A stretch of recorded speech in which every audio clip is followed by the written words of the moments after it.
about script. Oh! There you go. Oh! There we go. Oh my gosh, we finally made it! There he is! There he is. Olivia grunts again, but otherwise focuses on the show playing on her laptop. I look at the screen and need to look away as several men are gunned down bloodily by an old-fashioned hand crank repeating gun. Oh my god, is Inko fucking sensitive to violence? Gosh, What is a pussy in this I timeline? know! Holy shit! Nick, we were talking about how he was spineless in the second ending. Oh my gosh, he's wow. Yeah, he's a fucking pussy here. Oh my goodness. Oh! Holly Lingerbean, half genie hero for hire. But you can call me Holly. Your mom was a genie? That's right. My dad was a stage magician, so I'm more magical than any other half genie by far. These don't work that way. It's true. She stole my nose and removed her own thumb while I watched. Oh. So the townspeople are just stupid. So she's out of a job because everyone's just stupid. Okay. Yes. Isn't that beautiful, Nick? No. Oh my. Don't you like robot Albert Einstein? What up? Oh. I always thought of that as teeth. That's not supposed to be teeth. I think those are supposed to be Yeah, like. but it looks like teeth because I you got the know. little bottom part. Yeah. So. Are we done? Okay, boss fight. What am I doing? Oh! Oh! Oh! You know there's a lot of Rule 34 with this woman. She's giant, and she's got, Yeah. Oh, you know there's a lot of art of this lady. Okay. Look, there's gonna be Rule 34 with this game series, period, because look at Shantae. Yeah. Her beautiful harem, Arabian harem outfit. Yeah, but then you see the giant, like, fish woman, and you know, oh yeah, no, there's a lot of art of this one. She's gonna... Look, she's icing on the cake. No wonder the mermaids are attacking. He's captured their queen. Oh, it's the mermaid queen. Of course it is. All you want to do is give a hug to a giant woman. A giant woman! Steven, I think we're gonna have to kill this guy. Damn. Fake happy attitude trying to get his attention is annoying. Stop it. I just want to have a good night with Damien. If it matters so much, why don't you get a room already? In fact, get two, so you can suck him off in one and I'm over if you're so fucking thirsty. Wow. Olivia! Oh! Oh, wow! I think this is the first time I've ever seen Damien actually mad, man. Holy shit. Wow. I'm over the edge of the paper! Ha ha ha ha ha. Meta joke. Ha ha ha. James, I was this close to as a fucking to Boyle's phone. I almost grabbed my fucking laptop and like slammed it, but then I realized, oh wait, no, I need that to fucking communicate and do this. That would have been a horrible idea. Seconds That's later. the last tree you cut, blubber butt. What? Alright, give me your egg. You don't deserve to. You don't deserve that egg. Okay, that sounded extra mean. Come on. Okay. Your child will never be born. See, that sounds even meaner. I know.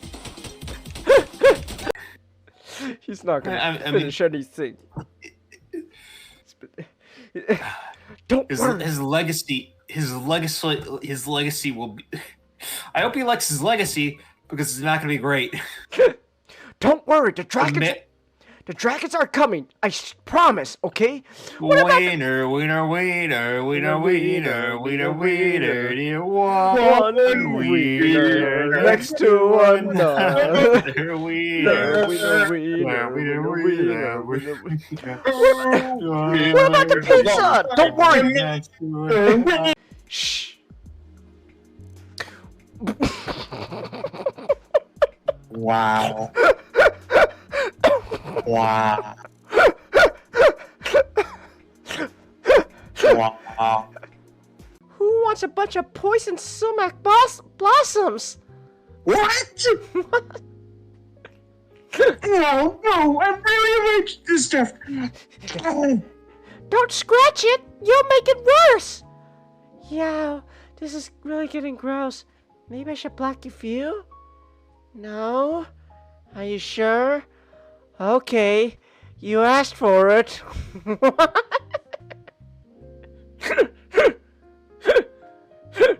Oh. Oh, I don't feel very good. Swollen Sonic. By the way, that's a real Sonic character, by the way. You know what I think of every time I see the slime girl, Nick? Oh my gosh, it's the blob! Look out! It's right behind you! I'll save you! I'll save you! You get my vision, slime lady best friend. How did you get... Chelsea, how did you get a Family Guy joke and make it about slime girl hentai? Is there something you want to tell me, Chelsea? Chelsea, you want to tell me something? Eat needle burgers, pepperoni needle pizza, chicken needle soup. Oh, for crying out loud! It has nothing to always do with needles. You know. Here you go, some delicious berries from the needleberry.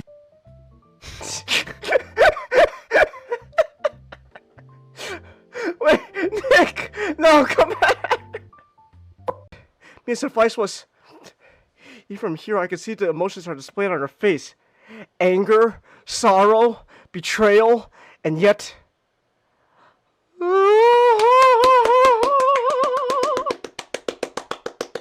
Oh. Gosh.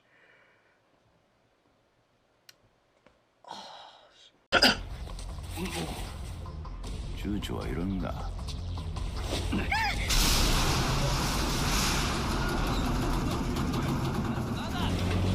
Oh, let's go!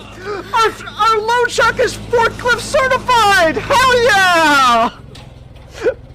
てめえら生命保険もかけてねえ人間勝手に殺すんじゃねえよ Let's go! Oh, this is great! おいシャダ逃げるぞほら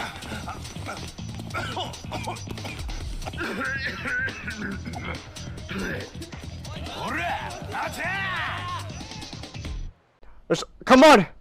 Okay, there's only one thing left to do! The message is clear. Hug me, gator girl, won't work this all out. It's happening!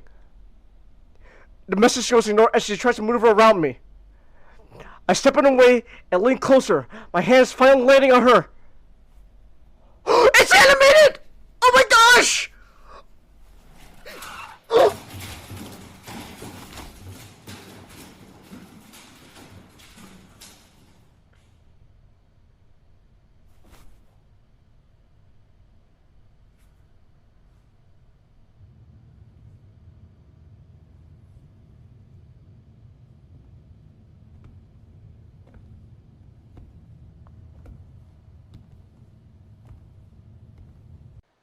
I don't know long how some time is, only that it's later. I'm not in the convention center anymore. I haven't been in ages. She's still alive! Oh my gosh, I was right! Oh my gosh! Oh my gosh, it's worse! Oh, it is! We were talking about this like the last time we were playing this, how she'd still be alive! All Yakuza bosses having a rank. So like, surprised it's not. Oh, she's kicking my ass.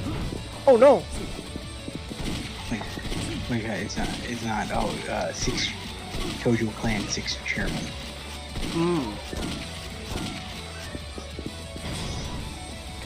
Oh, let's go! Gun! I finished off with a gun! Yeah! Shotgun power! Oh, let's go! Feel the heat! Yeah! Just shoot him! He's gonna come at me with all those combos. I just pull out a gun.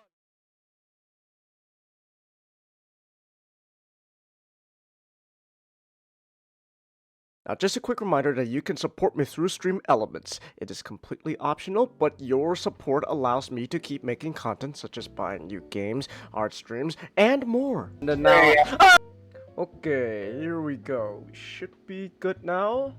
I hope we're good. Yeah, we should be good. Everything looks good on my end, audio-wise. Can you say something real quick, Matchstick? Something. Something? Good enough. Alright. Everything looks good on my end, so yeah, we should be good to go. We are, well, at the very least, we're a couple of, actually no, we're a couple of hosts down. It's just the two of us at the moment. And just the two of us. We can make it if we try. Just the two of us. You and I. So it's just the two of us for now. Jaro is out of, I think he said he was like out of state, right? So like to visit family. So that's obvious he's not here. He says he's online, but he's not coming in yet. And then Nick said he'll be. I hope he gets here because it was. He would particularly help with my Ninja Scroll topic because my fucking asshole game decided to bug on me. Oh. I needed it. One of the doors just would not fucking open, even when I got the item to open it. Mm-hmm. And I took about like an hour of trying to get it open. Oh my god. And then I was like, well, not an hour, like standing at the door, but like doing a bunch of stuff trying to figure it out. And I was like, it's just a bug, isn't it? The game is just giving me the middle finger. I quit. Oh. I need to pull something out of my ass. Damn. To rear. Oh. Okay then. I didn't. It's not too bad. I'll probably pick up the game sometime soon. Shantae is pretty fun, so I wouldn't mind. It's not too. It's a very short game from how long to beat. It says just 5 hours. Oh, that's pretty short. So yeah, it is short. So I'll pick it up soon and redo it. Okay. All right then. Hi Chelsea. What? Oh, excuse me. Wow. Oh, I had some pasta for dinner just now, so I'm a little gassy. So pardon me.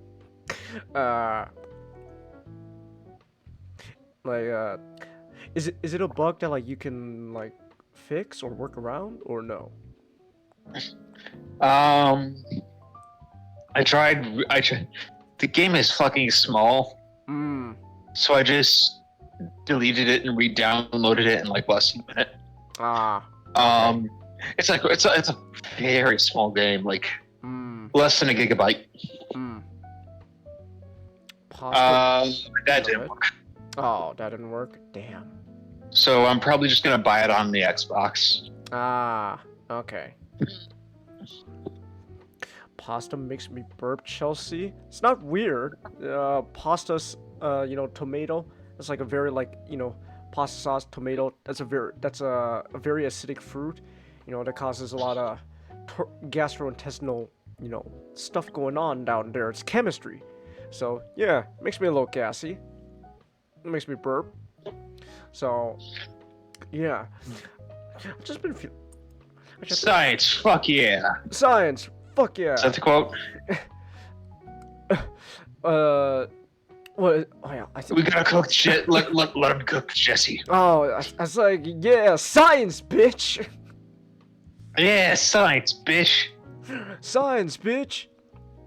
Yes. Yeah, so something like that. Yeah. Their tomato pie? Tomato is fruit, Chelsea? Yes, Chelsea, a tomato is a fruit. What? What? At least, I always thought it was a fruit. What, is it a vegetable? I could be wrong. I don't know my fucking fruits and vegetables anymore. Hold on. I could be wrong. Is tomato fruit or vegetable? It's a fruit. Okay, tomato's a fruit. Yeah, tomato. It does feel it's technically a fruit, but it just kind of has that it has a more of a vegetable vibe. Okay, this is Britannica. It just says tomatoes are fruits that are considered vegetables by nutritionists. That doesn't. I don't know. So I guess I guess it just depends. I guess from what I understand, from what I would think is that it technically is a fruit because it has seeds. Right. But everything else is much more vegetable-like, so people just consider it vegetables, I guess. I guess. So, yeah. That's just me spitballing. Yeah. But yeah, so tomato is a fruit, and it causes some chemical reactions inside my body that kind of, I don't know, just kind of makes it a little, you know, it's a little turmoil. You know, I'm gonna be honest. All week long, I've been feeling a little, just I don't know. I've just been feeling a little uncomfortable with my body. Not in the sense of like, you know, oh, I gotta, you know, I don't like my body. I gotta change it. It's like just, I don't know. All over my body, it's just been feeling weird and uncomfortable. Like earlier this week, there's like.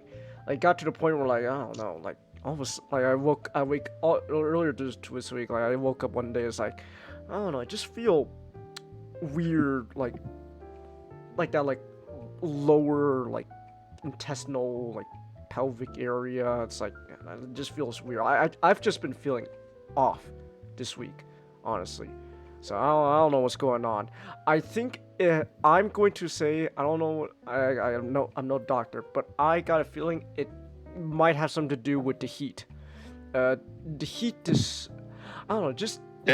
Is it a humid heat? Maybe. Okay, let me see. What's the weather right now? The humidity is the usual thing that really fucks with you. 42% humidity. Okay. Oh, that's nothing. But still, like, okay, so. Excuse me. That's probably a lot where you live. Okay.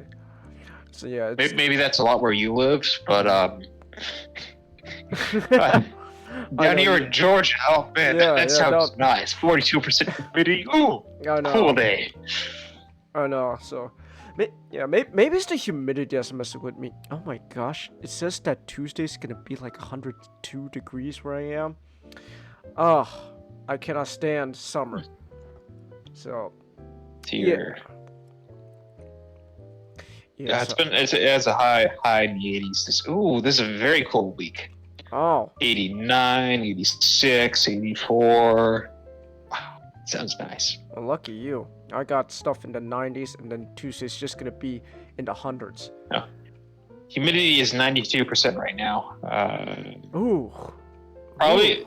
It just rained, so. Oh, it just rained. Okay, that makes sense. So it's. Yeah. Okay. Yeah, that makes sense. But yeah, just I don't know. Maybe it is the weather and the humidity, but it's just been weirding my body. Just everything just feels off balance.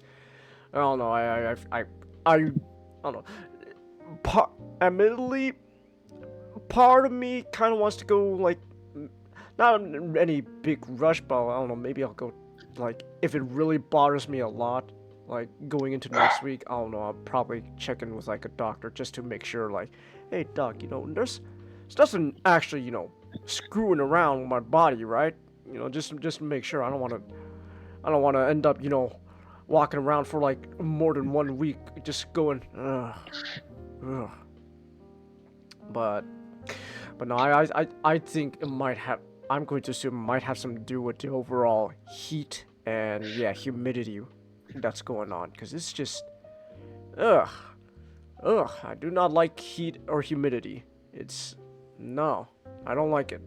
So, humidity is life in Minnesota, Ray. I don't want to be in Minnesota. Thank you very much. So, oh my gosh, Canada's got a cold front? Those bastards! I would like a cold front. I would like a cold front. I don't. Oh, I just don't like the heat. I'm just saying. I think the heat's screwing with my body. So yeah. So like, if I keep feeling uncomfortable, I might just check in with a doctor just to make sure. Hey, doc, you know, I'm not gonna actually like, you know, have any problems, am I? So. But yeah, it is what it is, though. It's just summer. I think probably this might be one of the hotter summers. I think like I don't quite remember last year's summer, but I you know what? To be fair, I think also just I've been going out a lot more this year, just in general, like going out of the house a lot more. So I think because of that, I'm experiencing a lot more heat than I'm used to. So maybe that's what's screwing with my body. Has that ever occurred to you? Like you're not used to like a certain like weather environment, and then, you know, you just start screwing your body. Not well. If the weather changes suddenly, I get like headaches from the barometric pressure and stuff like that. Ah, okay. Yeah. So it could be just because I've been going out a lot more out of house this year. I think that's like I'm not used to this weather, so it's screwing all you know, with stuff like. Cause like last year, right? That was like, I think like last year was like the very end of the whole like COVID shit, right? I think so. Yeah. Like I know like a year or two. A year or two, like I know. Well, I mean, Georgia didn't really have it as bad as probably didn't have it as bad as California though in the first place. Ah, okay. So maybe that is what it is. But yeah, no, like everyone was quarantined starting like 2020, right? So like there was just a couple of years where no one just went outside. So maybe like that's what it is, like 2023, like the very end of the whole like quarantine shit, and then yeah, I guess I just haven't been used to the outside world in a while. So who knows? Yeah. Oh no, I already read Chelsea's comment. I was gonna read it again. And I could go for a cold front though. I don't like summer. Summer's just a kind of a weather. 2023, right? What? But yeah, wasn't last year? You know, like when like the very like I know like the quarantine supposedly like ended like 2022, but like, you know, there was like 2023 was like the very end of like just like the whole like COVID hype, I guess. Like no one really talks about COVID anymore. But I think like last year people were still somewhat talking about it. But then COVID? Mm-hmm. COVID? I never knew her. No, that doesn't work. What's COVID? I don't know COVID. Ugh. Except your family, Ray. Well, people are gonna be the exceptions, so who knows? Over? I barely knew her. I barely knew her. Yeah, so like, yeah, so I think maybe it is just this year, just in general. I don't know, it's screwing with me. Then again, well, like, I'm like 25 now. So like, I guess like once you hit like the mid-20s, then your body starts getting like, changing, I guess. I don't know.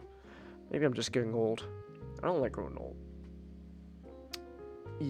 Why your life gotta be the exception though, Ray? I don't know. Imagine if COVID was a baby named Chelsea. Better than when Elon named his kid. I'll say that. You know, Elon, he makes some good moves sometimes. It's a bad move sometimes, and that was a really fucking stupid move. Oh, yeah. I know. I think, like... yes. Gosh. Actually, what the hell is even that kid up to now? Like, that kid, like, he's gotta be, like, several years old now, right?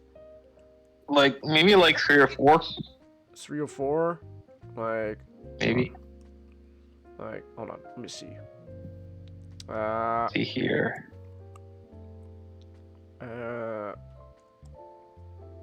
Oh. Shit, that man has 12 kids. I know. Damn, boy. Oh, that kid's with a weird name was born 2020. So yeah, it's been 4-year-old. Yeah, so 4-year-old kid.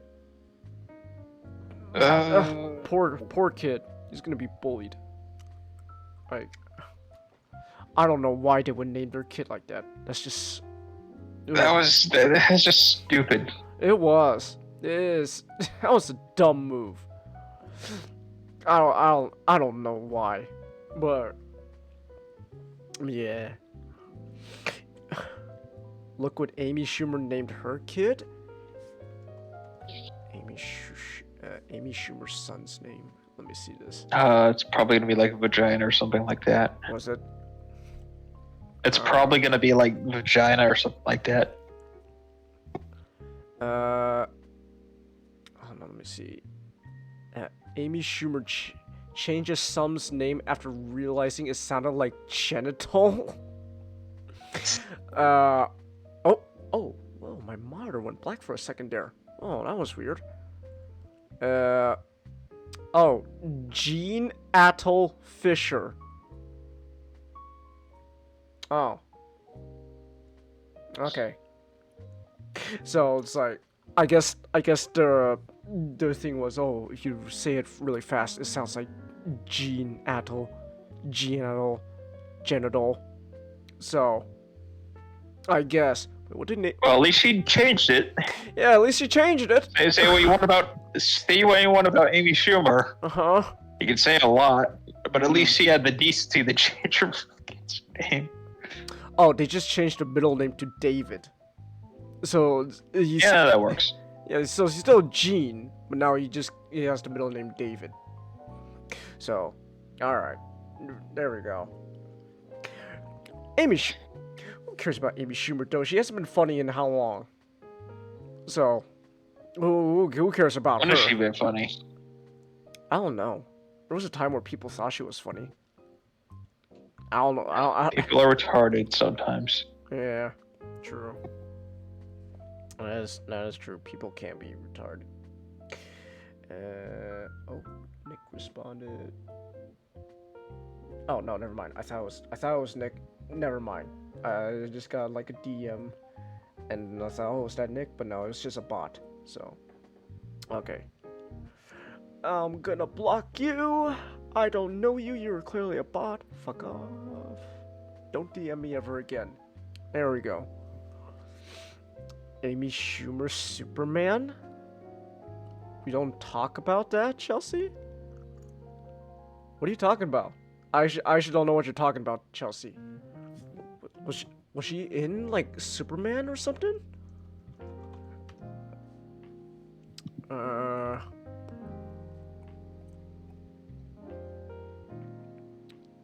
That never happened, right? Okay. I was like, I don't know what's going on. Oh. Okay, so what came up though is there's some people fan casting Amy Schumer for some reason as Lana Lang. I don't know why. I don't know why anyone will want her as Lana Lang. So, okay. Alright. So, hey, that is what it is. No, Chelsea. Lana Chelsea. You know, Lana Lang. She's a DC character, Chelsea. So, some people also think Marvels was good.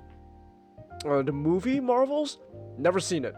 I have never seen the Marvels movies. So, like, wait, when did that movie even come out? Was that this year or last year? I actually don't remember. Let me look this up. The Marvel. Oh, last year. Wow. Wow, that was last year. No one talks about it. Okay. Cool. Cool, very cool. Oh well. Anyways. Oh, wait, I got a DM. What's going on?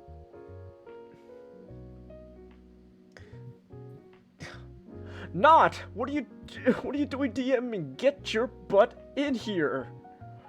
He's not home. Oh, okay. Alright. He just says a note to consecrate sense of humor.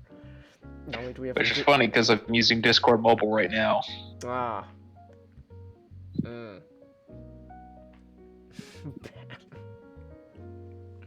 Okay. Oh, I didn't see his message. Okay. Alright, we're gonna have to wait for him then, and all the others. How you wearing shoes inside? Are you dumb? Look all the dirt you dragged. Oh, we got a new follower.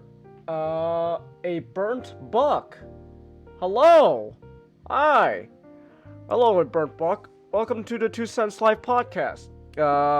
Currently, some of our co-hosts are out for the moment, so it's just 2 of us at the moment. It's just me, I'm Changus, and the other guy is Matchstick. Hi. Yeah, so thanks for the follow. Oh, you've been lurking for a bit, to be honest. Oh, well, hey, nice of you to finally chat with us. Hey, it's cool hey, it's cool. Lurkers are welcome. I don't mind lurkers. Lurkers are fun. All right. Well, let's see here. What was I gonna say? Alright, what time is it? It is 8 o'clock at the moment. We've been going for a little over half an hour now. I suppose we could get started with our topics. Unless you want to wait for Not, since you said you need a little bit of his help for Ninja Scroll. If you want, How about we do Ultraman first and then switch to... Okay, so we could do that then. We could switch the order. We could do a last minute change in order of topics. So, okay, that's cool with me. Because not knowing Not, he probably knows a few things more about Ninja Scroll, and that'd help me because I saw Ninja Scroll like a month ago. Ah. And that was the last minute change. Ah, fair enough. Tai, you just kind of stumble across this, and it's been fun listening to a while. You were drawing? Oh, cool. Hey, neat. Oh, I should do more drawing. I should do more doodle streams. I should do that more often. I've been preoccupied so much recently, so I should do that more often. Little doodle streams. Chat decides what I doodle, and then I just make a little quick doodle, and then we can go. Ooh. So, yeah. All right. Well, in that case, then, I guess while we wait for the other co-host to arrive, last minute change of topics. I guess we'll do Ultraman first, and then we'll do our best to do Ninja Scroll. I know I want to save the last topic though, the bear, for when the rest of the guys show up. At least most of it. So Alright. Well, in that case, then, we can get started with our topics of the night. Well, I'm gonna spit out this gum real quick. Alright, I'll need you gum. Alright. Well, in that case, then let's get started. Then, so a little last-minute change in order. So we'll start with Ultraman, Ultraman Blazar. So if you don't know what Ultraman is a Japanese tokusatsu franchise owned by Subaraya Productions. And if you don't know what tokusatsu is, just think of Godzilla. The old Godzilla movies where you got people in suits and you got miniature effects and stuff, or you think of like Super Sentai, which of course most people in the West, mostly America, would know about Super Sentai as being adapted into Power Rangers. So that's tokusatsu. But Ultraman, though, is a popular tokusatsu franchise in Japan, and funny enough, it does have some ties to Godzilla. So real quick, just a little quick history lesson here. So let me talk. So the company that owns the Ultraman franchise, Subaraya Productions, they're known as a special effects kind of studio, were founded by Eiji Subaraya. And Eiji Subaraya is an important guy because he's the one who created essentially the genre and art, at least, if not the art, at least the genre of tokusatsu when he worked on the original 1954 Godzilla movie. So the original 1954 Godzilla movie, you see the guy in the suit tearing apart a miniature Tokyo. That's all because of Eiji Subaraya. So then Subaraya then went on to make his own company, and then that's when he created the 1966 show Ultra Q. But then Ultra Q then led into the show Ultraman. The Ultra Q is still kind of in that Ultraman franchise, so they're tied together. So yeah, which and I believe Ultraman was also 1966, if I remember right. I could be wrong.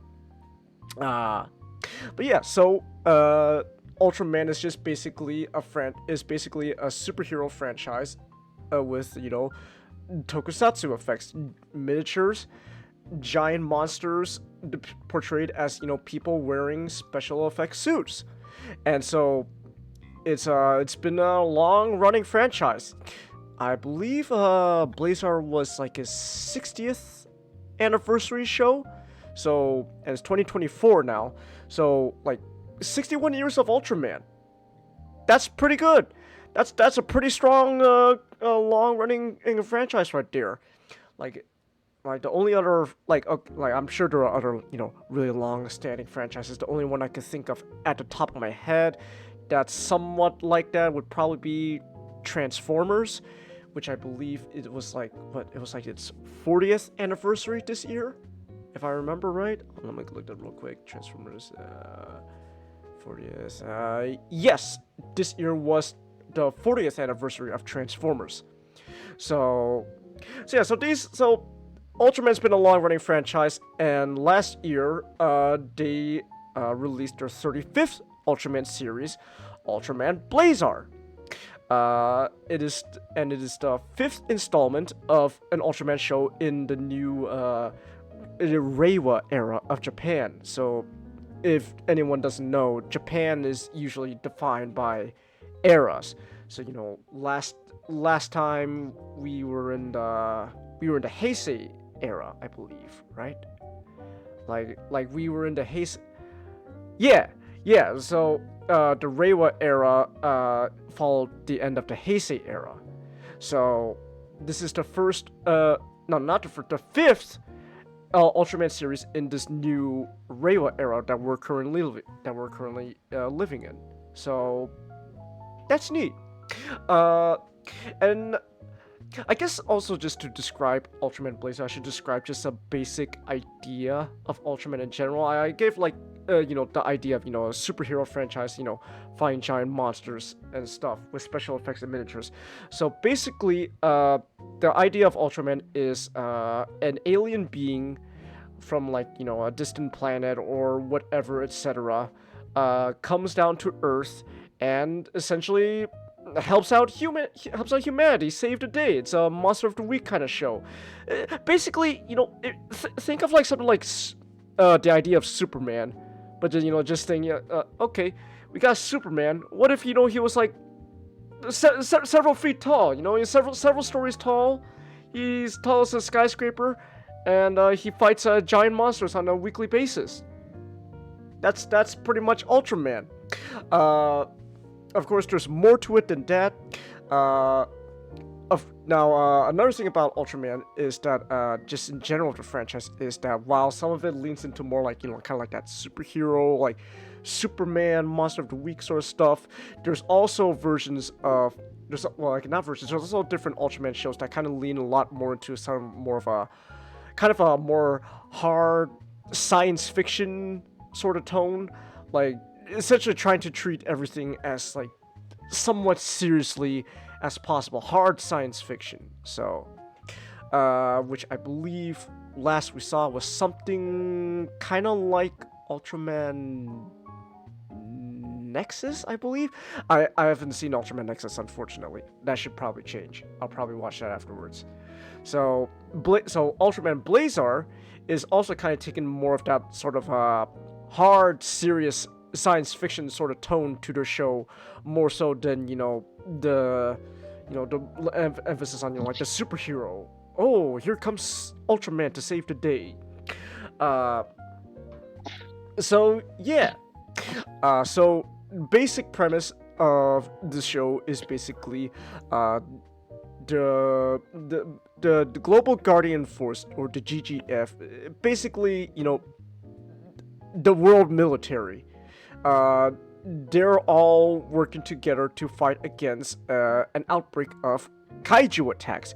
So kaiju, the giant monsters you see are just on a rampage, destroying all of Japan. They're just destroying all the world.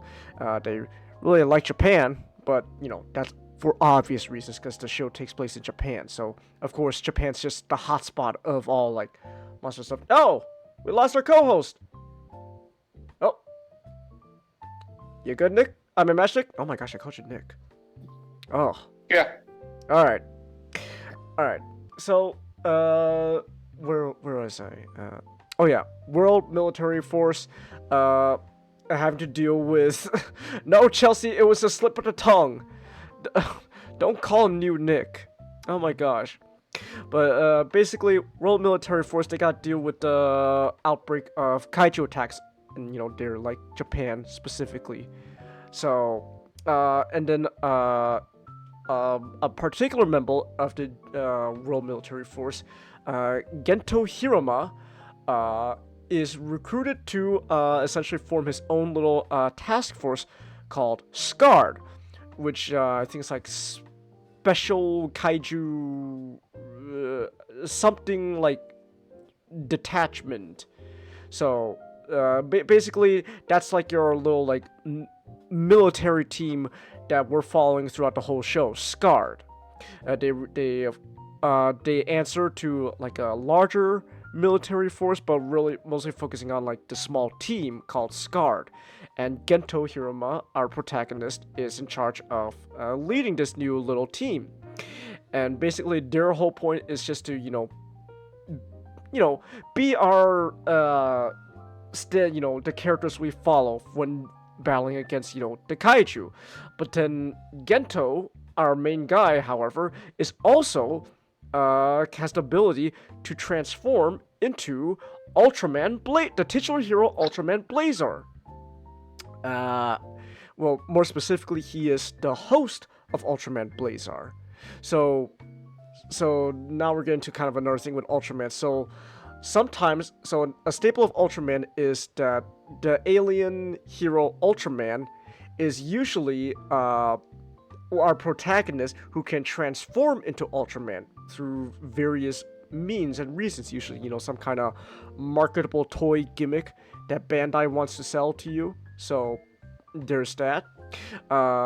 And a lot of times what happens is that the Ultraman hero and the human that transforms into Ultraman are actually two different entities that have essentially merged together.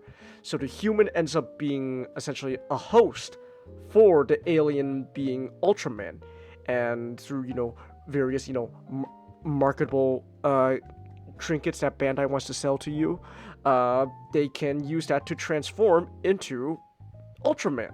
So Gento is the host of Ultraman Blazar. He and Ultraman Blazar are not really the same being, but they do essentially have merged to share the same body. So now, but kind of two different minds though. So Gento can transform into Ultraman Blazar, and basically the whole show is just our little team of people, Scar, fighting alongside Ultraman to save Japan / the world every week against a new kaiju or monster. Now, I'll say what makes Ultraman Blazar kind of fascinating is I guess not so well. Okay, so the show itself on its own is pretty good. I'll say it right off the bat. I like it. It's pretty good, but also, oh, excuse me, I'm still a little gassy. So what also kind of interests me though is kind of the behind the scenes production and sort of attitude behind this show. So for a long time, Ultraman at the end of the day is a show that's meant to sell marketable, stuff that Bandai wants to sell to you. So, our hero, our main protagonist can transform into Ultraman through a various little gadget that you can buy as a toy from Bandai. And then, they can summon, all sorts of weapons and stuff that, you could buy from Bandai. They're everywhere in Japan. From model kits, from Gundam model kits to tokusatsu toys. So for a while now, Bandai and Tsuburaya have kind of got this sort of relationship where pretty much Bandai has a lot of say in what goes on with how a show goes. So for example, okay, you guys, you make your Ultraman show, but don't forget that this week's episode, you gotta sell to the kids the new marketable toy that we want to sell, the new Ultraman super sword that can shoot fire attacks and stuff. Whoosh whoosh. Remember to sell that this week's episode, okay? Or else. And then also, just for a long time, Bandai and also Tsuburaya have kind of had sort of a lot of more control over the Ultraman shows than the directors of the actual shows. And this has kind of been sort of creating kind of somewhat of a resentment, especially towards Bandai, in the sense that they really want to. A lot of Ultraman directors, they've been really meaning to do kind of, their own thing. They want a lot more creative control over their show, but then, Bandai / Tsuburaya, but mostly Bandai, they're like, well, now wait a minute, you can't just do everything you want, because then how else are we going to sell this new marketable toy to kids? What are you thinking, huh? Come on. So Blazar is kind of an interesting thing where the director of the show, I'm trying to pronounce his name right, Kiyotaka Taguchi. Basically, he's been Ultraman Blazar is kind of an interesting case where he actually kind of somewhat came to an agreement with Tsuburaya / Bandai, where basically he has a lot more creative control over the show than the higher ups, and that attitude of kind of this resentment towards the higher ups and stiflement of creative control kind of translates to the show in general. So there's a reason why there's two. So like there's two like military organizations we're following. Just the small team of main characters we follow, and then the larger organization they work for. And there's a lot of times in the show where they kind of make a lot of remarks about how like oh man, the higher ups just they don't know what they're doing, or man, the higher ups are really stifling our our flow. Like we could do so much better if there we didn't have to deal with the bureaucracy, essentially. Bureaucracy kind of ends up becoming a big like kind of antagonistic force throughout the show.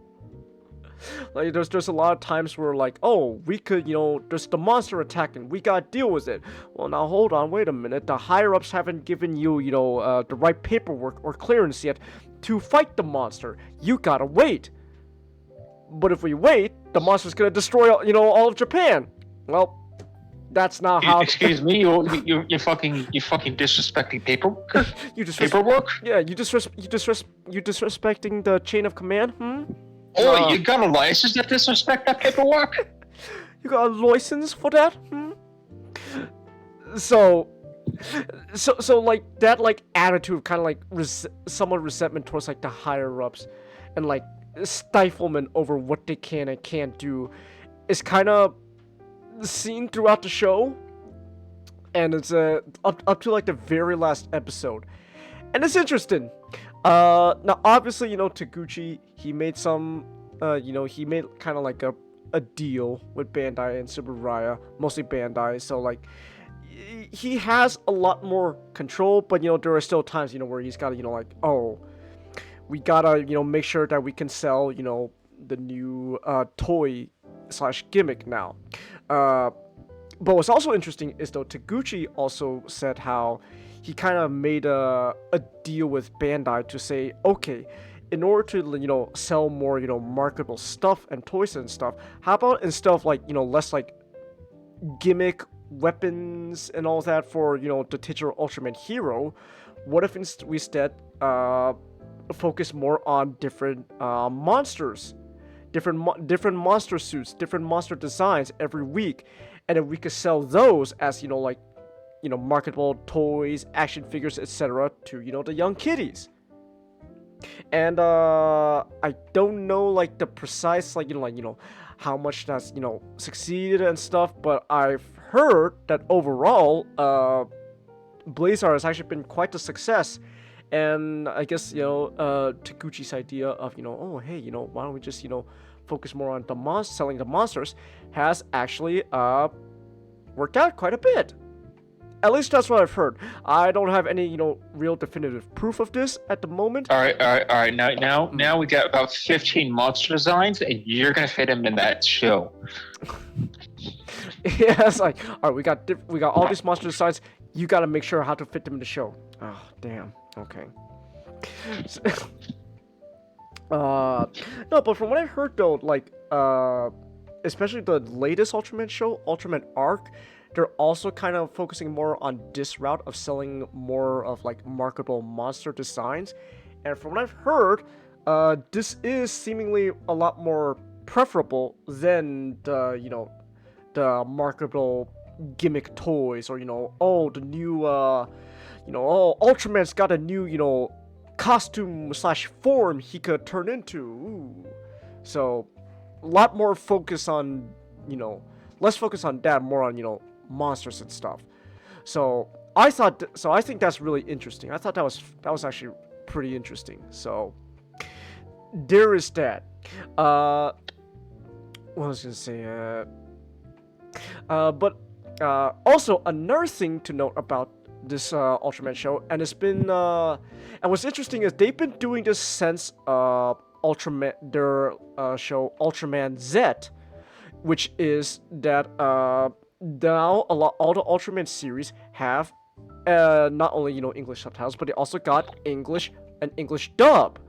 So there is actually a dubbing cast for the characters.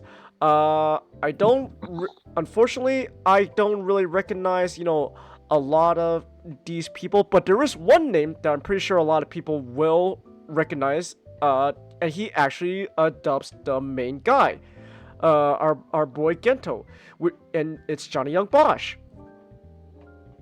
So, our boy Johnny Young Bosch, he went from Power Rangers to Ultraman. Man does a lot of dubbing. Yeah, he does. He's also, I heard he's pretty good though. Yeah, that's what I heard. I heard he's actually done pretty good work with dubbing. I know it's surprise. Like there's like definitely like a few Power Rangers that go into voice acting. You know the Quantum Ranger? Oh yeah. Virgil from Devil May Cry. Right. That's right. Wait. If I remember, isn't also Johnny Young Bosch in Devil May Cry? Oh yeah, Johnny Young Bosch is Nero too. There we go. He's Nero. Yeah. The Power Rangers to DMC pipeline is real. So. Ruben Langdon, who plays Dante, also shit. He wasn't a Power Ranger, but he did something with like one of those Sentai shows, so he's connected. Oh. Okay. I think he did something. Okay. So yeah, so John. Did you know that the Red Ranger from Time Force did Leon's mocap? And at least Really? Resident Evil 6. Really? Yeah. Well, I'm gonna look this up real quick. They would have like I've seen like a video of him with like a Leon not haircut but wig. Hold on, let me see. Okay, Jason Font. At least I think I'm pronouncing it right. I could be wrong. So Red Time Force Ranger. He also appeared in like some other Power Rangers stuff. Oh yeah, there we go. Motion capture for Leon, and also the voice of who's Aaron? What? Resident Evil So he was in Resident Evil Vendetta as voice of. Those are one of the that's one of the CGI movies. Ah, okay. Okay then. Yeah. I haven't seen it. All right. So yeah, basically the Power Rangers 2 DMC / dubbing pipeline is real. So Johnny Young Bosch, a lot of people recognize the name. He dubs the main protagonist of the show in the English dub, Gento Hiruma.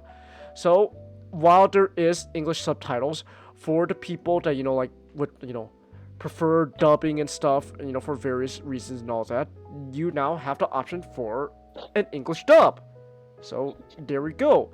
Super Riot has actually been doing a really good job at making sure that Ultraman is the Ultraman franchise is being seen globally. So of course they still air it on TV. But then now, what they also do is they also then, after airing on TV, immediately afterwards, they then air it on YouTube with a full English subtitle / English dub.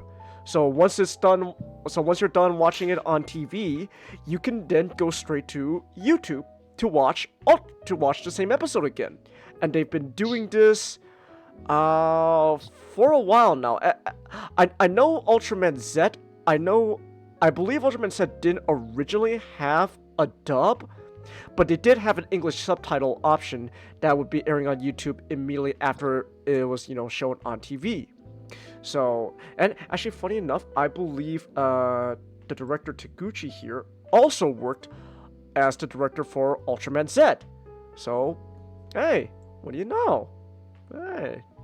So Ultraman has been getting a lot more worldwide recognition. There's even a new Netflix movie out, Ultraman Rising. It's really good. Go watch it. I highly recommend it. It's really good. but yeah, so Super Riot in general, they've just been doing a really bang up job of just, I guess, spreading the word of Ultraman all over the world, and now you can watch it on YouTube. Something Toei could learn a thing or two when it comes to Super Sentai / Kamen Rider, instead of having to rely on, fan subs on, the questionable websites and etc. That's actually kind of partially the reason why I haven't been catching up with Kamen Rider / Super Sentai for a long time now, because you gotta find the right kind of websites to watch those shows, and you gotta do and you gotta watch the fan subs version of that, and then even then, like the fan sub problem, and the fan subs themselves aren't really the problem. Is the fact that Toei themselves have been cracking down on fan subs and pirating and all that. It's like people wouldn't have to do that if you gave a much more reliable means to watch a show. So, but Super Riot though, they're like, oh, here you go. It's all on YouTube. You don't even have to pay for it. It's on our YouTube channel. You can watch it. So I guess Chad Super Riot versus the Virgin Toei. So, but then again, Tokusatsu isn't even Toei's main focus anymore, right? Like, I'm pretty sure Toei's still trying everything they can to get like as much of that Dragon Ball money as they can. So we don't care. We don't really care that much about Kamen Rider. Oh man, but the next big Dragon Ball thing though. Ooh, now we're cooking. So let him cook. Let him cook. Yeah. So there is that. I was gonna say. But yeah, overall though, Ultraman Blazar is it's a really fun, neat show. I know I could say more about it. It's mostly an episodic Monster of the Week show. But there are like some episodes here and there that's just really neat. And especially like toward starting like nearing the end of the show, things get really good. There is somewhat of a more like overlying narrative going on, kind of dealing with government conspiracies. So let's go. As if as if giant monsters and alien invaders wasn't bad enough, we also got to deal with bureaucracy and government conspiracies. Man, we not really I guess humanity's kind of the worst enemy at a point. So, but there's just some like good episodes here and there that's just really fun. And so I will say this is like a huge like ensemble cast for the show, but then the thing is though that like I feel like at times the show doesn't really do much to focus on a lot of the ensemble cast. So like they very much obviously are gonna focus a lot on the main protagonist, which is the guy in charge of this military team, Gento. So of course he's gonna get a lot the most development. There's also another character named Emmy. She gets a lot of focus, but that's mostly because of her character essentially ties in with the whole kind of government conspiracy plot going on in the background. So she gets a lot of spotlight, but then that kind of leads to some of the other guys not really getting much. What you do get though is really fun though. Like so there's also Henri. She's neat. She had a pretty good episode, I remember, near like the beginning of the show. There's Teruaki. If I'm pronouncing that name right, I'm scared I'm gonna pronounce that as teriyaki. But Teruaki, he's neat. He's like the vice captain. He's the second in command of the whole, team. And towards like the later half of the show, he gets a really nice episode dealing with like family and family dynamics and all of that. So that was really neat. Yasunobu,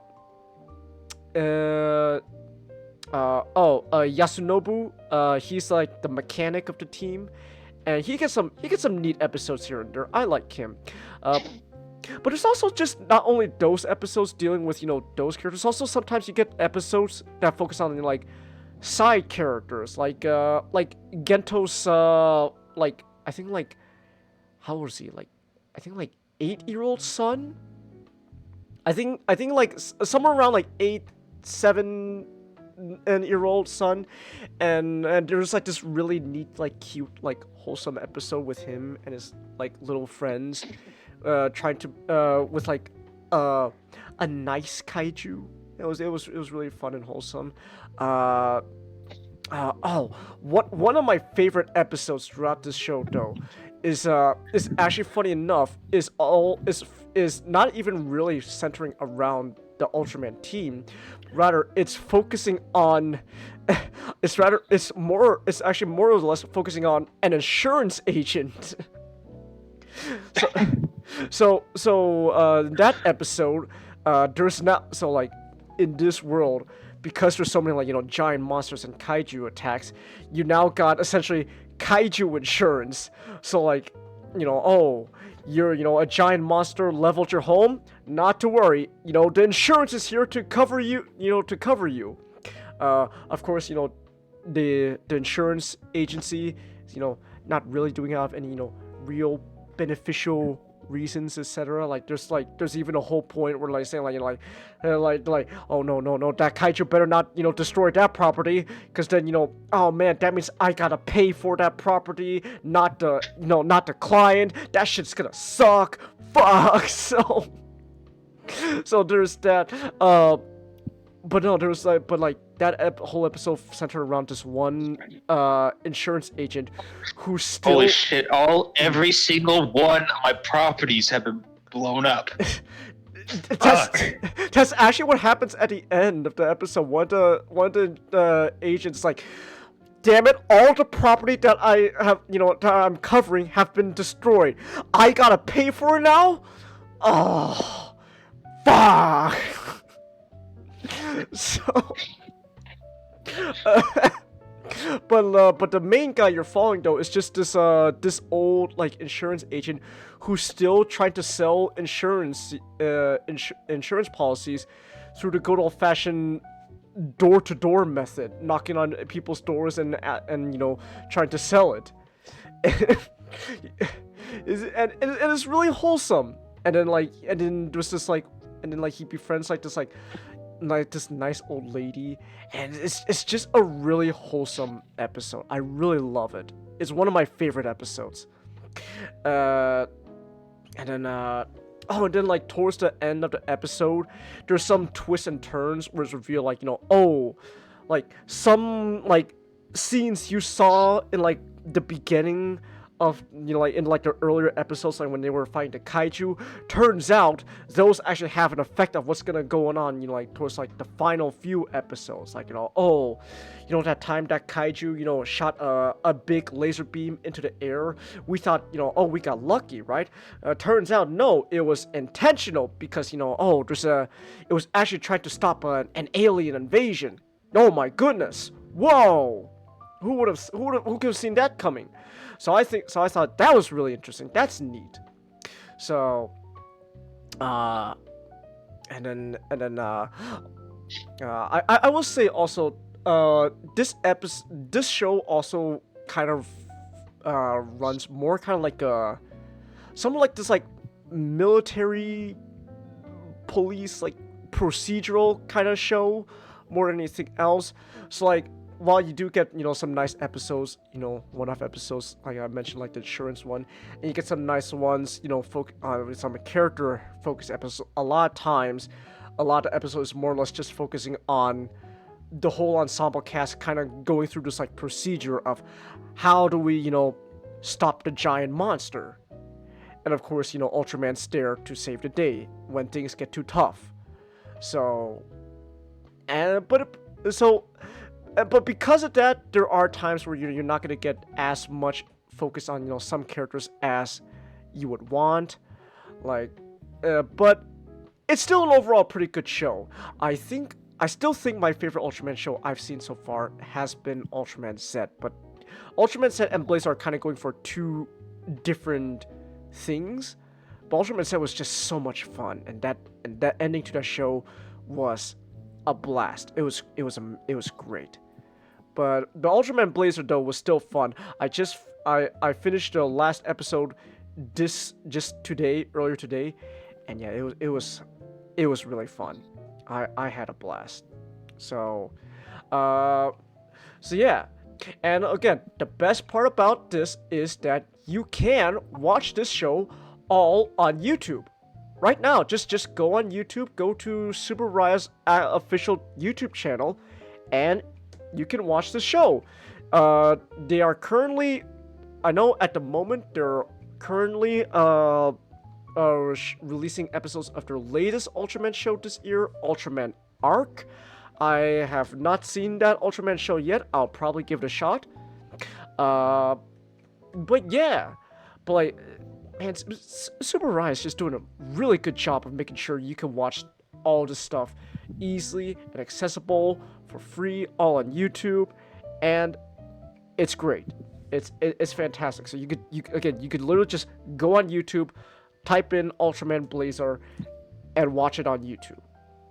And it's great. It's so much fun. So yeah, that's really all I have to say about Ultraman Blazer. All right. So I will say this though, real quick though, before we move on to any other topic, etc. I do need to use the restroom. So give me 1 second. I'm gonna go use the. Well, give me a minute. You know, several minutes. I'm gonna go use the restroom. I will be right back. Now, just a quick reminder that you can support me through Stream Elements. It is completely optional, but your support allows me to keep making content such as buying new games, art streams, and more. And then now, Ray, I want grandchildren. It's no use. Give up. If he goes on the other side, he'll break on that parts on that side. The thing is, there's a railing. Oh, okay. That'll help. It's no use. It's no use. Give up. No way. Okay. Okay, go to the side without the railing. And then once he starts coming, book it to the side with the railing. Yep, but just wait. He's up to something. Okay, book it. There we go. Okay. I should listen to you more often. No.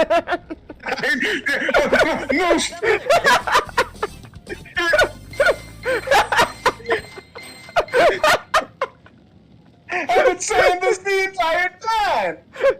It took me 4 times to kill that boss. Hold on. Let me see. Oh! Oh no! Oh my gosh, dude, that's more than just blackface. He's fucking pitch dark. Oh my gosh! Oh no! Me don't like that. No, Eco! What are you doing? No, don't fucking correct him how to eat their fucking food! No! No! Oh my goodness! He's about to wipe this. Oh my gosh! You know you're supposed to use the wasabi and soy sauce on the same piece of fish, right? On opposite sides like this. Oh! I hate him so much. I hate him so much, Nick. You don't tell people how to fucking eat their food.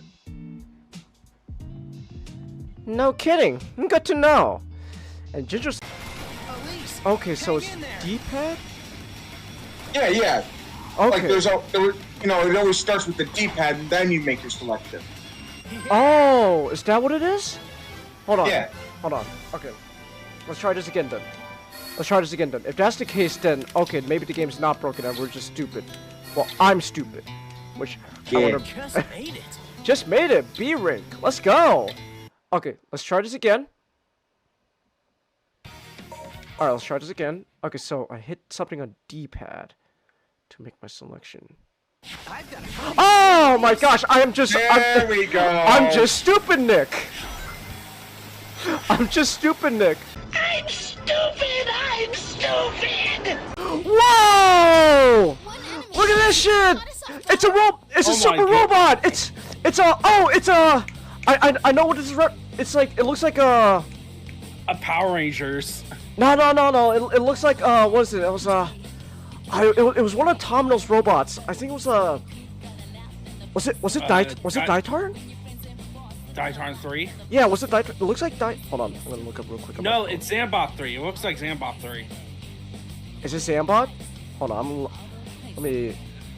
Okay, my phone's being slow for some reason. That's awesome. Okay. Let me just check on my computer real quick then. Like, in terms of colors, it looks like Zambot. Hold on real quick, let me see.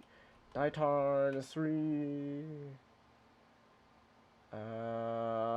Oh yeah, I was right. It looks like it could be a reference to both. It resembles Daitarn 3, but the colors definitely resemble a lot more of a Zambot. Of our date and go.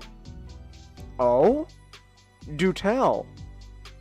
The annual Vocadro Martinist Expressionist Art Showcase. I had so much hope in you, Olivia. I thought you were like me.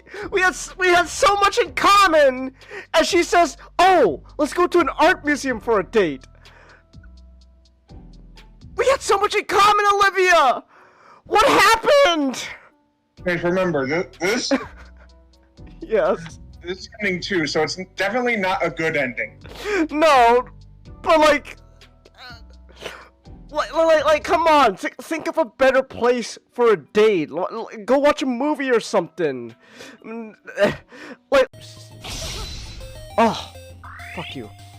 Okay, whack him.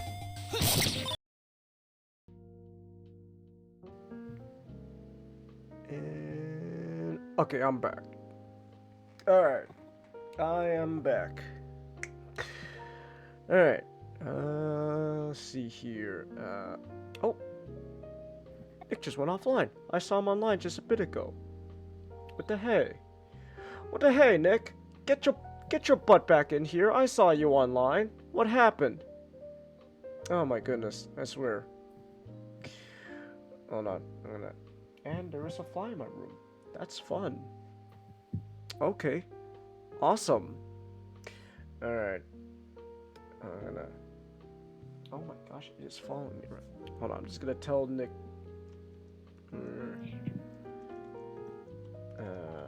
You can clearly see what I've watched when you were away. In general chat.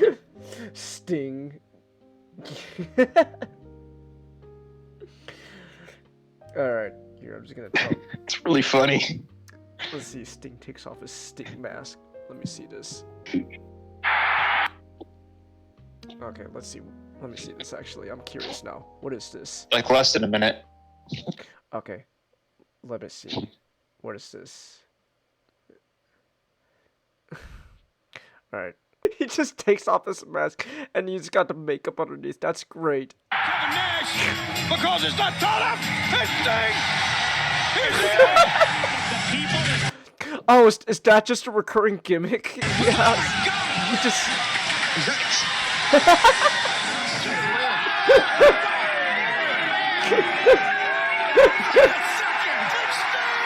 Sting! This guy's sending all the stingers to the outside.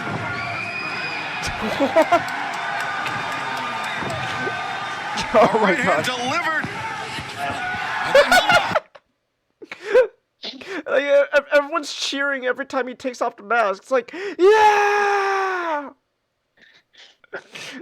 A platter. A sting. A Sting? Yeah! Sting! Oh no, a platypus? Sting the platypus! No, it would be a sting bug? A regular sting! Regular Sting! Oh no. Oh no, but it's like, oh my gosh! Whoa!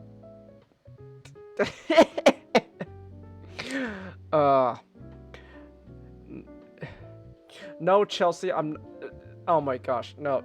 Actual Xenonic, he was online. Oh, no, he's online again.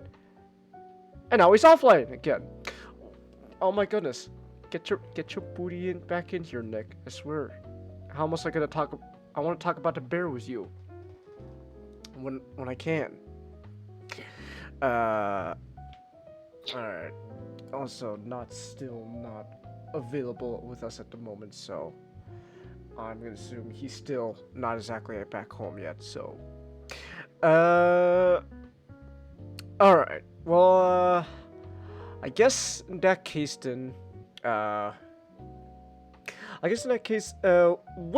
So, Ninja Scroll. Yeah, so you say you watched this like last week?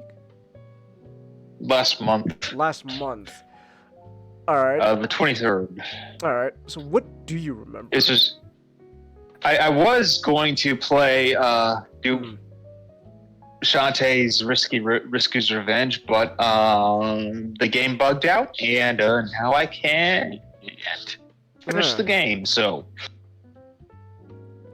We're pulling out something I watched it like weeks ago. You know what I could do? I could pull up like a Wikipedia just to like a Wikipedia page. Just Ninja Scroll is it's sort of a dark historical fantasy. With a city that has gone under not a city, but sort of like a sort of village and sort of the region around the village has gone under a plague. With the local clan suspecting foul play, they send in a ninja team. That ninja team gets wiped out by what was it called? The eight demons of something or other, which was a team of ninjas with like supernatural abilities. The sole survivor of that ninja team eventually teams up with the main character. The ninja team, the sole survivor is a ninja chick named Kagura, who teams up with a Ronin named Jubal and okay, Jubal. Jubei. Jubei. Kibagami Jubei, and he fought the 8 Devils of Kimon. Yeah, and a government agent. And those three go on to try to uncover what the 8 demons of Kyoe are up to and put a stop to it. Nice. It's really fun. It's a really fun. The first thing is that it's just fun. You'll have a good time watching this. It's also a very violent anime with like it's ultra violent, but not that, but kind of that classic ultra violent where it has a lot of weight to it. It's more about quality than quantity. Okay. Oh wow. It's also. Oh, go ahead. Oh, continue. No, I was just reading the Wikipedia page. It says here apparently the Wachowski said this was a pretty big influence on The Matrix. Yeah, it was made back in '93. Okay, that makes sense. Oh. Did you watch it dub or sub? Because it says it was an English dub. Dub. Dub. Okay. Yeah. It was pretty good. Hmm. Not the best I've heard, but you know, it's pretty good.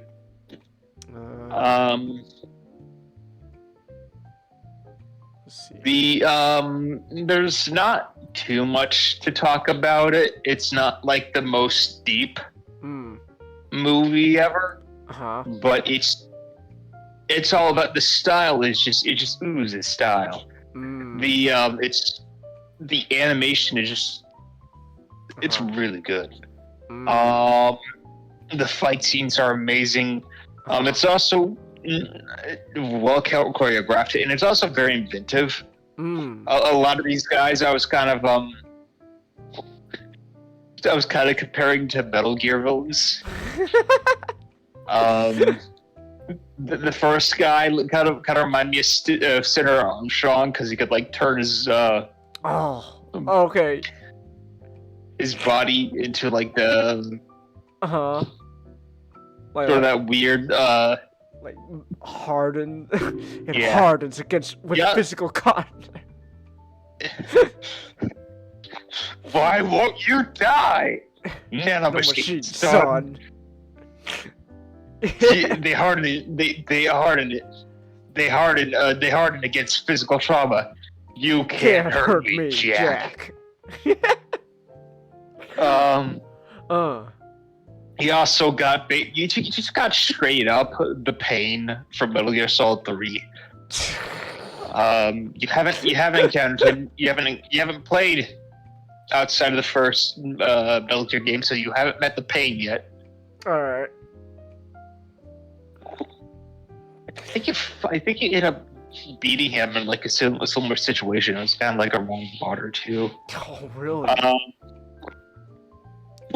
Well, here, actually, I could look up to see if Kojima ever said he was based off the guy or not. Let's see. It also has a lot of creative stuff where like that ninja had basically had a hive in his back, and it was like, ooh, that's really inventive. Oh, okay. Kind of nasty too. It's also very graphic. It just straight up shows a rape scene at one point. Oh, lovely. Thank you. I need to see that. Oh, all right. Okay, well, that's wonderful. So basically, the grape scene is really graphic. Oh, it really makes you uncomfortable. So they don't hold back. This doesn't hold back. This does not hold back at all. Okay. Damn, I don't see anything about the pain being inspired or based off of that ninja you were talking about. I doubt it. Okay. It's just they kind of had the same setup where they're sort of they use bees or wasps. Okay. As their weapon. Okay. There is a fly. Hold on. There's a fly that's really bothering me. Holy shit! It's the pain. It's the pain. No. Oh, I should have seen this coming. Damn. Oh my gosh. I'm opening a pack of gum right now because I like chewing gum. I'm sorry, Chase. You're gonna have to go on our Operation Snake Eater. You are a big boss now. No. Oh man, does that mean I have to start the Patriots? I don't want to end up co-founding the Patriots only to see them turn woke. And try to fucking kill you. Right. The Patriots are woke. The Ninja Scroll, there's not too much to talk about, except that it's just a really fun action movie. That doesn't hold back, and it has just a lot of style. I liked it. Okay. Is there anything that like any scene that like stands out to you? Oh, I guess besides the grape. Probably the animation. Sort of the visuals of the movie are very good. It's a very showy movie, so they did what they accomplished. They did what they set out to do. Okay. Actually, there was a dub. I want to see who the dubbers were dealing with. Oh, Richard Epcar. Hey, Bato. Let's go. I think he played the villain. Oh, he did? Okay. Yeah. The chick who played Faye Valentine played the lead. Oh. Chick. Wendy Lee? That's her? Wendy Lee. Oh. Okay. Doug Stone? He sounds familiar. Who was he in? Oh! Psycho Mantis! Oh! Well, you know, we got Psycho Mantis now. Okay. All right. We got to change our controller. We got to change our controller. Let's see. Michael Forrest? He sounds familiar. What has he been in? Let me see. Oh, Big O. Still have not seen that yet. I've seen the first episode. Of Big O. I need to go pick it up. Oh. Again. Kind of a Batman the Animated Series, but mecha kind of thing. Actually, he was in he was Kubota in Standalone Complex. Okay. Actually, he did some Gundam stuff. He was I don't know who Charlie is. I forgot who Charlie was in Warren Pocket. Captain Paulo in the original movie trilogy. I'm probably like some like Federation guy. Captain Dry in Stardust Memory. I don't remember who Captain Dry was, unfortunately. Wait, hold on. Okay, I might have to go back to watching all these Gundam shows now. There was a character in Ace MS Team just called Lieutenant Colonel Kojima. That's funny. Okay, I actually did not know that. This is Lieutenant Colonel Kojima. Okay. Wow. All right. Let's see. I was in Trigun. Still have not seen Trigun. It's good. You'd like it. So he's been in quite a lot of stuff. Kevin Seymour? What has he done?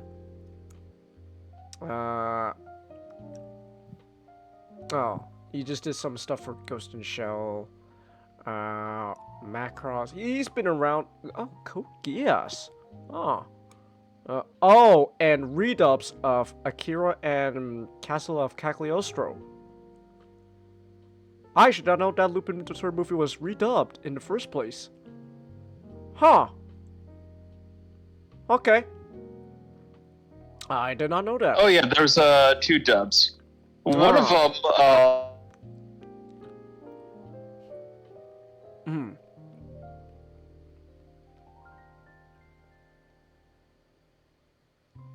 Mashnik? Mashnik, if you're talking, I can't hear you. Just saying. Okay, I'm back. All right. I turned the Wi-Fi on my phone off accidentally for a second there. All right. Okay then. Damn it. And now Discord isn't working. Oh. Hold on. Let's give him a minute. You good now? Okay. I'm back now. All right. I can hear you. Okay. Let's see. Who else was in here? Okay, as I was saying, David Hayter. Yeah, David Hayter actually played Lupin in one of the Really? dubs. Huh. That's. Yep. That's interesting. Kaguya-show. Really? Okay. Oh, hold on. Lupin the Third, Castle of Cagliostro. Alright, let's see. Voice cast. Oh wow, there he is, David Hayter. Huh. As Arsene Lupin the Third.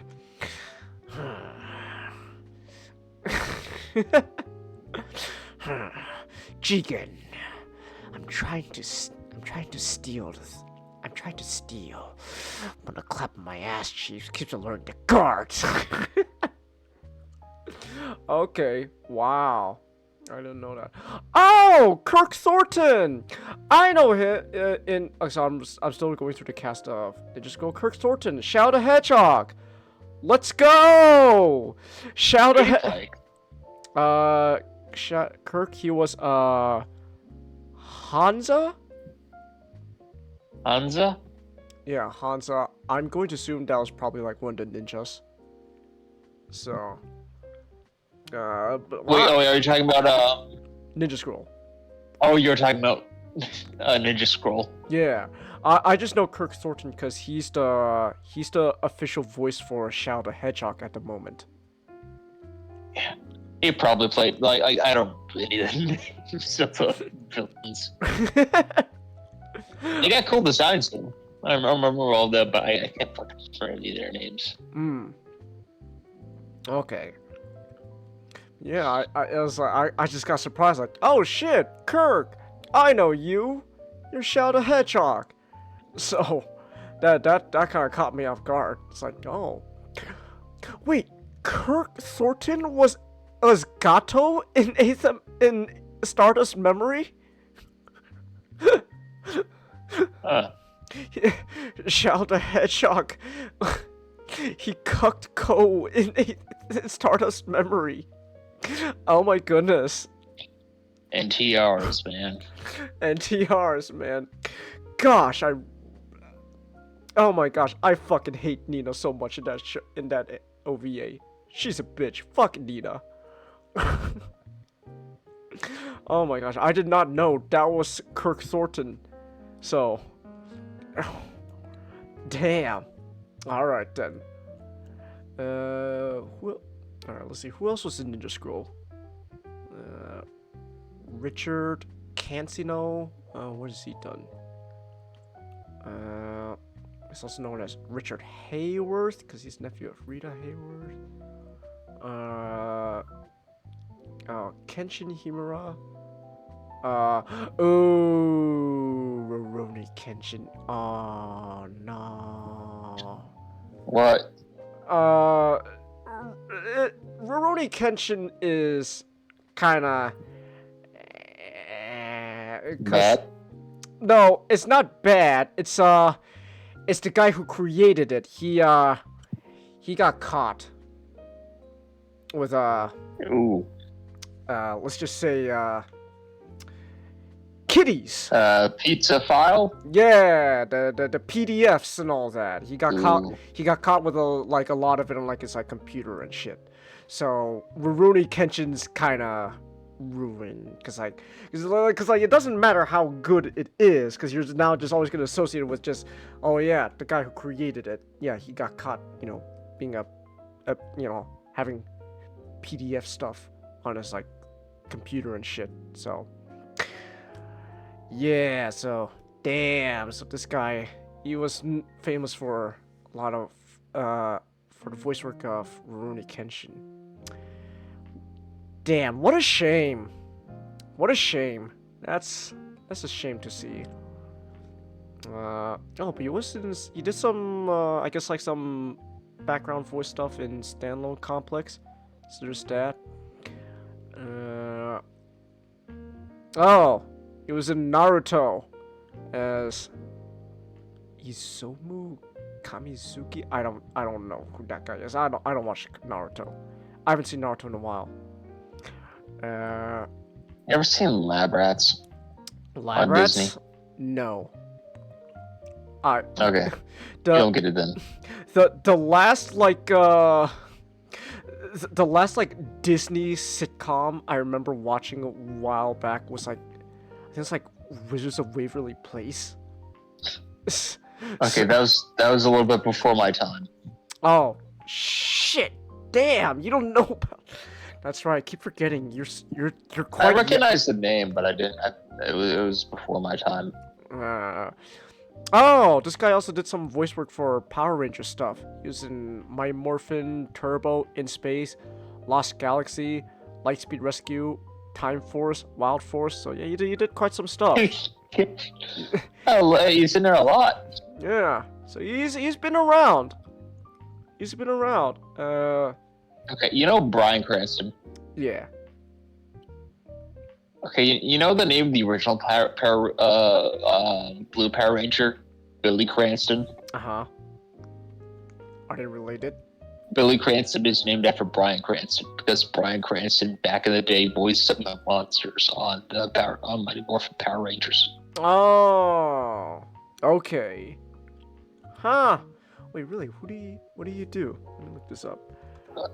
Bryan Cranston. What do you do for? I know he was Zordon in that one live-action Power Rangers movies.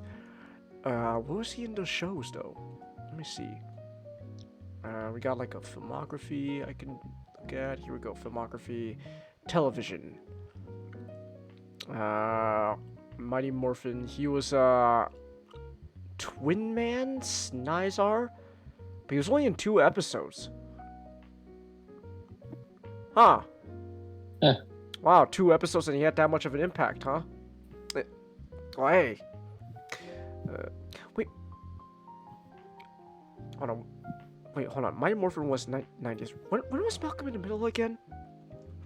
Malcolm in the Middle. When was that again? It had to be sometime, at least in the late 90s, at least. 2000 actually. Wow. Oh. Yeah. So. Hey, I guess he was known even then. So. All right. Well, let's see. Okay, let me see. Back to Ninja Scroll. Who else do I recognize here? Let's see. Milt. I'm just going on like the highlighted names on Wikipedia. Milt Jamin? What has he been in? Milt Jamin. What is he?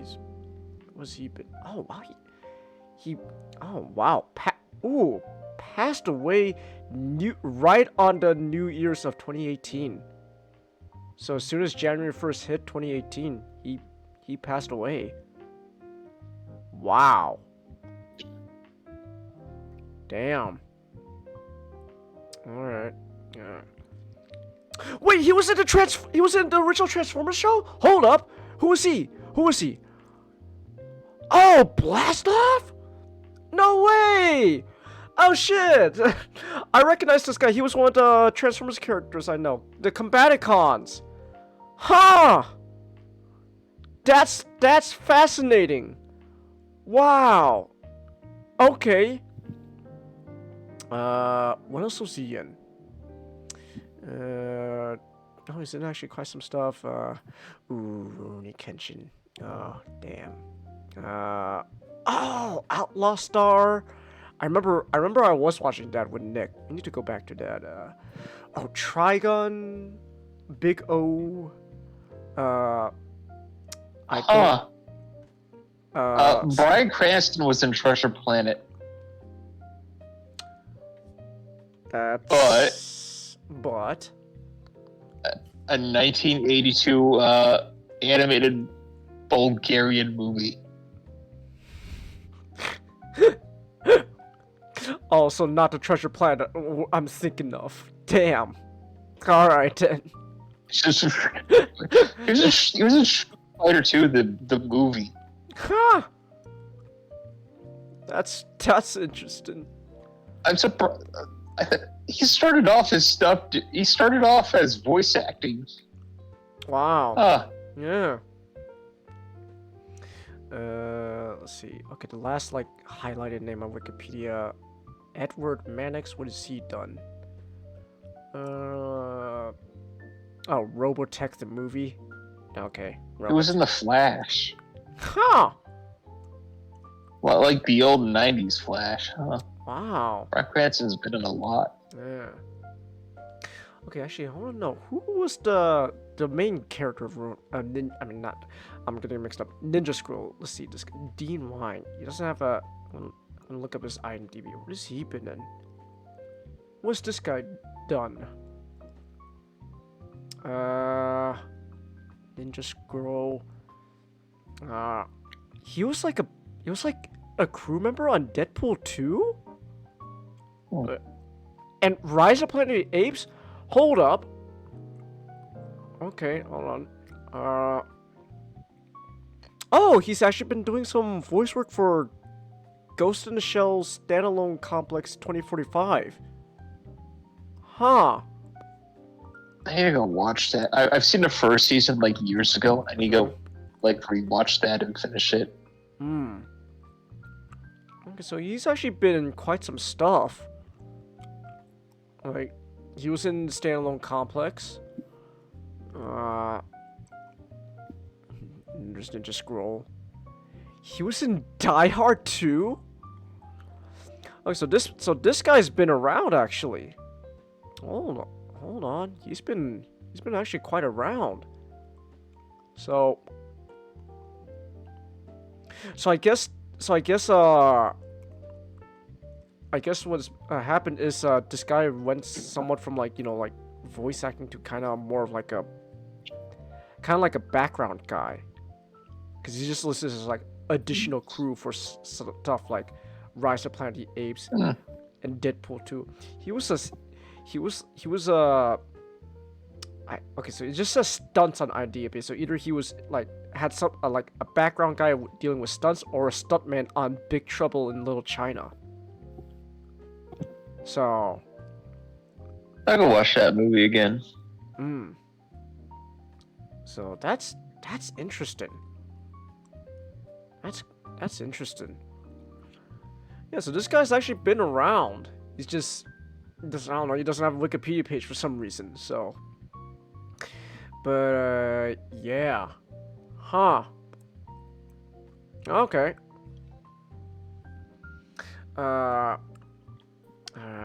Wait, hold on.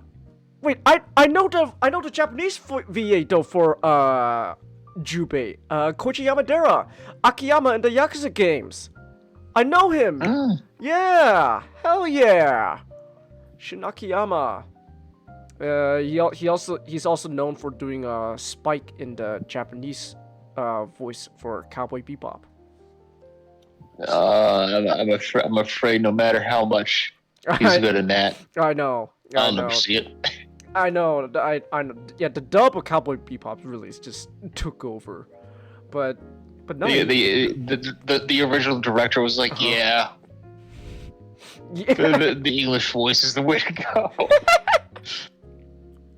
That's funny. Like, yeah, just watch the dub. Yeah, just dub's better.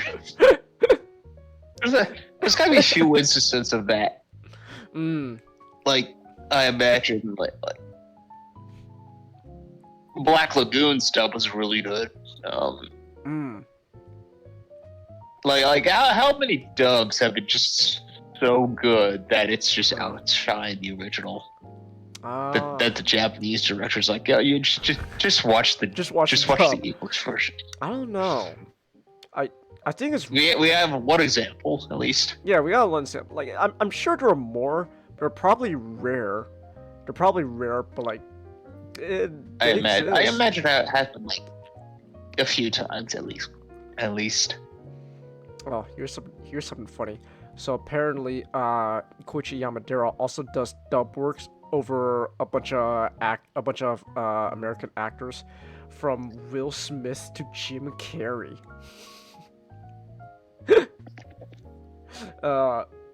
He also has he done King of the Hill? Has he done King of the Hill? I don't know. He dubbed Jean-Claude Van Damme. I gotta look up who are the Japanese. I remember like whenever I hear like Japanese doing dubs, I'm like, yeah, but who are they? I know that they have arguments about King of the Hill, so I'm like, who are they? King of the Hill? I don't know. I could look it up actually. Let's see. Let's look up the dubcast of King of the Hill. Yeah, King of the Hill Japanese dubcast. Let's see. Who are they? Who are they? Okay, so there's some names here I don't really recognize. Naoki Tatsuda? What has he done? What has he done? Oh! He's,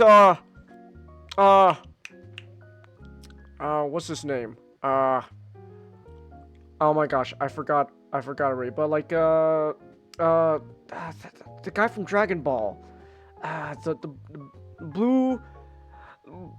blue fat guy on this little planet in like heaven. Oh my gosh, what's his name? Hold on, I know who he is. What is his name though? Damn it, I don't know. Hold on. Oh wait, there's a Dragon Ball wiki. What has he done? King Kai! There we go. King Kai. So King Kai's hold on, actually, let's see. Oh, King Kai is Hank Hill. That's amazing. That's amazing. Wait, hold on. Who's Bobby? Fujiko Takimoto. Where do I find that? I'm having trouble finding the. I just saw like a IMDb page for like Hank Hill. Yeah, but it just takes me to like it just takes me to. I know. Hank Hill and doesn't show everybody else. Wait, hold on. There's a dubbing database like fandom page, so. Fujiko, what has she done? What is she known for? Let's see. Oh, Link! She's done Link. I'm assuming like younger Link. Because I know like older Link is what's his name? I forgot his name, but he does the voice for the main character in Gao Gaigar. So oh, but she's been in quite some quite some stuff actually. Huh. She was in Spy Kids. She did dubbing work for Junie Cortez in Spy Kids. That's beautiful. She did dub work for Tropic Thunder? Wait, Tran? I forgot who Tran was in Tropic Thunder. Probably a background character.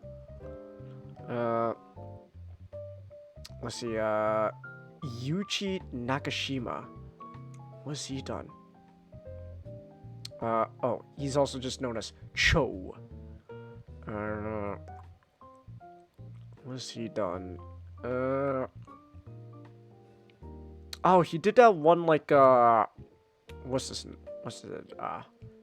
He did like that one like skeleton guy from that one anime. Is that One Piece, the skeleton guy, or is that something else? I have not seen One Piece at all, so maybe. Hold on, let me see. Is it who I think it is? Let me see. Is it who I think it is? No. It's a different anime. So I don't know. Oh, who he's been in. Kenji Nomura is, but basically this guy Cho, he's Dale. Wait, who's? Oh my gosh! Actually, now I gotta know. Hold up. Who's Bill? Kenji Nomura. Okay, Kenji Nomura, you're Bill. What have you done? What have you done? Oh, he's that one guy from Baki. So there's that. Quite some stuff I don't really recognize.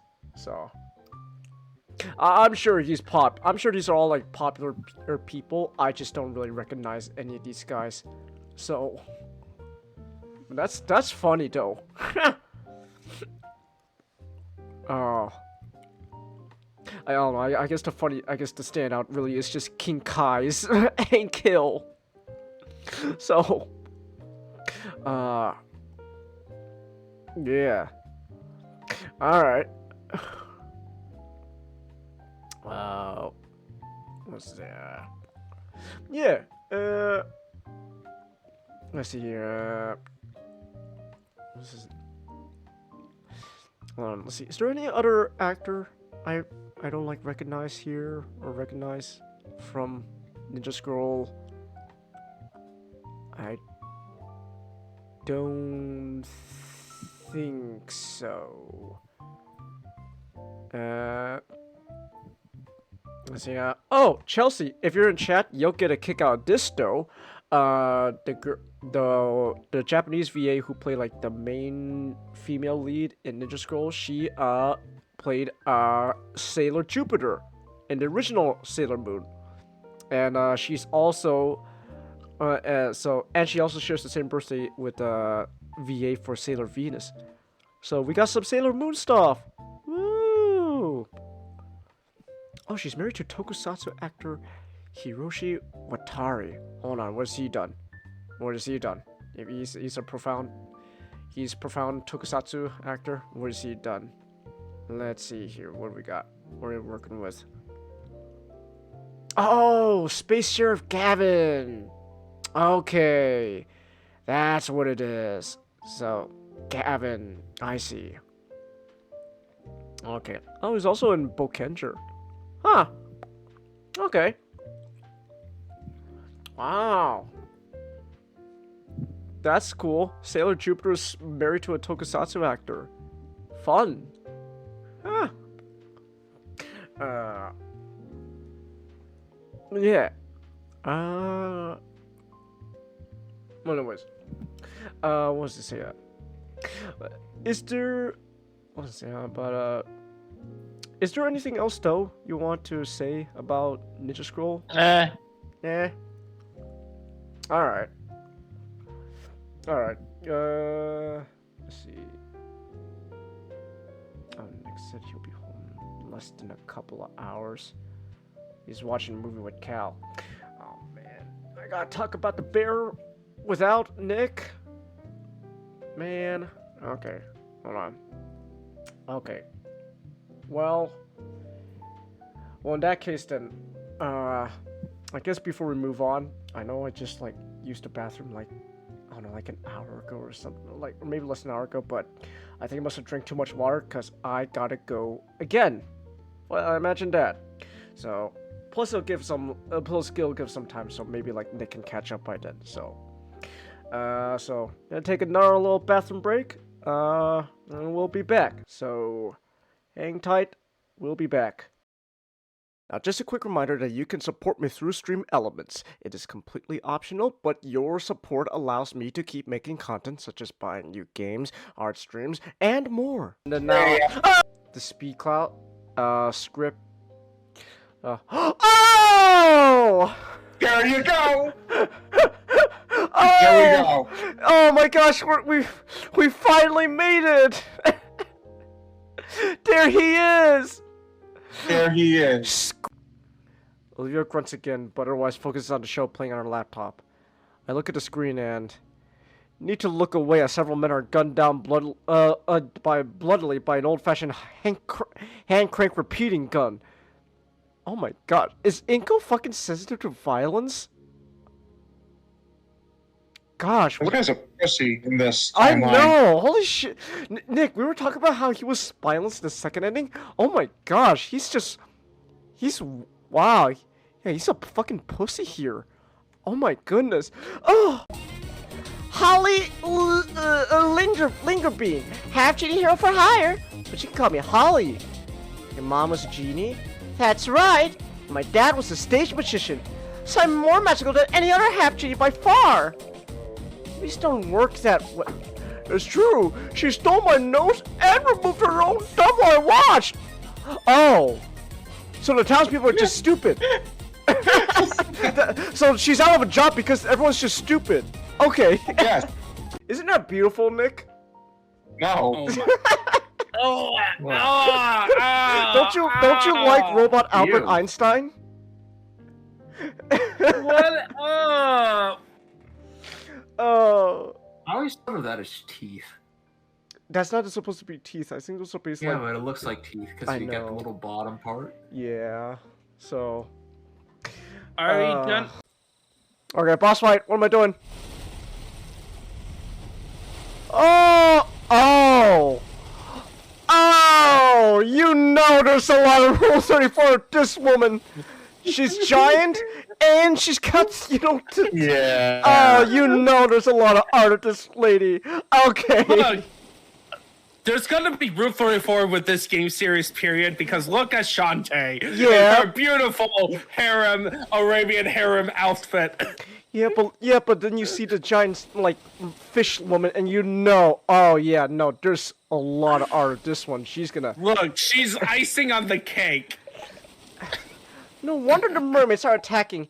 He's captured their queen. Oh, it's a mermaid queen. Of course it is. All you want to do is give a hug to a giant woman. A giant woman! Steven, I think we're gonna have to kill this guy. Damn. Fake happy attitude trying to get his attention is annoying. Stop it. I just want to have a good night with Damien. If it matters so much, why don't you get a room already? In fact, get 2, so you can suck him off in one and I'm over if you're so fucking thirsty. Wow. Olivia! Oh! Oh, wow! I think this is the first time I've ever seen Damien actually mad, man. Holy shit. Wow. I'm over the edge of the paper! Ha ha ha ha ha, meta joke. Ha ha ha. James, I was this close to as a fucking to Boyle's phone. I almost grabbed my fucking laptop and like slammed it, but then I realized, oh wait, no, I need that to fucking communicate and do this. That would have been a horrible idea. Seconds. That's the last tree you cut, blubber butt. What? All right, give me your egg. You don't deserve it. You don't deserve that egg. Okay, that sounded extra mean. Okay. Your child will never be born. See, that sounds even meaner. I know. He's not gonna finish anything. Don't worry. His legacy will be... I hope he likes his legacy, because it's not gonna be great. Don't worry, the dragons are coming. I promise, okay? Wiener, wiener, wiener, wiener, wiener, wiener, wiener, one wiener next to another. Wiener, wiener, wiener. What about the pizza? Don't worry. Shh. Wow. Wow. Wow. Who wants a bunch of poison sumac blossoms? What? No, I'm really allergic to this stuff. Don't scratch it. You'll make it worse. Yeah, this is really getting gross. Maybe I should block your view? No? Are you sure? Okay, you asked for it.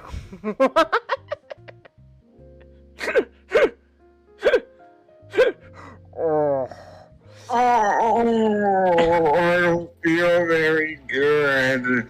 Swollen Sonic. By the way, that's a real Sonic character, by the way. You know what I think of every time I see the slime girl, Nick? Oh my gosh, it's the blob! Look out! It's right behind you! I'll save you! I'll save you! You get my vision, slime lady best head. How did you get... Chelsea, how did you get a Family Guy joke and make it about slime girl hentai?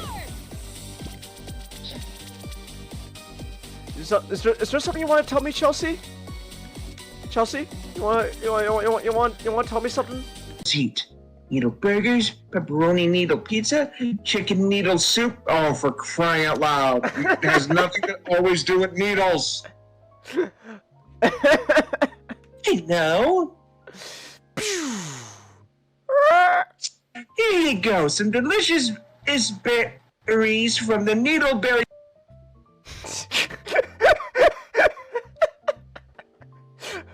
Wait, Nick! No, come back! Mia's advice was, even from here I could see the emotions are displayed on her face.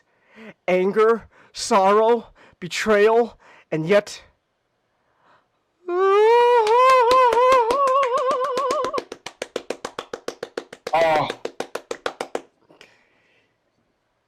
Gosh.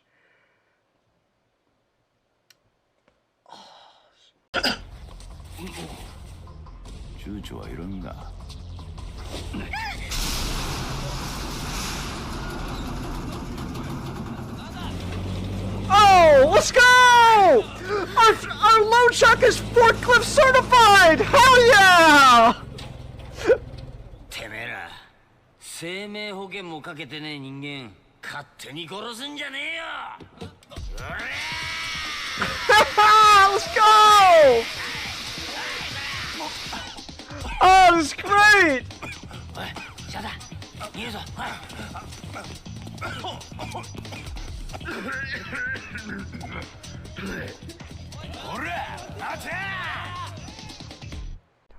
Come on! Okay, there's only one thing left to do! The message is clear. Hug me, gator girl, we'll work this all out. It's happening! The message goes ignored as she tries to maneuver around me. I step in the way and lean closer, my hands finally landing on her. It's animated! Oh my gosh!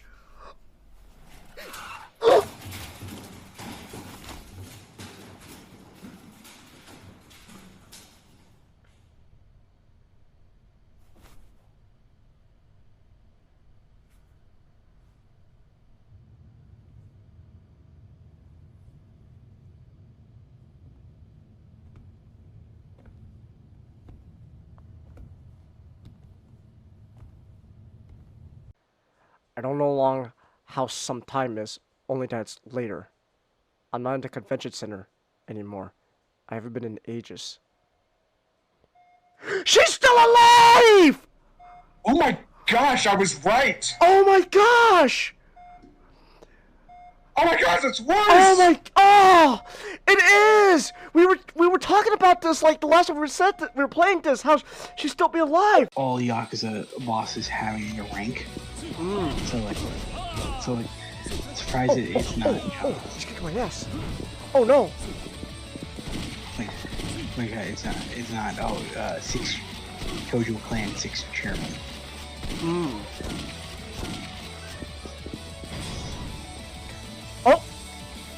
Oh, let's go! Gun! I finished off with a gun! Yeah! Shotgun power! Oh, let's go! Feel the heat!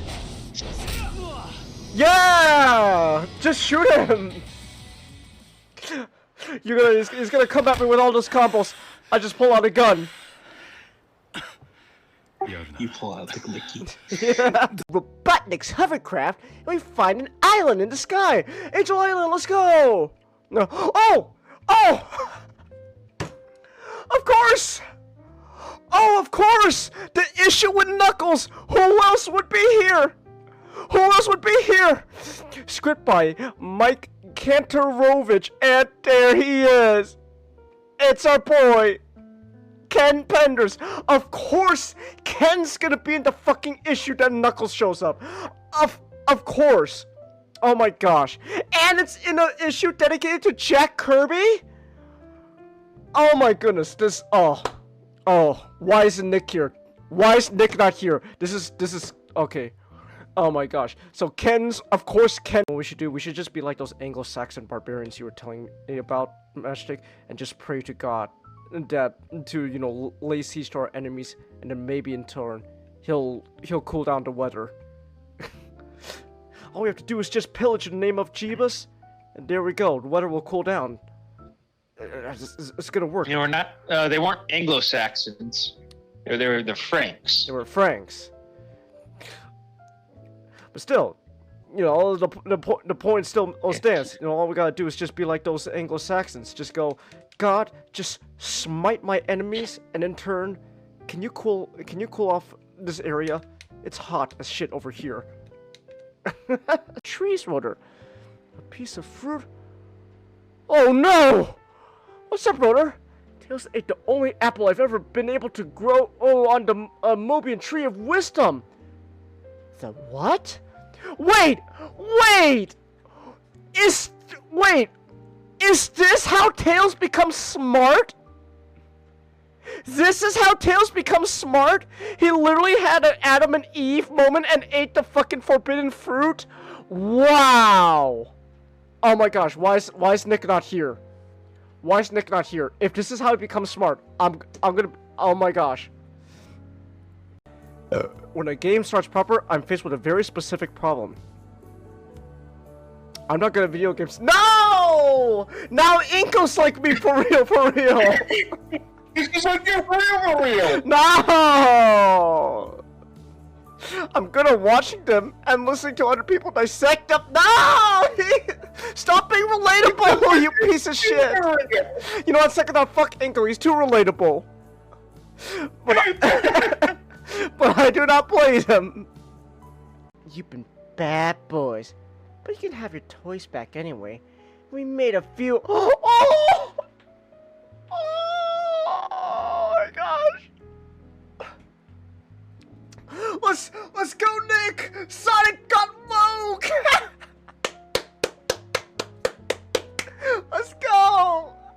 I can make that joke now! Sonic got woke!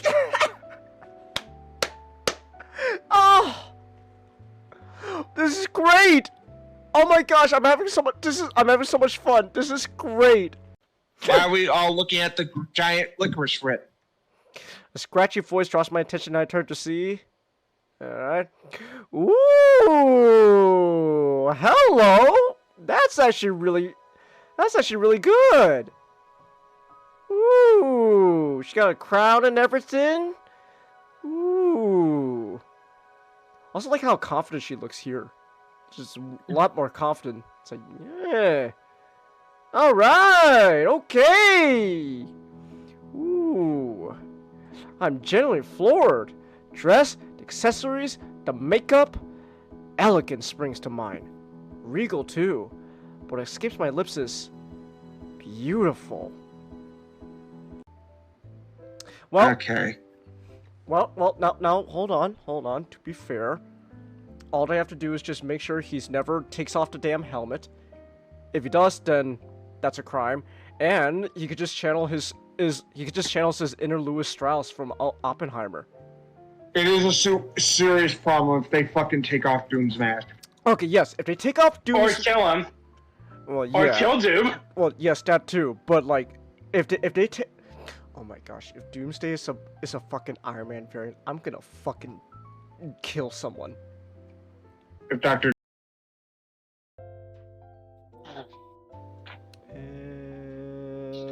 Okay, I'm back.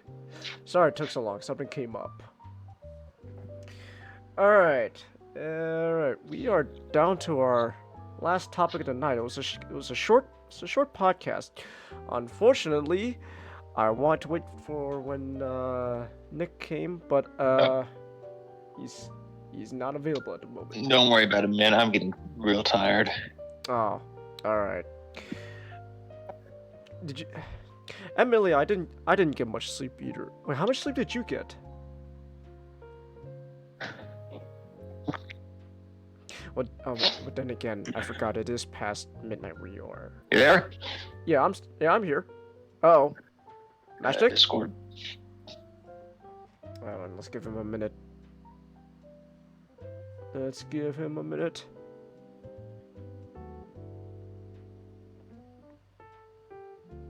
Oh, and he's gone. Let's give him a bit. Oh.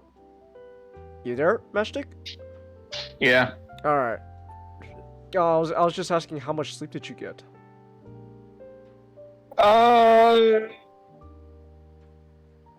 7 hours, 30 minutes. Okay. All right.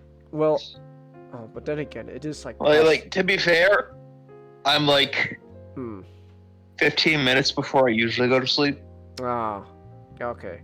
I was also gonna say it is past like midnight where you are, so yeah, there is that then. All right. But anyways, I was trying to say though, like, I was hoping I could do this topic with Nick, considering we watched the show. Also, I kind of was hoping we could do it also with Not, since Maybe do a non-spoiler review right now, and then do a spoiler one later. True, I could do that. With the rest of them. That's probably what I'm gonna be doing. What I'm gonna do. So, yeah, that's what I'll be doing. But I was just saying, like, I was hoping, you know, the other guys would also be here so we could talk about it, since we all watched season 3 of The Bear. But I guess I could give like a brief rundown and all that. So not just season 3, but also like just the show in general. So The Bear, it is an FX TV show, or you know, FX on Hulu. So Disney. I remember I tried to get like my Hulu account for the streaming service. I was trying to get a Hulu account back, but then I got greeted with like oh, you wanna, you know, like, it's like, oh hey, I wanna, you know, get back into Disney. I mean, I wanna get back, you know, I wanna get my Hulu account again. It's like, oh, you wanna, you know, sign back into your Hulu account? Well, do you have a My Disney account? It's like, what the fuck's a My Disney account? So I never fucking bothered, because I'm not paying. I'm not gonna go to Disney to create another account so that way I can link up an account with a separate account on a different streaming platform just because Disney owns Hulu. Man, fuck Disney. Alright, screw Disney. Actually, well, I want to go on, you know what, you know, just to stall a bit, little short Disney tangent. Disney is just the gift that keeps on giving recently. Fuck Disney. Like oh, don't. Changis, don't you know they're about to take you from your house and strap you to a little boy, strap a little boy with a green hat to your ass? Yeah, that's right. That's right. Oh, you know what? Because I had a Hulu account and Disney owns Hulu now, they probably changed their contract. They're like their terms of service again, so now probably they own my ass. So damn it, I can't say anything bad about Disney otherwise, or Hulu, because they're gonna come after me. It's in their terms of service, in their streaming service. What's that? Your wife died in one of our restaurants? You get the asparagus, the coefficient asparagus, or the vanilla paste? Oh, the vanilla paste. Oh, Kyle, which one should I go for? Cuttlefish and asparagus? Cool. Cuttlefish and asparagus? Okay. Oh no. Cuttlefish and asparagus, not to sitting around. Yes, I believe in you. Oh my gosh, yeah. So like, but oh my gosh, like Disney's, they're just so, they are the gift that keeps on giving, man. Oh, you're so literally man.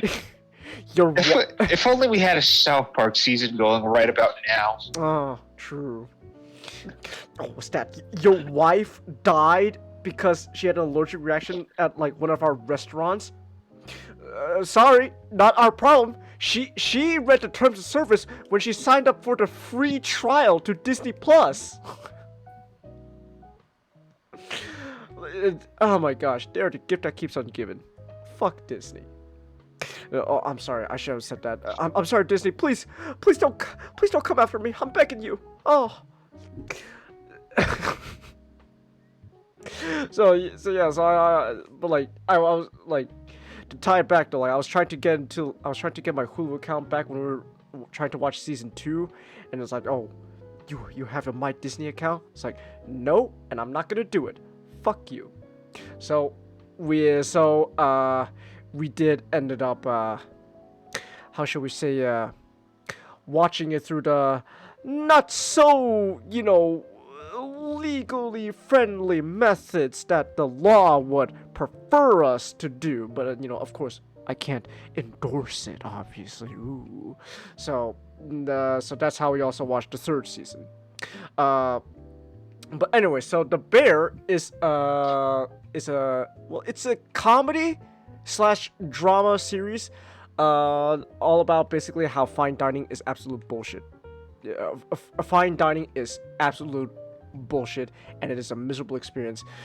I don't understand why people buy into fine dining so much. It's awful. I hate fine dining. But basically, the series, at least back in season 1, the series started all about how our main character Carmi Berisato, who usually goes by the nickname the Bear, the nickname Bear. Carmi, he's an award-winning chef, so he's a big-time chef from fine dining, but basically he returns back to his hometown of good old Chicago, so that way he could take over the sandwich shop that his dead brother left him with. So yeah, it is a comedy. And don't get me wrong, there's a lot of funny moments, but it's also mostly a drama. And I could definitely say the 3rd season especially very much focused a lot more on drama. But there was still some comedy. There was still a lot of comedic moments. But that's like the basic premise of The Bear. This fine dining chef, he comes back to take over his brother's sandwich shop. But then throughout the 1st season, he always had plans to essentially start his own fine dining restaurant, which he would call The Bear. Ooh. So there is that, and then basically throughout season 1, he's trying to take over the sandwich shop, but then at the end of season 1 and throughout season 2, there's this it's all about this transition of trying to shutting down the sandwich shop and turning it into the actual fine dining restaurant that Carmi always wanted. And then by the end of season 2, he's got the restaurant now. So season 3 is more or less about running the restaurant of the Bear. So you went from the sandwich shop to turning into the fine dining restaurant, and now season 3 is about running the fine dining restaurant. And so yeah, now it's not just Carmi. There's also a big supporting cast. This is one of those ensemble cast type of shows. We got Eben Moss Backrich. I cannot pronounce that last name, but he plays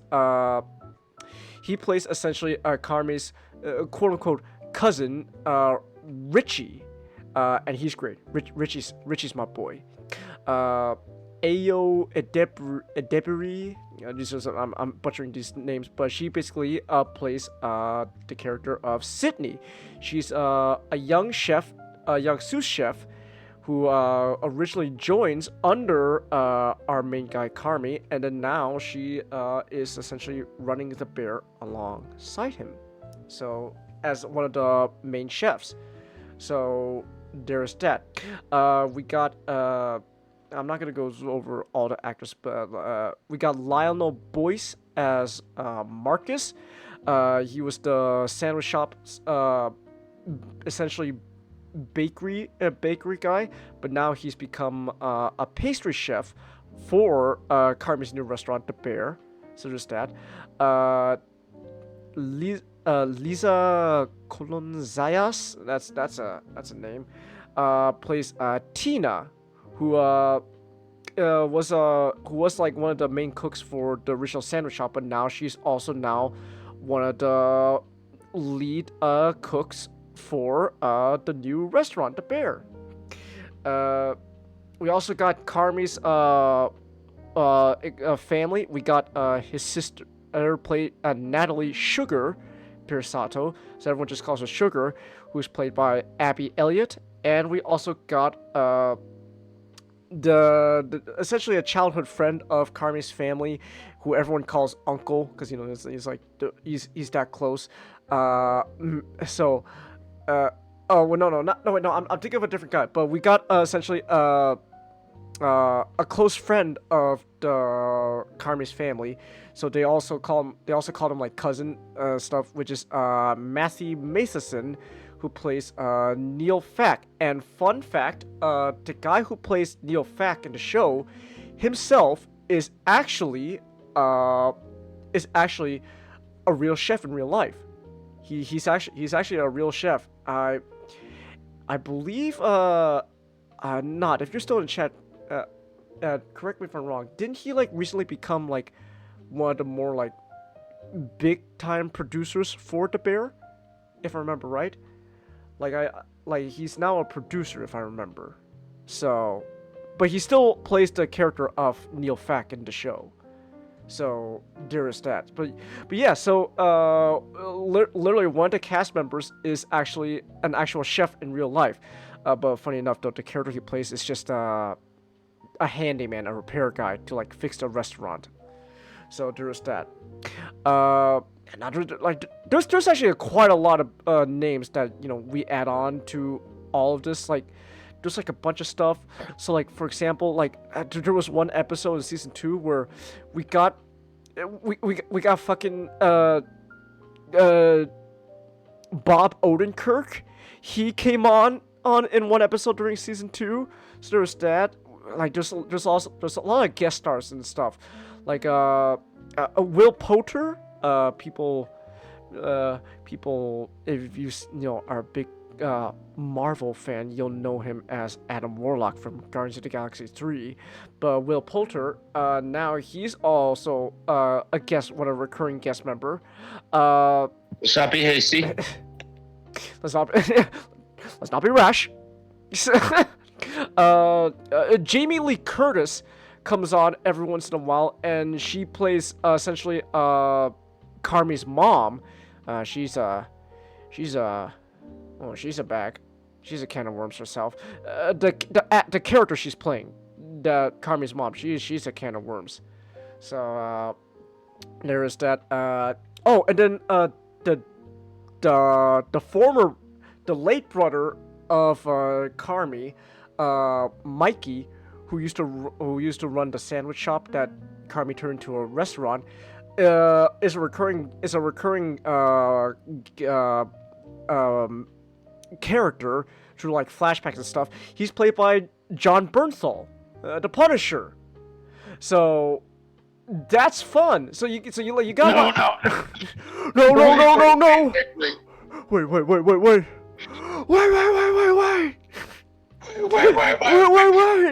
Yeah, so we got a lot of. It's like every once in a while you got a lot of big names that come on board.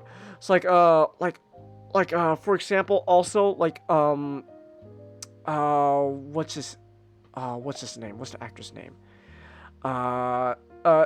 Jimmy Cicero. He's the one that the Carmi's family, everyone refers to as like Uncle. He's basically the restaurant's main investor. He's played by Oliver Platt. So that's fun. Funny enough, though, I know Oliver Platt specifically because of him playing the like comedically selfish and evil politician in the hit Roland Emmerich movie 2012. That's where I first recognized him. So when I saw him in The Bear, I was like, oh my gosh, it's the guy from 2012. Whoa. What was I gonna say?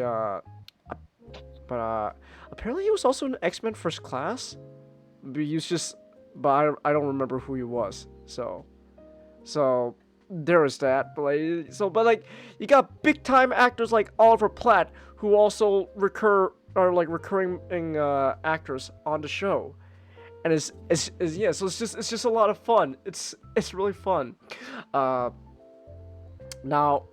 I mentioned already. I'm gonna go back.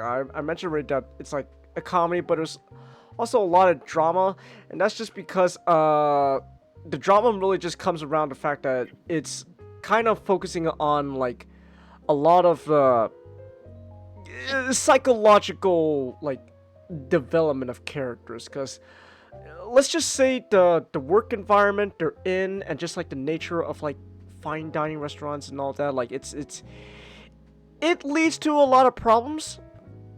So there's no one, I'm just like pretty much no one is like complete 100% mentally functioning normal person. Everyone's got some kind of something going on up there in a sense, and from like just so like there's like a lot of like, you know, themes and stuff that like the show tackles, from like dysfunctional families and relationships to, you know, workplace environment, you know, workplace mistreatment, employee abuse and all that.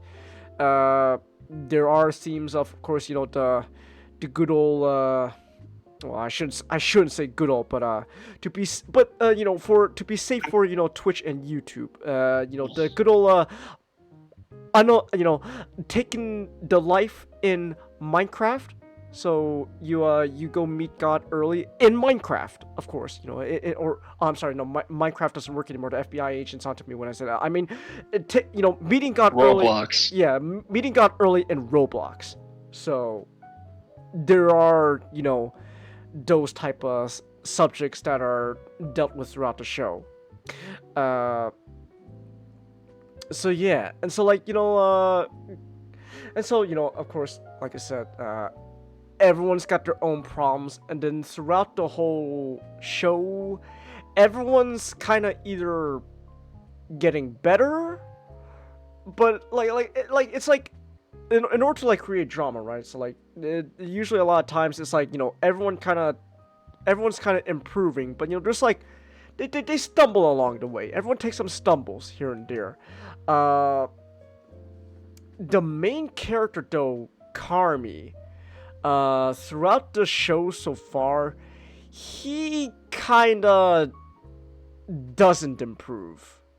In fact, I'll say, just like the stress of fine dining environment, all that, it's kind of getting to him, and so there's a lot of times where like he kind of seems like he's actually like, I wouldn't say he's regressing, but like everyone seems to be improving but him, essentially. Like for example, the character Richie in season 1, he kind of came across as like kind of an asshole, kind of a jackass. He's the asshole that, like, you know, everyone, you know, that always gets on everyone's nerves, but you know he's not that bad, because Richie's got his own problems. But then and really it just, the big thing about Richie's character was, especially in season 2, is just he's just kind of afraid of change in general, especially after the fact that his best friend, the guy he used to call cousin, Mikey, you know, Robloxed himself. So that affected him a lot. And Mikey's death is like the main catalyst for the whole show being like the way it is. So that's why. So there is that. But like so there's a lot going on. But like, so like Richie, he has problems, and he's really just mostly afraid of change.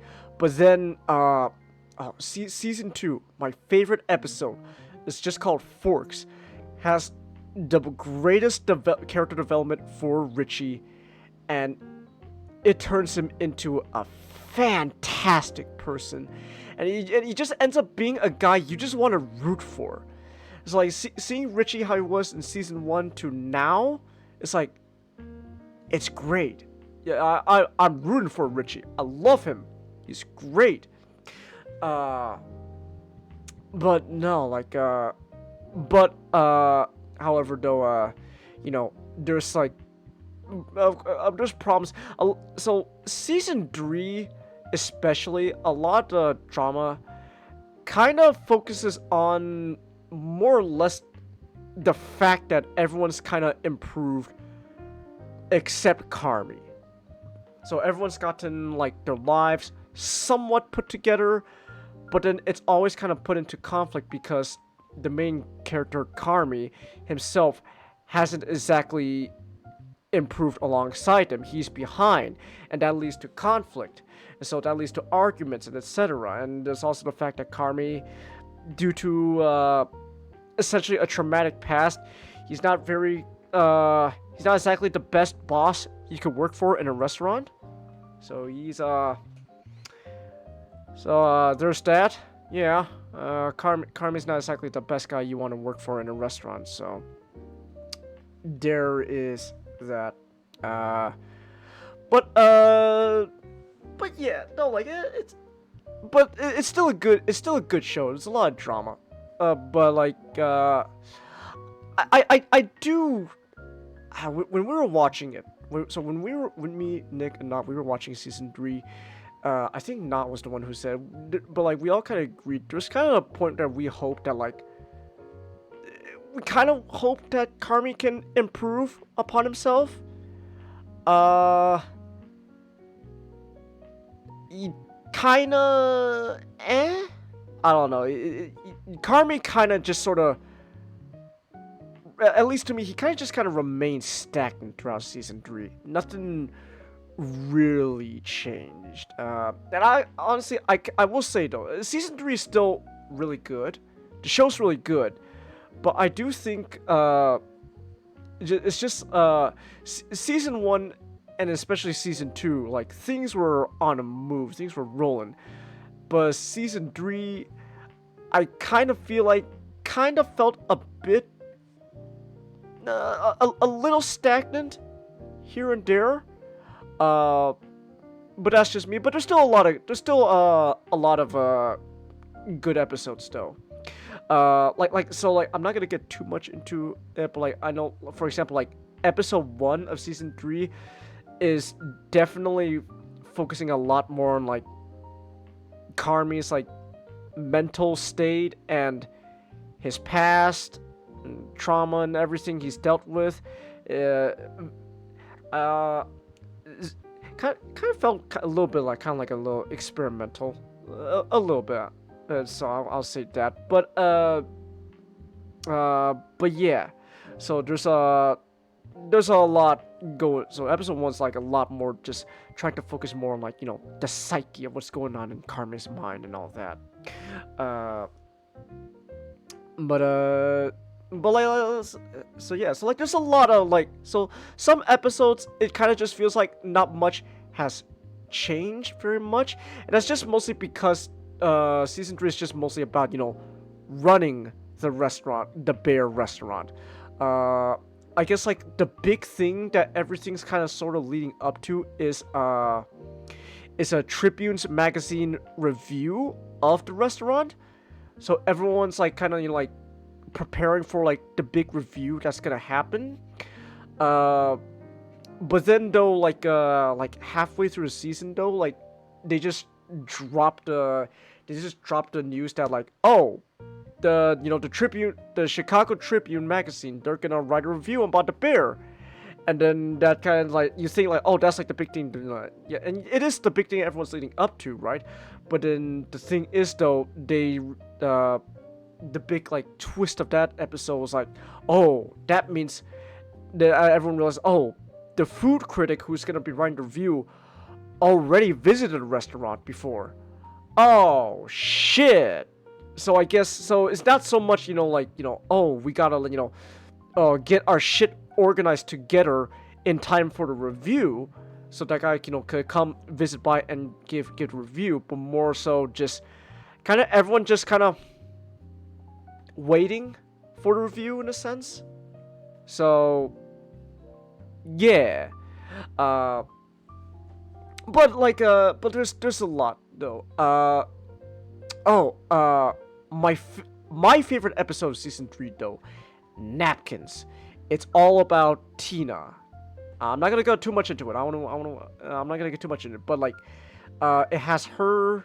John Berthel shows up again as Mikey, and it's a great episode. It's my favorite episode so far in the season. It's a good episode. No joke, it actually did kind of bring me a little bit to tears. It kind of made me emotional. I will not lie. Oh, hey, DJ. You saw the leaked trailer for Friendly Neighborhood Spider-Man? Looks like a PS2 game, and the intro sounds like it was made by 4Kids?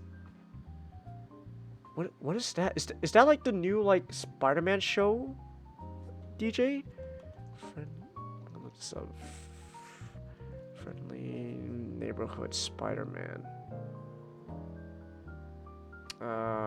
What is this? Hold on, what is this show? Your Friendly Neighborhood Spider-Man. Okay, little tangent here. Streaming service on Disney Plus.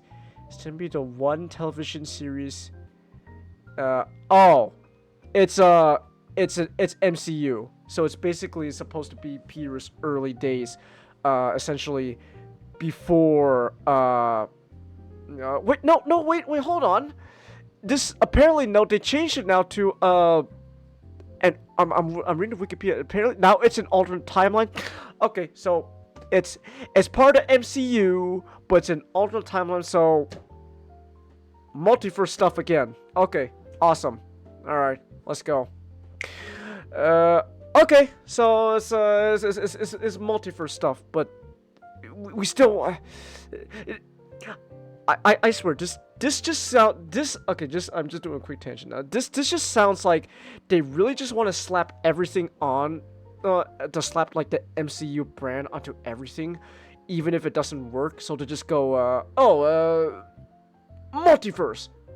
Oh shit, genius! Of course. Oh, why didn't we think of that before? Of course, we could just slap multiverse onto it, and it's still part of MCU. Wow.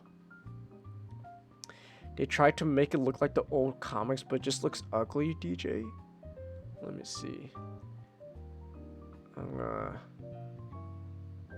Like if I look up like screenshots and stuff, what do we got? Okay, I'm just looking at screenshots. I see what you're getting at. Yeah, it's kind of going for like kind of like that like comic book art style. Yeah, I get it. Okay. What the fuck? There's a screenshot with Doctor Strange? Okay, so Doctor Strange is already in the new Spider-Man show. Just right off the bat. Oh, hey, it's Doctor Strange. Alright. Okay, then. Alright. Alright. Okay, then. I'll probably check out the trailer later. Yeah, I'll check it out later. What was I gonna say?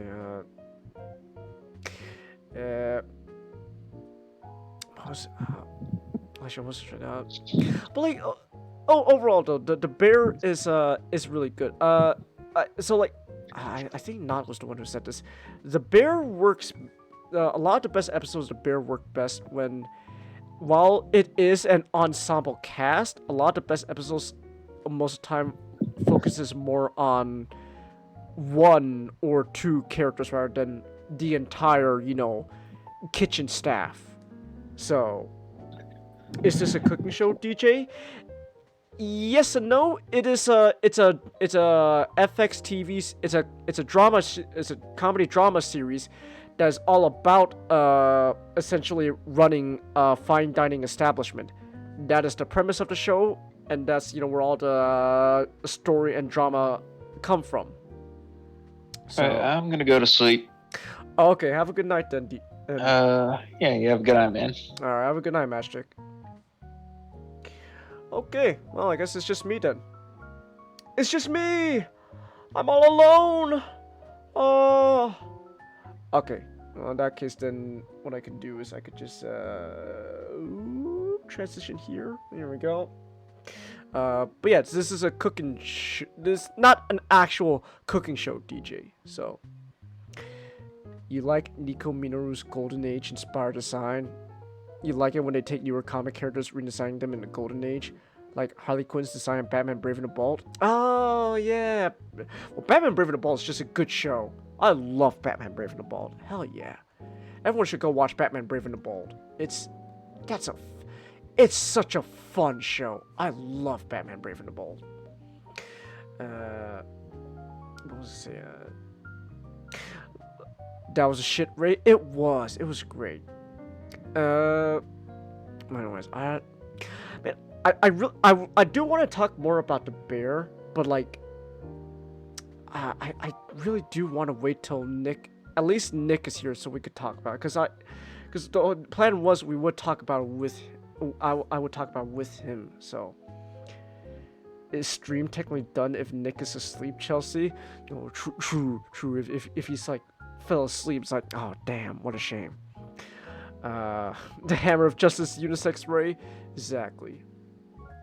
You know what? I guess then I've said essentially kind of what I want to say about the bear for season 3, at least non-spoiler review. I still wanna give some time for Nick to come so we could talk about it, like a bit of a just a spoilerish talk. But you know what? I guess in the meantime then we're gonna have to stall for a bit. So, you know what? Let me look up that fucking trailer that DJ was talking about. Friendly Neighborhood Spider-Man. Okay, what are we working with here? Let's see. Window capture. Here we go. Friendly Neighborhood Spider-Man. What am I working with here? Leaked trailer. Oh wait, hold on. Am I gonna get struck down for this? Ooh. No. Hold on. That's just a guy talking. Oh, okay, so this guy's got a genius way of avoiding copyright. He's got like 2 different things playing in these corners here, while the main thing is right here in this little center. Wow, that is okay. Is there anything better?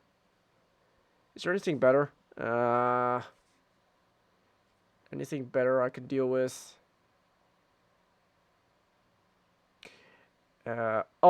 First official Disney 23 look. First off, Oh my gosh, no! I just want to see the leaked trailer. Oh, awesome! Now this guy's got Deadpool footage, the Deadpool trailer playing in the background while we can. So you're gonna see the Deadpool 3 trailer in the background while you supposed to pay attention to this tiny ass screen right here of the actual leaked Spider-Man trailer. Okay. Are you okay? Oh, thanks. Yeah, definitely could have been worse.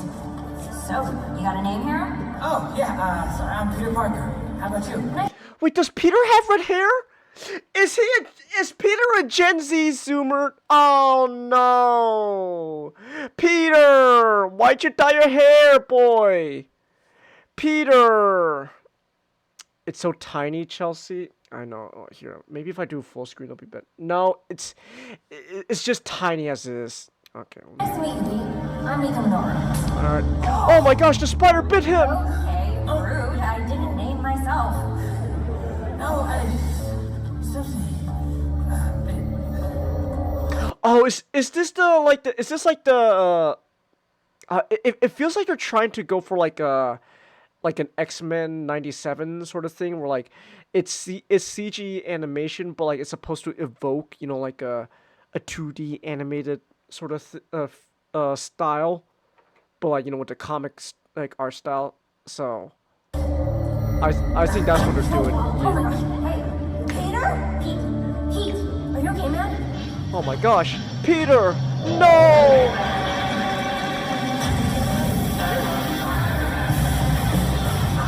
Oh, we got the Spider-Man theme song, Spider-Man.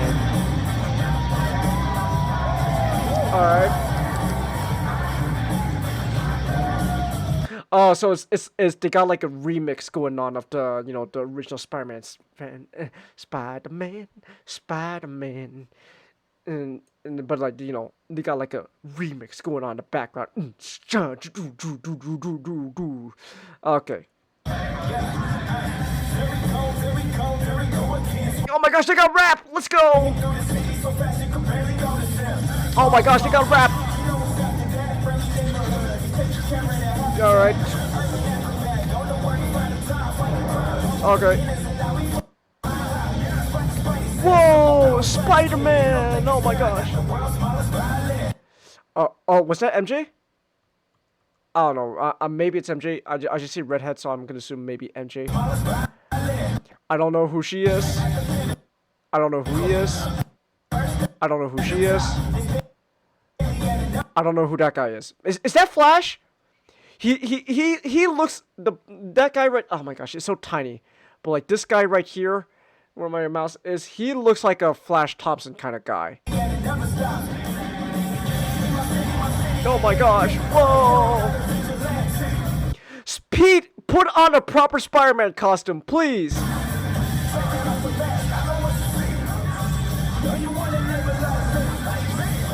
Oh my gosh.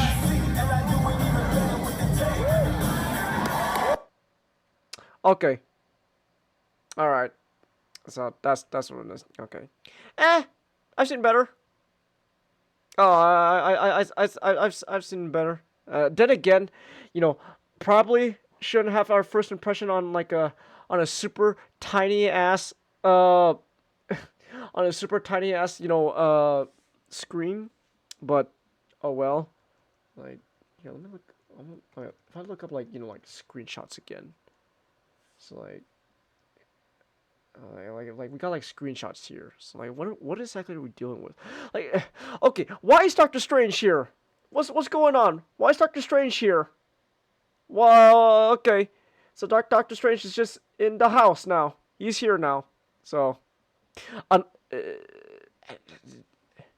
no, this is straight up IMDb. This is real. This is real. So Doctor Strange is just there.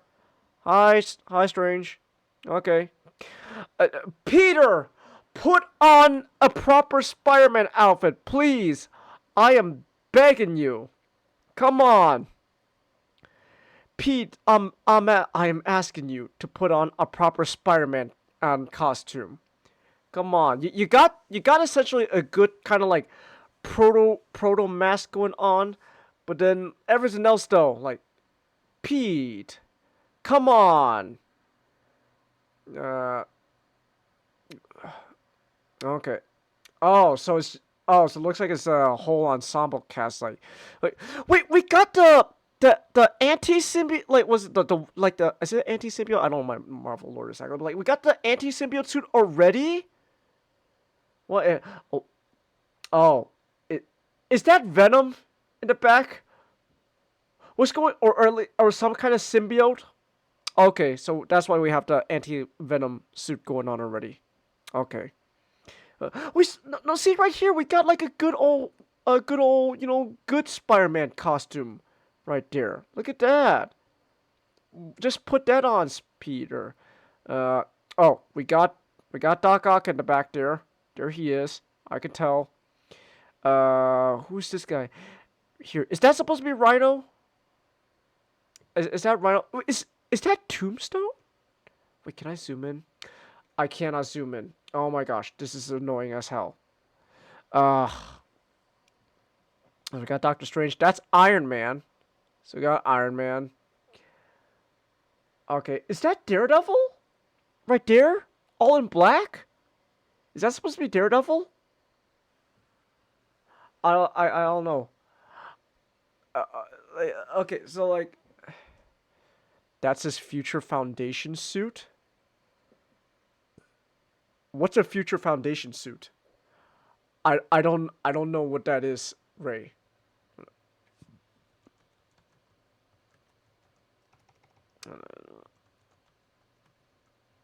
Wait, hold on. Is it Daredevil or is it something else? Hold on. Future Foundation. Oh, Spider-Man. Oh. Okay, Future Foundations. What is this suit? Wait, what is Future Foundation? What even is Future Foundation? Team for Superior and Fantastic Four. Future is a organization created by Mr. Fantastic to better serve humanity's future. Okay. Okay. Oh, is it Marvel Spider-Man? As a alternate costume? Okay. Alright. Oreo Spider-Man, Chelsea. It is! It's Oreo Spider-Man! Oh my gosh! It's Oreo Spider-Man. But like I don't know what's going on in like most of this stuff. Okay, so there's Norman. So most likely Green Goblin shenanigans. Probably. That's probably what's gonna happen. It's gonna be Green Goblin. Ooh. So like, oh, so like there's like that weird like symbiote thing. Okay, is Peter gonna get his powers from like some weird like symbiote Doctor Strange? I don't know. I don't know what they're trying to do here. So. Oh, the Fantastic Four after Johnny died. Okay. Okay, I see. But I just don't know what they're trying to go for here. Like, okay, I guess that's not Flash because that guy seems all friendly with Peter. Wait, why is his hair like? Okay, so you know, what I think what it is. I think I know what's going on. So, his hair is supposed to be like this, like reddish brown, but for some reason, in like that like screen recording of a trailer, or that got leaked, it makes it look like he's like a redhead. So, I think that's what's going on. When in reality, it's supposed to be kind of like this like reddish brown kind of hair color. So that's what it is. So, oh my gosh, Norman's got the waves. He's got the waves. Let's go, Peter. I've got the waves. Oh no, that is supposed to be Daredevil. I can see like the horns there. Why is he black? Oh my gosh, you can't just ask people why they're black. But oh, okay. Wow. So that's just so interesting. Oh, okay.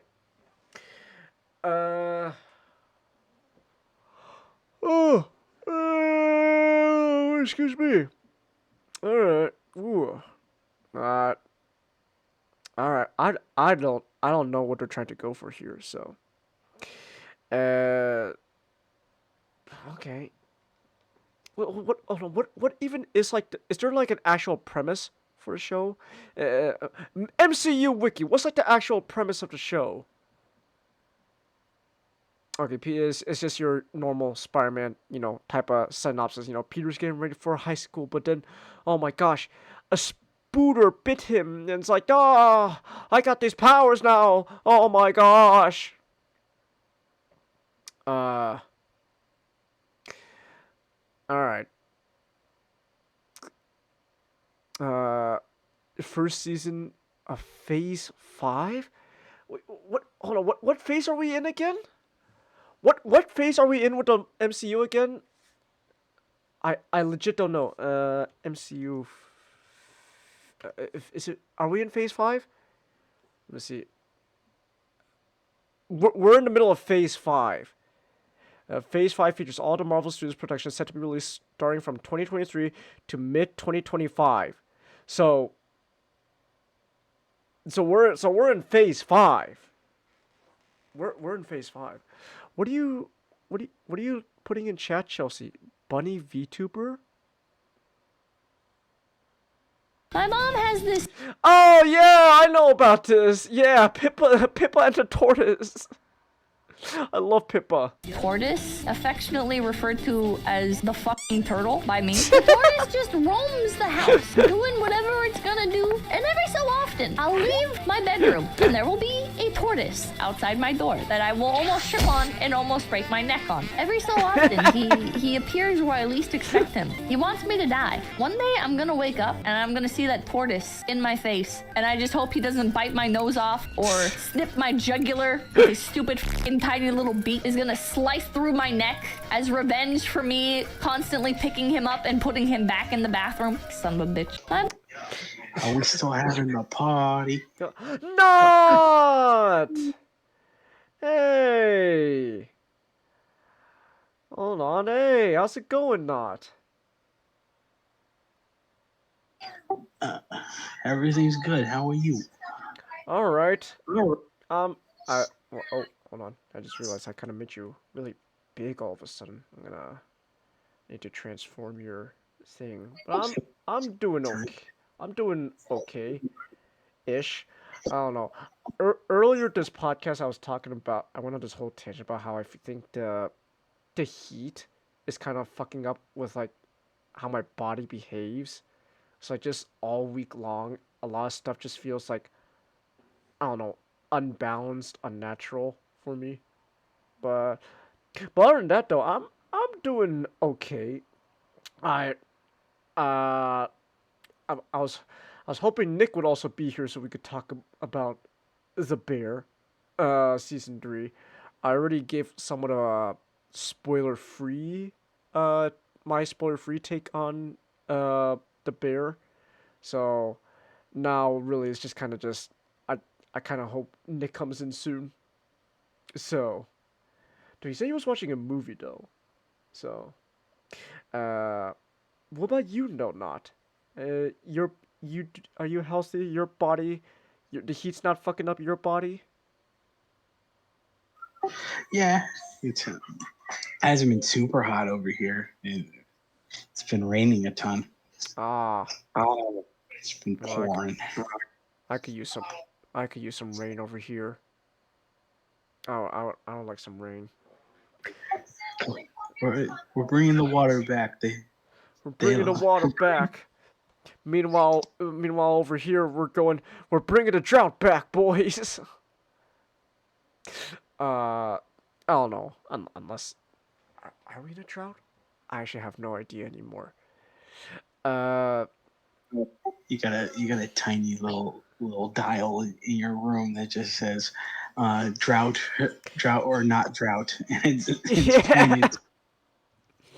Exactly. What was that?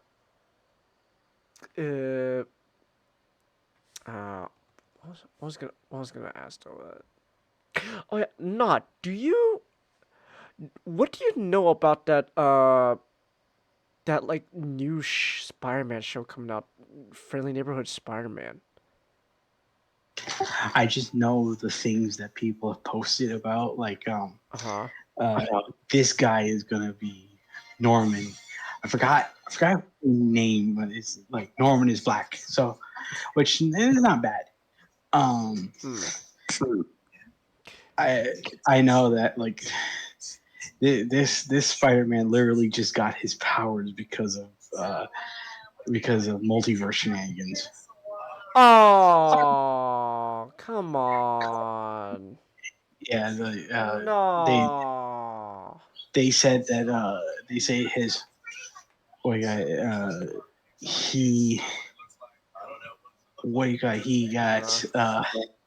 the spider came from when Doctor Strange was fighting Venom. Wait, so that thing was Venom? I saw? Yeah. He doesn't look like Venom though. I know. Okay, so all right. Oh, so more multiverse with Spider-Man. Okay. Yeah, but I don't think the multiverse will be a big thing. I think it's just they did it sort of as a quick explanation and joke because they're kind of in a way, my friendly neighborhood Spider-Man is supposed to be, yeah, it's supposed to be tangentially related to the MCU, just like a thin little thread. Yeah. But it's meant to be in its own sort of thing. So, but it really just kind of feels like to me that like they want to do their own thing, but they still want to slap the MCU brand on it. So there's like, a multiverse. There we go. That's how we solve it. well, like it really is just the problem with synergy, like we talked about before. Oh, that means we get to plug something. Chengiz, what episode of the podcast did we talk about brand synergy? Oh, that's actually a good question. When did we talk about that? It shouldn't have been too long ago, if I recall. I can check real quick. I don't think it was that long ago. I would hope not. I don't. When did we do that? I think it was either. I believe it must have been something involving Transformers. I'm pretty positive that it most likely has something to do with Transformers. That we were talking about brand synergy. But I could be wrong. Because Transformers was like one of like the main examples I remember we were using to talk about brand synergy. Unless it's something else. I'm not so sure.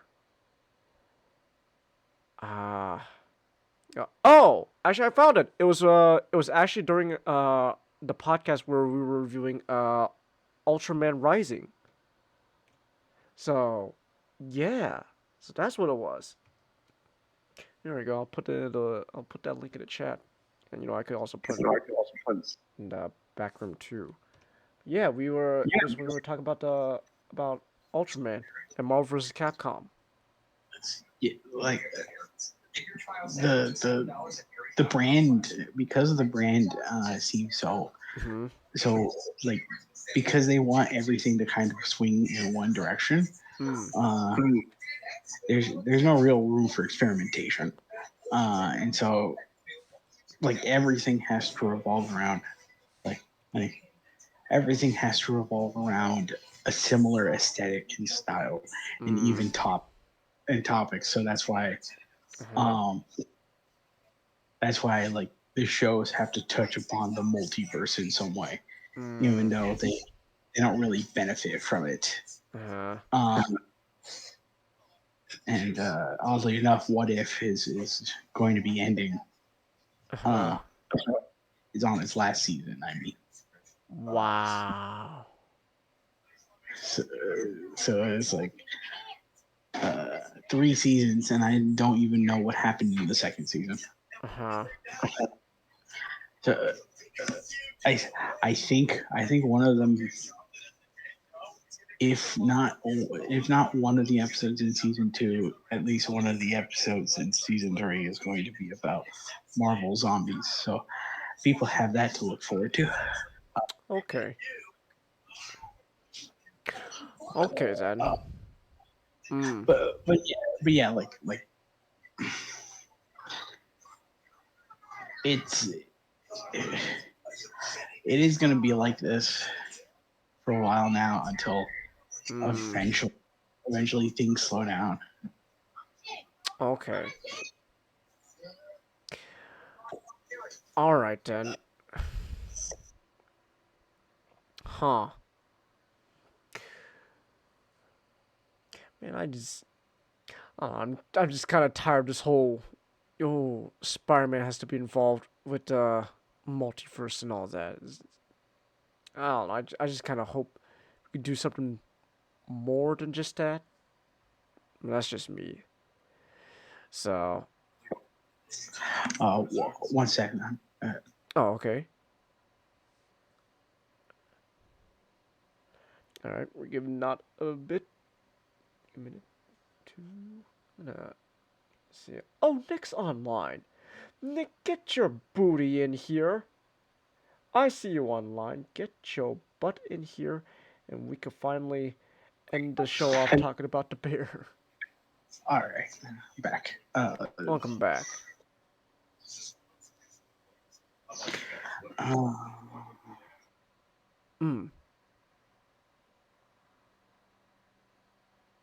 just realized that I muted up royalty-free jazz because I was watching stuff while I was stalling. Oh, no, Nick went back offline now. What the hell? Hold on. I last talked to him, like, oh my gosh, 9 o'clock my time? Hold on. Yeah, I'm gonna ask him.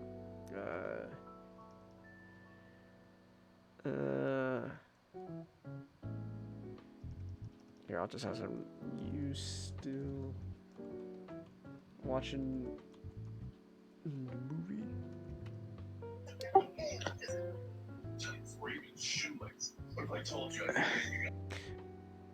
Alright. I guess then, oh yeah, actually, were you gonna say something, Nick? I mean, not, oh my gosh, I'm calling everyone Nick tonight. Holy shit. So,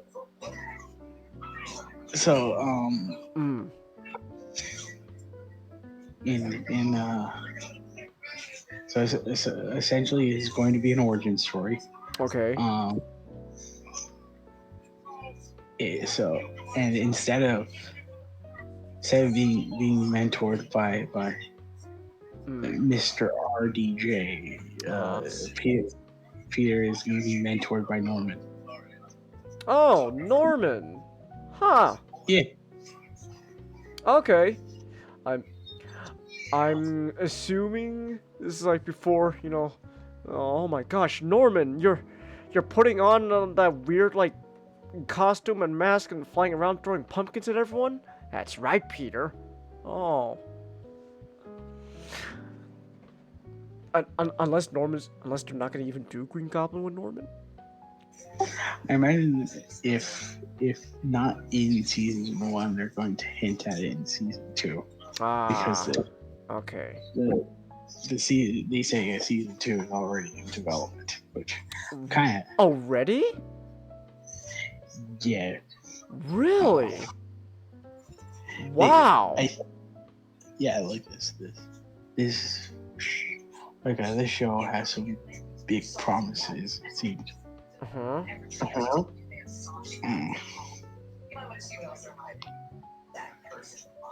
I did not know that. Wait, so wait, is that just how things are now? Like you just greenlight you greenlight like multiple seasons right away, just like that? Usually that's a thing for like cartoons, all the time. That's why like a cartoon always gets 26 episodes before like if they want to go forward or not. Because it became a sort of Nickelodeon standard because they want. Okay. Nickelodeon wanted to because the Angry Beavers poke fun at that a lot, whereas like Nickelodeon doesn't want their shows to have finales because they keep wanting to rerun them into syndication for forever. So when like I don't know if you've heard the finale audio for the Angry Beavers, but they kind of poke fun at that. Just they got canceled. They were getting canceled. Okay. Nick! Hey! We were waiting for you. We were talking. Sorry about that. It's fine. It's fine. So I was out with a friend all day. Guess what we watched? What'd you watch? Guess. Was it an alien movie? Maybe. Okay.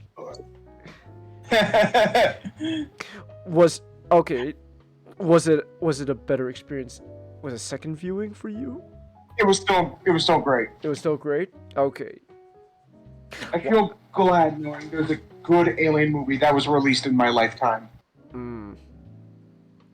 Wow.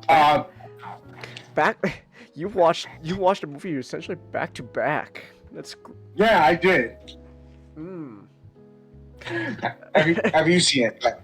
No, but okay. I just got my rental car today, Nick. Right? Yep, I heard that. Yeah, so probably not tomorrow. So I'm probably gonna. Well, okay, so it's gonna be hot wherever the fuck I am this week whatsoever. But I'm hoping just maybe to go. Oh no, never mind. I'm checking the weather. I checked the weather real quick. It's just gonna be hot all the time, so it doesn't matter. I was hoping to go. I was hoping to go like maybe like a cooler time, but then like it's just hot. Hot. I mean, I could see like how hot it'll be tomorrow. Oh wow, it's gonna peak in like late afternoon. Ugh. Okay. Cause I don't know. I was telling not this, and I mentioned this like at the beginning of the podcast to Matchstick. I think the heat is fucking with my body. Cause all week long, I don't know, just everything just felt off, unbalanced. Like a couple of days ago, I literally woke up. It's like I'm not like it's not like pain or anything, but like just something about like the like groin-ish area just felt off, unbalanced. So just all week today, my body's just been feeling just off balance, and I think it has something to do with the heat. So yeah. So I was really hoping that I could go like go watch it when it's like cooler. But fortunately, there is like a parking structure, so you know my car will be cool. No, Chelsea, I'm not pregnant. Men can't get pregnant despite what Twitter tells you. Not with that attitude. Oh, true. Also, actually, we were actually watching a second movie as well. Oh, what'd you go see? Cal hasn't seen Hellboy. Really? Yep. Guillermo del Toro's Hellboy. Yep. Wow. So of course I had to know. Okay. Yeah, that's hell yeah. Show him the Hellboy. Hell yeah. I gotta find another Hellboy comic for us to read in October. Oh, true. Also, I have a haul. Oh, okay. Yeah. Alright. Oh, Bumblebee! The Yellow Park stuff. Is it the Yellow Park stuff? Yeah. Oh, wait, really? They released a Soundwave? I didn't know that. Yeah, they released a Soundwave. Really? I didn't know they released a Soundwave. Let me look this up. They released a Soundwave. Oh, wow, they did. Yeah. Oh, yeah. Now get a Megatron, Nick. Swap arms. Oh, I know what I'm doing. Yeah. I know what I'm doing. Yeah. And I'm really hoping it fits. It does. Okay, so even the minis. Oh, you got the minis. Oh, yeah, the minis. These are the mini Yellow Park stuff. Oh, okay. See, I was talking about their AMK Pro model kits. Oh, okay. I don't know about the minis. You can. I'm hoping. I need to find the pros though. Because I know with the AMK. And I also got. Oh, Vector Prime. Landmine, Scattershot, Optimus Prime! Transform and roll out! I control time and stuff. Oh, that's great. Now a part of me hopes that they actually release a new version of Cybertron Optimus Prime, besides the Siege. The Galaxy upgrade Optimus Prime was neat, but like it's clearly shown like the age and time it was from. So like we especially with that Armada Optimus, man, like come on Hasbro, I know you could do better. So yeah. No, Chelsea, Soundwave is not yellow. Though now I just like the idea that Bumblebee just dresses up as Soundwave, but he doesn't bother to change the color. So it's like, and he doesn't even change his voice either. It's just, hi, Megatron. Hey, Soundwave. Oh, Soundwave. You got a cold or something? Yeah, something like that. Oh. Oh, damn, you got to do that, man. I think it's just the heat, just messing with my body. Yeah, Megatron. No, I get you. Hey, do me a favor. I get man. And the heat was fucking Starscream either. He won't need a day off, so I eat him until he can treat me blood. Hey, do me a favor, Soundwave. If you're sick, go infect Starscream. All right? It'll make my day. It'll be funny.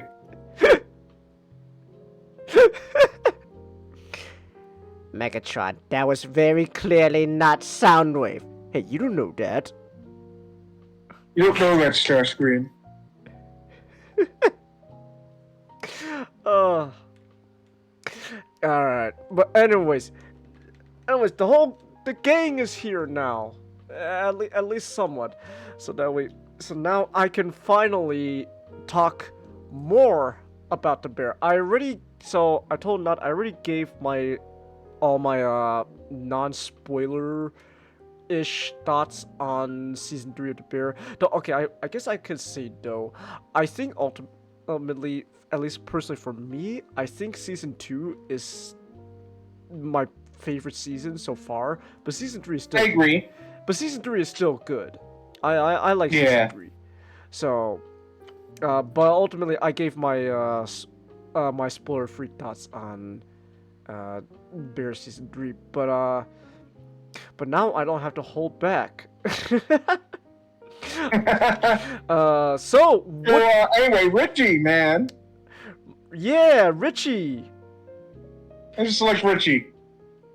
I know, dude. Everything with Richie, Forks. Just go watch The Bear season 2 Forks. It is my favorite episode of that season. Like, ever since then, Richie is literally a changed man for the better. Yeah. And it's so great to see him improve. If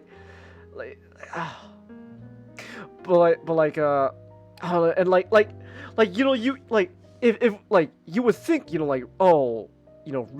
Richie, he's divorced. Now his ex-wife is getting, remarried. You think he have a problem with that. And, the show kind of goes, and season 3, it does kind of go into that, but it's less, but he's not, angry about it. Because at the end of the day, all that matters is, what's going to happen, with his, if that's going to, affect, his daughter and all that. Yeah. So it's so nice seeing Richie. I remember at the park. It's like, hey, no, don't put that in your mouth. Actually, yes, do put it in your mouth. It tastes exactly like carrots.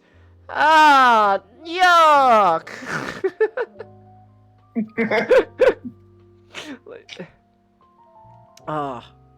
But Richie's great. I love Richie. What else?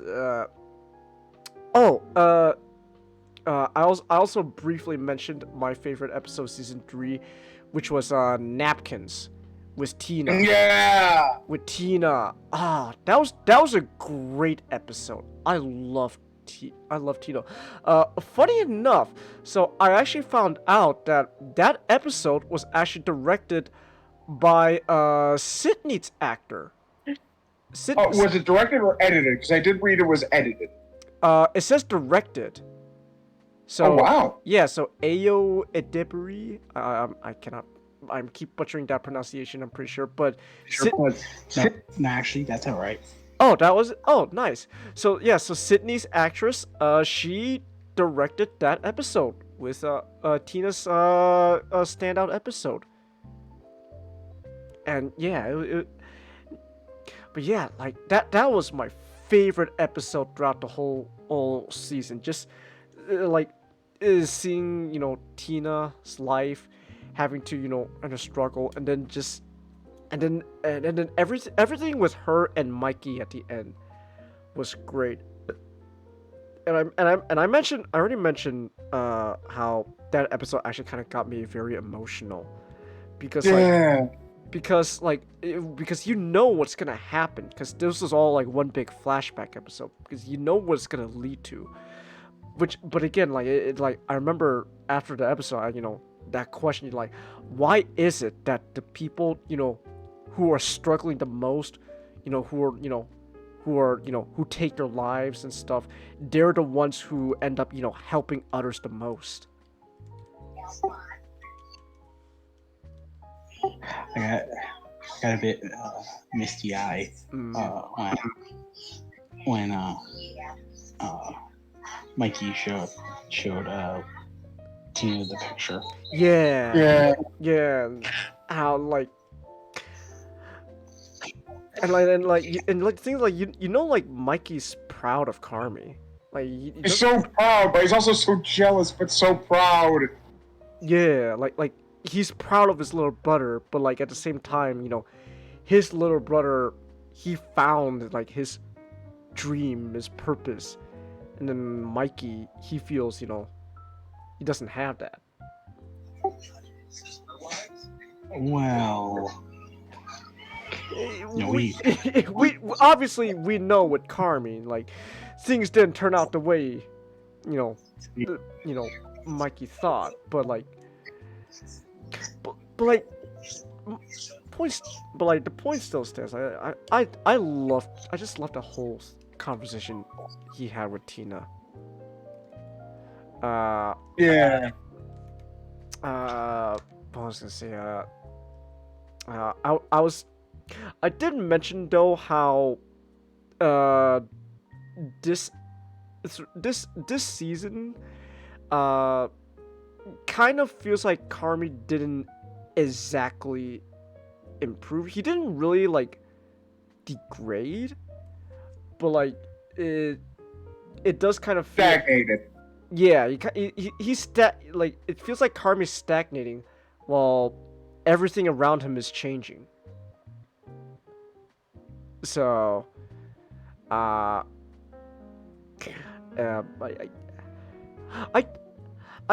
do hope next season they start doing something with Carmi, because so far, Carmi. I think when we that scene in the last episode of the season, I think that might be a turning point. That might be a turning point. Okay. Yeah.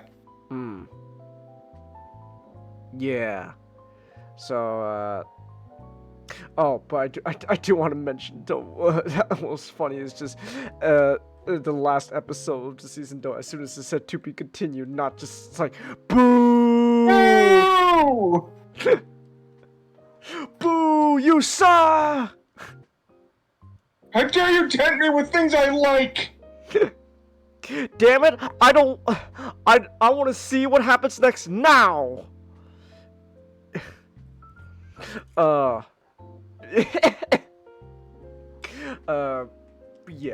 I liked everything. I didn't pay money to see this, but other people did. I'm not gonna get a my Disney account to link up with my Hulu account, cause fuck Disney. Yeah. Oh wait, but then again, we can't say anything bad because if we signed up for any of their stuff, there's a chance that they change their terms of service. Like, oh, hold on, now wait a minute. Yeah, what the fuck? You can't say anything. In our terms of service, we said so. I'm sorry. Yeah, I'm sorry.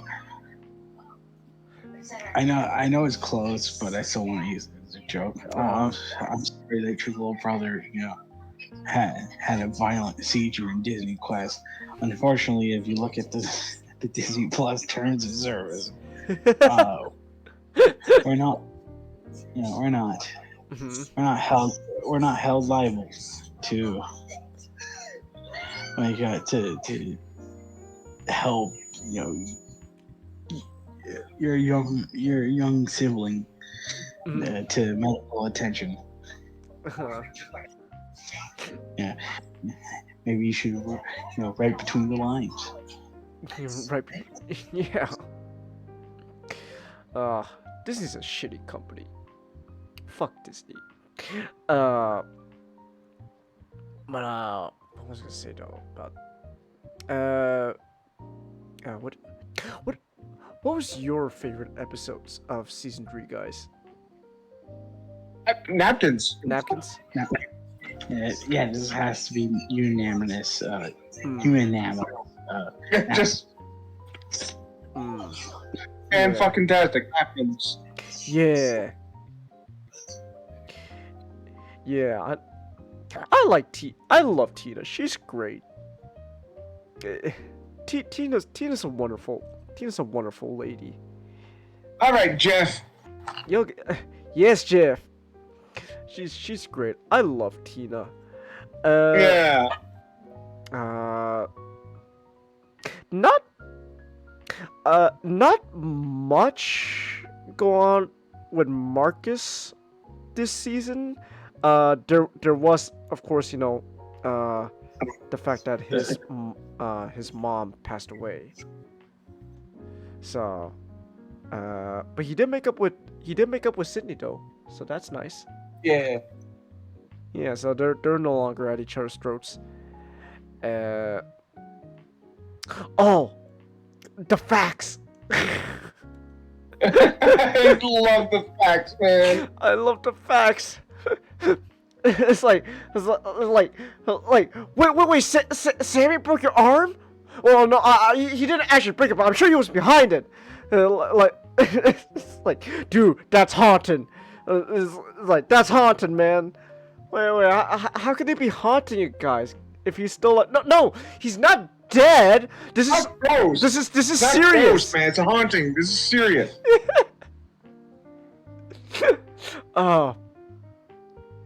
Dude, honestly, just the whole reveal that one of the fact bros is just John Cena.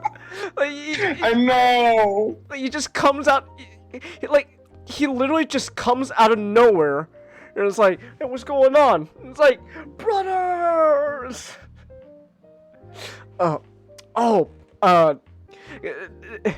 You didn't make as much of an impression, but I also loved the facts dad. I know. Because he literally shows up, says some bullshit and some weird story, doesn't help. It was either the dad or the uncle. Oh yeah, it was either the dad or I think it was the uncle. No, yes, it was the uncle. The uncle, he comes, he tells some weird story, doesn't help, leaves, refuses to elaborate. I know. So I thought that was really funny. It's like, oh, all right. Oh yeah, there's also the fact that there's just that one guy just named Computer. The Computer. It's like, this is my friend Computer. Hi, nice to meet you, Computer. Okay. I'm Mr. Long. Computer. Okay, Computer.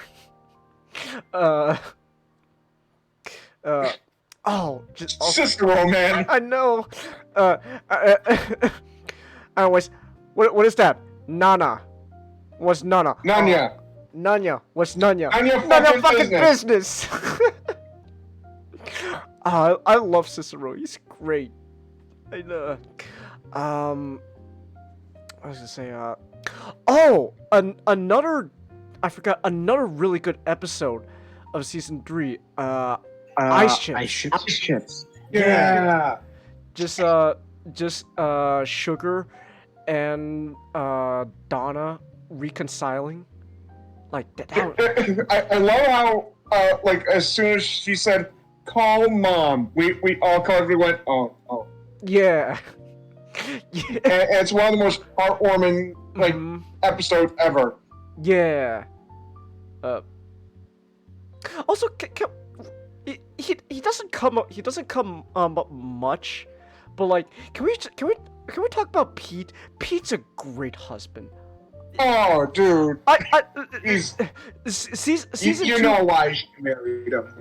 Season 2 finale, when Pete was trying to get Donna to come visit a restaurant, like I it's like Pete's great. He I feel like Pete doesn't get enough love. Pete's wonderful, but like I just love.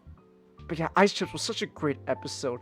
It's the episode. All it is literally just Donna and Sugar reconciling while trying to while the mom's trying to help her through her to deliver the baby and the pregnancy. And it's like, oh, it was great. But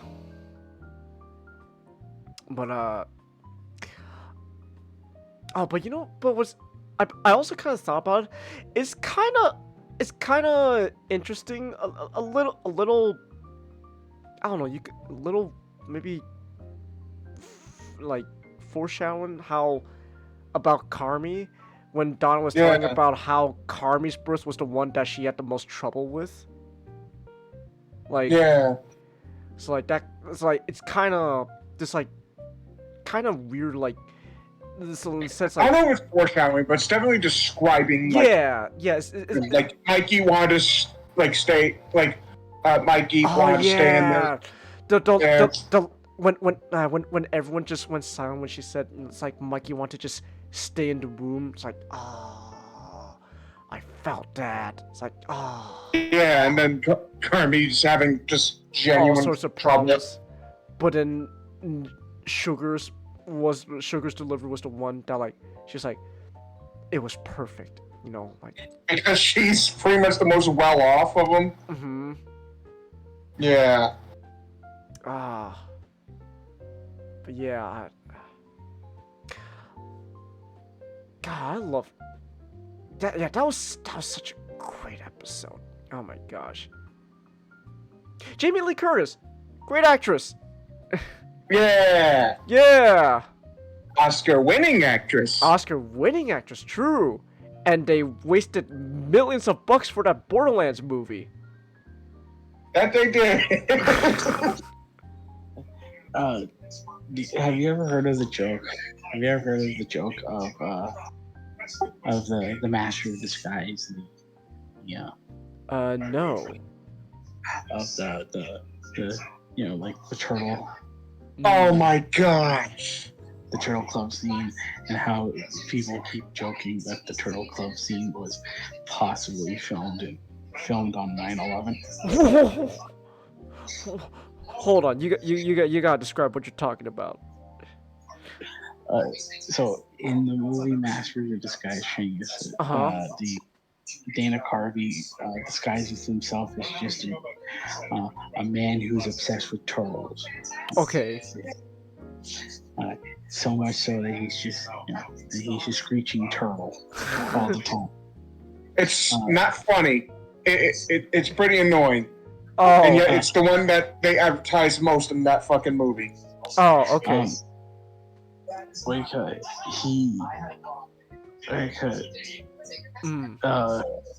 Because the movie was filmed around like 2001. People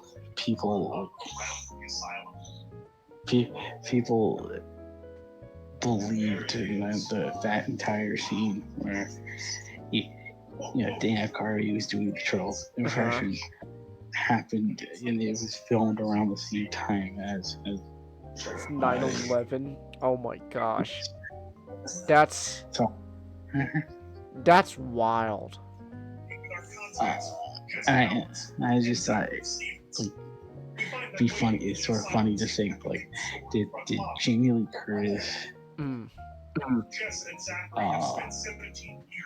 with Jamie Lee Curtis, you know, like okay, was this before or after she was filming her scenes for the Borderlands movie? I don't know. The Borderlands movie took a long time to come out. Really? Wait, yes, was that movie like development hell? It was in development hell. Before Eli Roth finally was finally the one to take over directing. And Eli, the film in production, Eli Roth filmed and finished Thanksgiving. In between the production of Borderlands. Wow. That's wild. And would you say that those outlying buildings have a lot of activity? Wow. But back to right. Yeah, right. The bear. It's a good. I was just saying, Jamie Lee Curtis is a great actress, and she does a really good performance in this show as well when she appears. It's great. So yeah, Ice Chips was really good. I love Ice Chips. I'm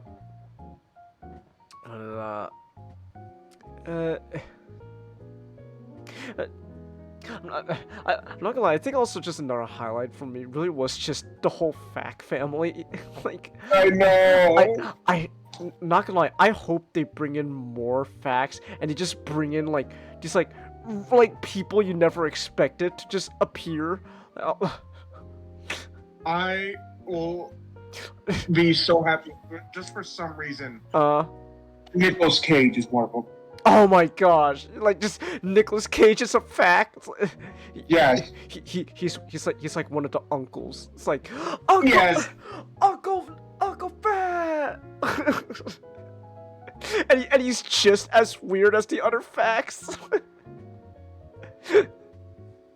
Oh my gosh! Yeah. Fun fact for those who don't know, our main fact, Neil. Yeah. Master Chef. Yeah, I top tier chef. Yeah, I told that. Yeah, he's an actual like professional chef. He owns like a restaurant and all that. And is like a producer on the show. Yeah. So it's crazy. Yeah. It is funny, admittedly, that like he's on a show that's all about, you know, like being, you know, chefs and cooks. And he's the handyman. And he's he's one of the guys not cooking. So I find that funny. You're the boss. I know. Why is he still here? But yeah. Even Richie's going, don't do that again. Yeah, I know. You're never serving again. Don't do it. No, but that scene also just shows you how far Richie's come, but how much Carmi is still stuck. Like Carmi's yelling at Fag. It's like, what the fuck? And then Richie has to, like, I'll take care of it. But at the same time, though, it is funny just because I think just like the facts just have this charm that they just are able to lighten the mood most of the time. It's like, listen, you never do that again, okay? You never serve it again. I love Man, I just like Richie. Okay, I think Richie might be my favorite character in the show so far. I love Richie. Hell, even season 1 Richie had his fun moments. Oh, Kari, she stabbed me. She stabbed me. She did it. Oh my gosh. I was gonna say one thing I do kind of want to note though is that how like they don't really put much emphasis on this, but they do show that like in the same restaurant though they're still somewhat running the beef with what's his name again? Abraham. Abraham, but with an E. Yeah, so Abraham, he's like running. He and a couple other guys, they're running still the beef out of the same restaurant. There's a guy in hospital.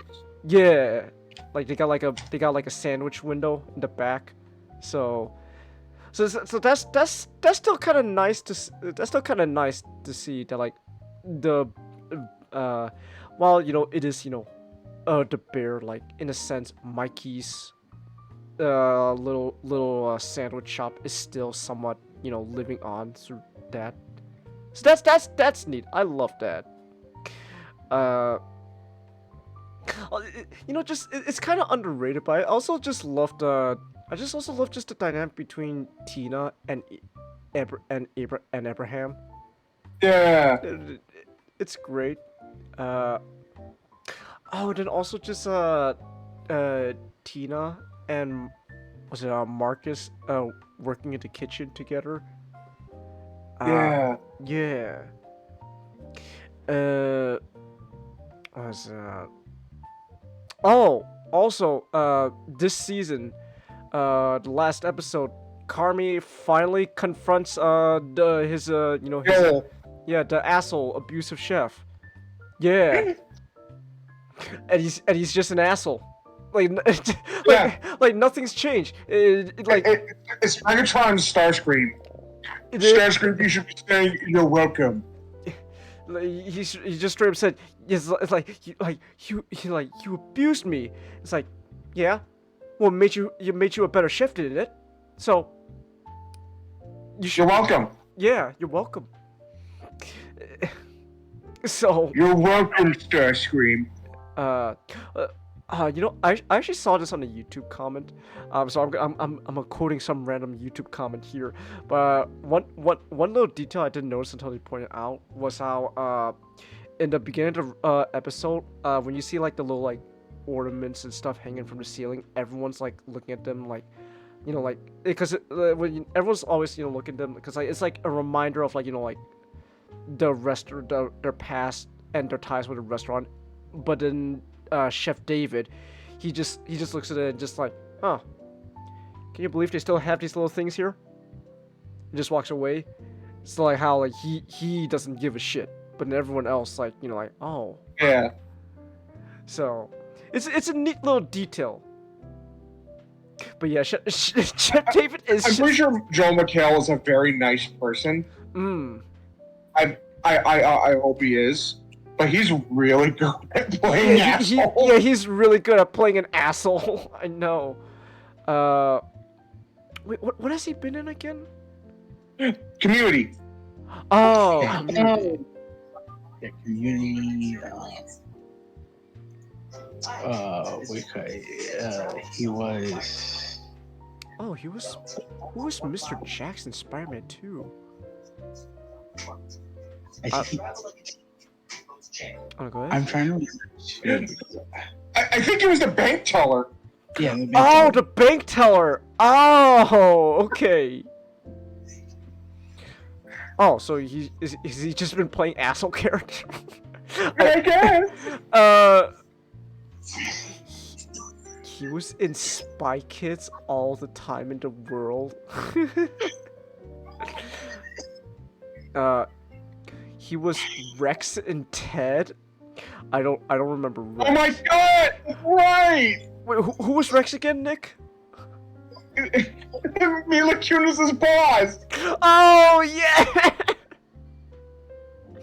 Why is this guy even playing dicks? This guy playing complete dicks. I'm hoping he's just a really nice person in real life. I would hope so too. That's so funny. It is funny.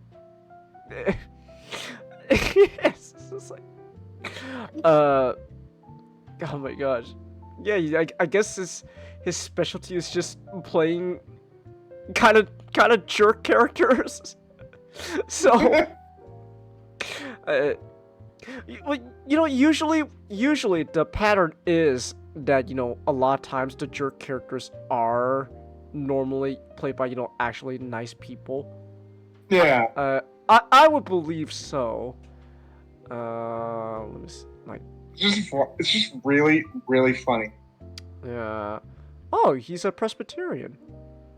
Huh. I just saw that on Wikipedia. So, that is the best. Yeah. Okay. Something about supporting LGBT stuff, which cool. Alright. You. He made a video in support of Joe. Oh, but this was back in 2020. I'm not surprised. Not surprised at all. Like, yeah. Celebrity, most likely, Yeah. So not surprised. Though imagine if instead of 2020 it read 2024. It's like, Mikhail, how do we tell you? How do we tell you this? How do we tell you? How do we tell you this, buddy? But it's Jover. It really is Jover.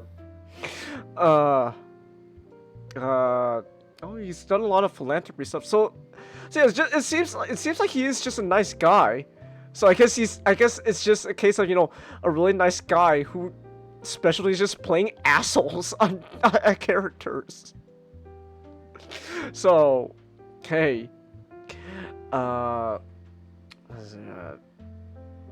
So I think I broke my Vector Prime. No, what happened? Okay. Okay. Hold on. See this little thing right here? Yeah, that little tab. Yeah, it's supposed to go in there. Thing is, I bent it. Oh no.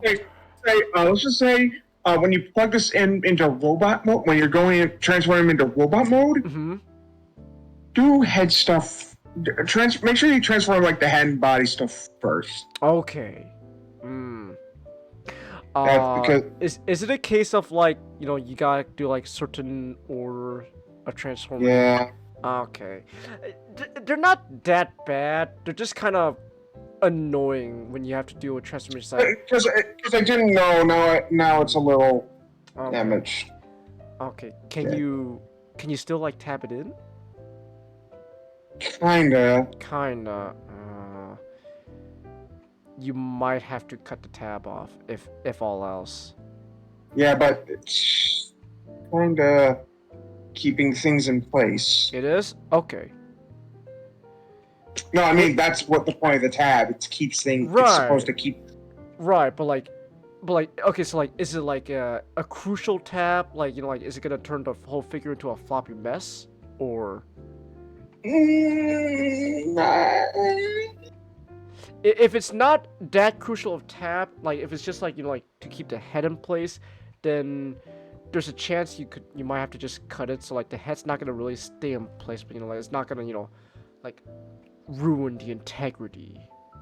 So I'm just saying, like of course it's your figure, man. You do what you want, but like if I'm just saying, like is it like is it like really important that the tab has to be there, or? All right.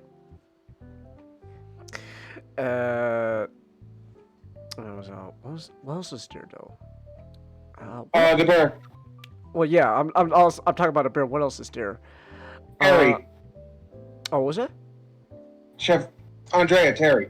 Oh yeah, Chef Terry. Yeah. Yeah, she closed down her restaurant. Because she just straight up said, no, I can't deal with the stress. And you know Richie was especially hurt by it. I know. You know, that's really funny. That's really interesting. Just also just that episode, how it really does seem like everyone was somewhat positively affected by Chef Terry and her restaurant, like to the point that even Richie became so much of a better person at his time spending at the Ever. So like, so like it's kind of interesting that like. So like, and we know Carmi worked for Chef Terry too. So like, it really does seem like Carmi was just, you know, having a good time, and then everything went downhill when he went to New York. Yeah. So, but like, it's interesting how Chef Terry had like such a positive effect on everyone. So that's interesting. Also, I just like her reading Sydney's refrigerator. It's like, we have this stuff. Oh, like microwavable stuff. Hell yeah, give me that shit.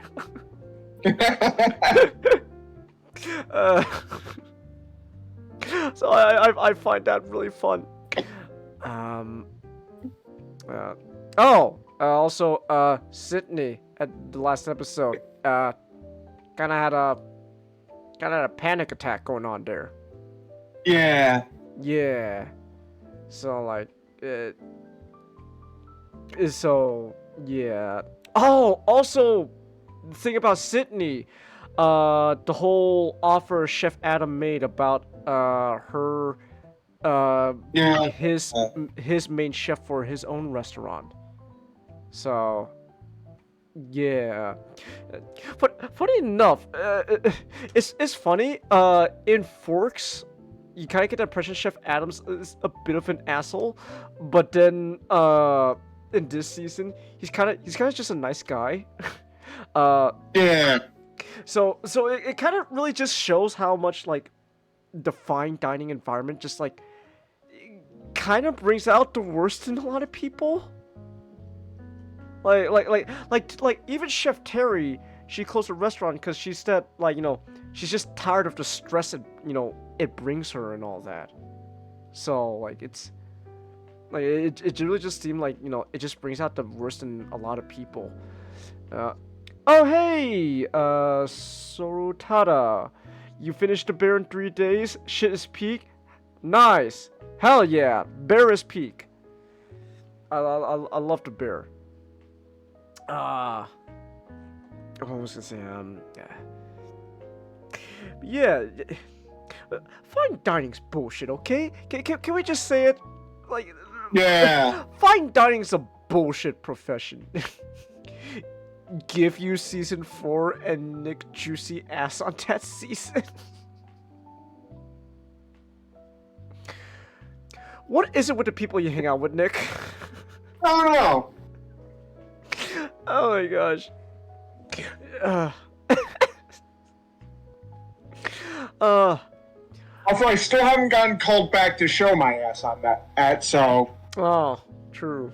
Still waiting. Still waiting. Oh, you alright? Yeah, just some mucus. Okay. Alright then. Oh, you know, he didn't show up much, but I like Luca. Luca's neat. Yeah. Yeah, he helped Marcus. Yeah. Yeah. I kind of a minor thing, but Carmi did quit smoking, so good for him. Good for him. Though the reason he gave though was kind of, you know, like, oh no man, you still got a lot of problems. Like, why'd you quit smoking? Takes up too much time to focus on restaurant. It's like, glad you stopped smoking, Carmi, but you know, you're still, you know, kind of, you know, in your head's mental space is still not exactly, you know, all together. So Nick can cough in your mouth any day while you're watching The Bear season 2 episodes.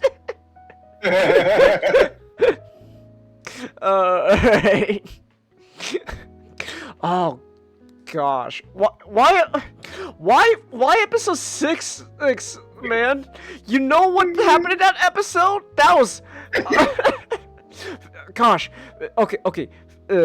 Fishes in season 2 might be a contender for one of my favorite episodes, but for like a completely different reason.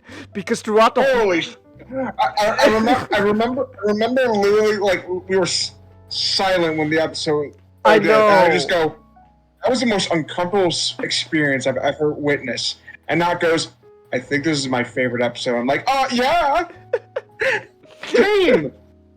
I There's still... an accident happened. Yeah, so I still prefer episode 7 Forks over Fishes, but Fishes is still Forks is great. Yeah, but Fishes is still a fantastic episode, but for like the complete opposite reason of Forks, it's like, oh my gosh, the rising tension throughout the whole entire episode, man. It's like, oh, and like I love it. Just every no one said anything as soon as Donna crashed the car into the house. It's just like, oh, that happened.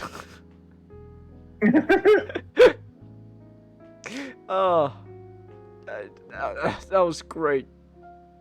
What was this? Oh, but you know what? When you think about it though, Fishes though was a very important episode. Otherwise, Ice Chips wouldn't have the punch it had. Yeah, the effect that Ice Chips had wouldn't have the same thing if not for Fishes. So, I'd be scared of what Frank could do without Fork. It's like John Wick with the pencil. We've seen what Punisher can do with less. Oh. It's like John Wick with the pencil. It's like yeah. I saw him kill 3 men with a pencil. A fucking pencil. I still need to show you the other John Wick movies. Yeah. Oh my gosh. Yeah, funny enough though, I actually just found out recently, Richie's actor, Ibn Moss, he was also in The Punisher. Yeah. Yeah, he was some like tech guy that he was the second main character. Oh, he was. Oh, okay. Oh, actually, I just realized that's gonna be his second. That's his first role in the MCU. Yeah. Because now he's gonna be the Thing. Yeah. Yeah. And you know, admittedly, I'm interested. I'm not gonna lie. I'm gonna miss Michael Chiklis as the Thing. But I'm not gonna. Then you go, Richie is gonna be the Thing. Like, you know what? You're on to.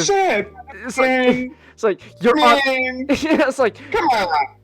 You're on to something here, man. So. You're gonna give me Richie as the Thing? Now have Carmi as Dr. Doom for the MCU timeline. Well, see, that would be nice, but then Kevin already cast Robert Downey Jr. for some reason, which apparently Robert Downey Jr.'s Doom's supposed to be in some like post-credit scene, that Fantastic Four movie or some shit. I don't know. Okay. So, okay, but I will say though, the one thing that is admittedly really making me want to go, okay, I might have to check out the Fantastic Four movie, Ralph Ine's Galactus. Yes. It's like, okay. Holy shit. It's like, okay, you're onto something there. Ralph Ine's Galactus, okay, you might be onto something. So, yeah, maybe the new Doom is from another universe. I don't know. Probably. I don't know. Most likely. Yeah, most likely. So. Because I don't imagine RDJ. They brought RDJ as Doom, but I don't imagine I don't imagine he's going to be Doom all the time. I imagine they're trying to pull with Doom what they were slightly going to do with Kang. Oh, okay. All because the whole Jonathan Majors stuff. I forget. Did he get like? Didn't that whole thing like get cleared up, or is he still found somewhat guilty? I think I don't know. Did get cleared up. Well, let me check. Hold on. I could also check. Let's see. Okay. Well, it's like he did beat her, but that's like it was like either self-defense or she did worse. I don't know, but okay. So basically, okay. I'm just really confused by the whole thing. Yeah. So he was found guilty of 2 misdemeanor counts of assault and harassment. Damn. He was dropped out of a lot of projects, and now he's serving a 52-week intervention program on domestic violence. Damn.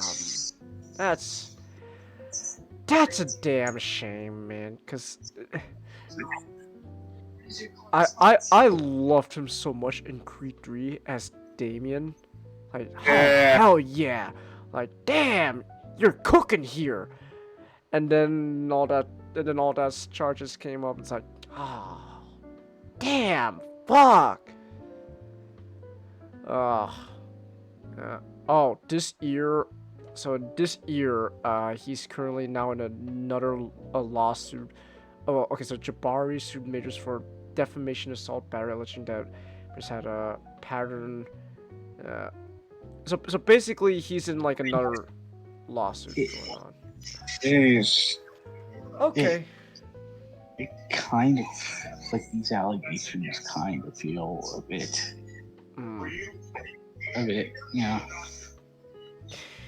opportunistic. Yeah. But the first one though, he was found guilty by the law, so that's can't really let that slide. It's like, damn. So even the actor who plays Namor might get canceled. Might get canceled. That's what I think is. I mean, I shouldn't find this funny, but I do because Namor.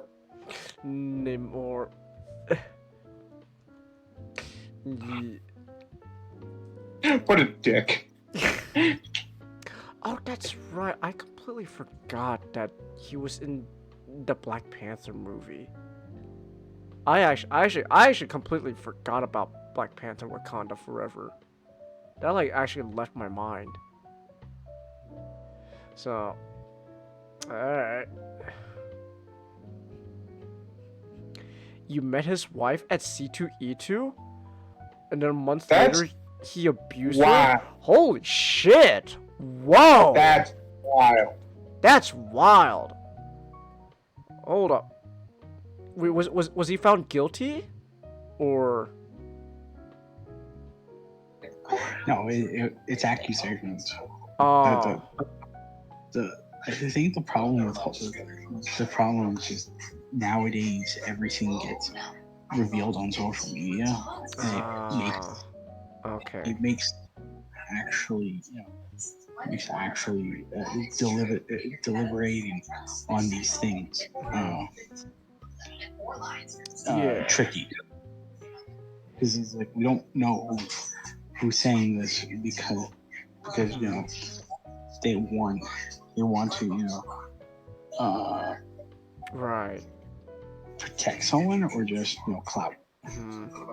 Yeah, like so like at least so like in like with Jonathan Majors, at least the first case he was under the law found guilty, so we can say for that case yes he was guilty of what he did. but you know, yeah, the other cases, the other lawsuits coming up, I don't know. So,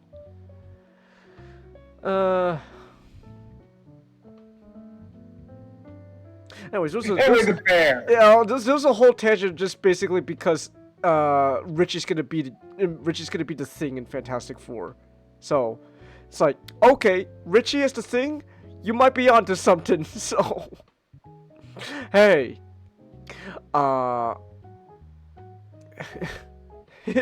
yeah, cousin is the Thing. Yeah, so that's gonna be very interesting. Hold on, actually, I want to know now how many of these actors were on Law and Order, because I feel like Law and Order seems like a rite of passage for like television sometimes. Well, like Law and Order, just like Law and Order in general is just like the first thing. Yeah, it's your first break into a lot of other things. Like Daisy Ridley was a corpse on Law and Order. Oh, beautiful. I'm not saying, like, oh, because, I hate Daisy Ridley. It's just like, oh, that's great. She was on Law and Order. So, if Richie was on Law, I know Richie was on Law and Order. Like, if he was a corpse, then I will also say, oh, beautiful. Oh, I forgot. I completely actually forgot that Sydney's actress is April in Mutant Mayhem. Yeah. Yeah. Oh yeah. Wait, is that new Teenage Mutant Ninja Turtles show out now? Based on Mutant Mayhem? Yeah. Not yet. Hold on. Let me soon, but let me see. I still think it's. Let me look this up. Tales of the Teenage Mutant Ninja Turtles. Are you out? It's out! Oh shit! Oh no! Wait. Paramount Plus. What? Oh no! Did Paramount silent drop the show on the streaming service? When did it come out? August. This earlier this month, August 9th. Oh, and they also released it in one big binge batch. They silent dropped the show. No. Man. Well, I think it's supposed to be like a mini series. Is it? But yeah, I think it's supposed to be a mini. But still, though, I heard nothing about the show, like, being out. I saw clips, so like. You saw clips? Man.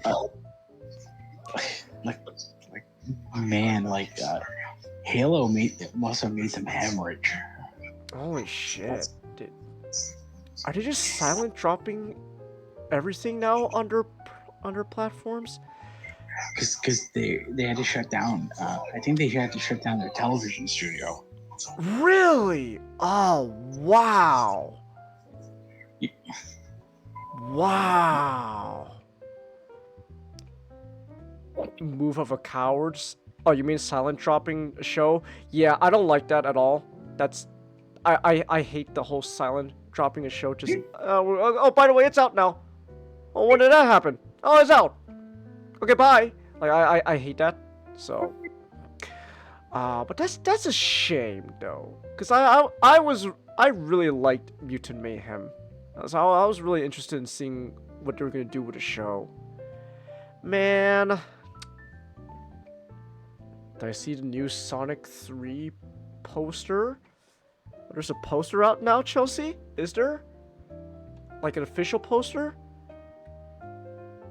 Or no? Cause like they all we know is Sonic 3 is happening this year.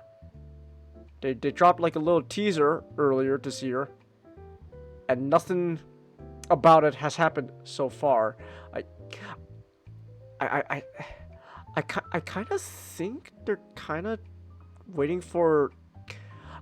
you know what it is? I think they're waiting for Sonic X Shadow Generations to drop, and then once that movie drops, then they're gonna spend the next like month or two heavily pushing Sonic 3.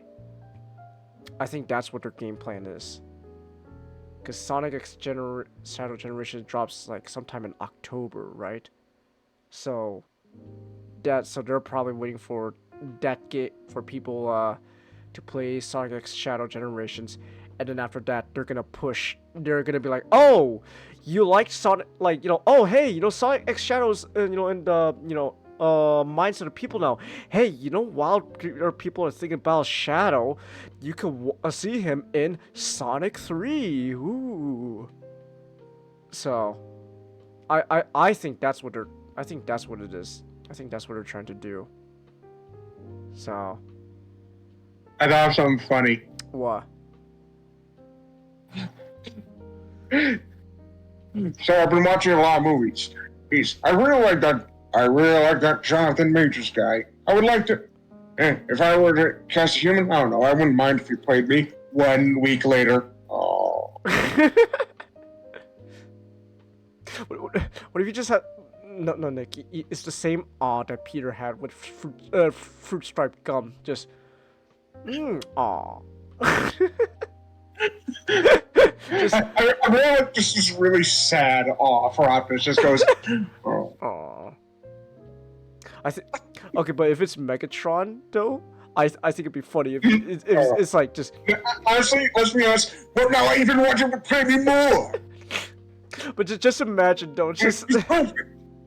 But I still find it funny though. It's like, oh man, this Jonathan Majors guy, he seems really cool, and then he's found guilty. Aw. Yeah.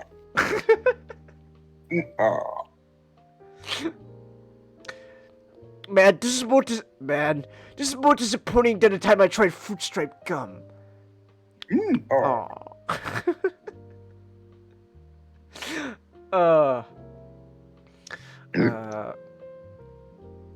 Wait, actually, I want to know, was John Bernthal ever on Law & Order? I'm gonna look this up. John Bernthal, what's your filmography? Were you ever on Law & Order?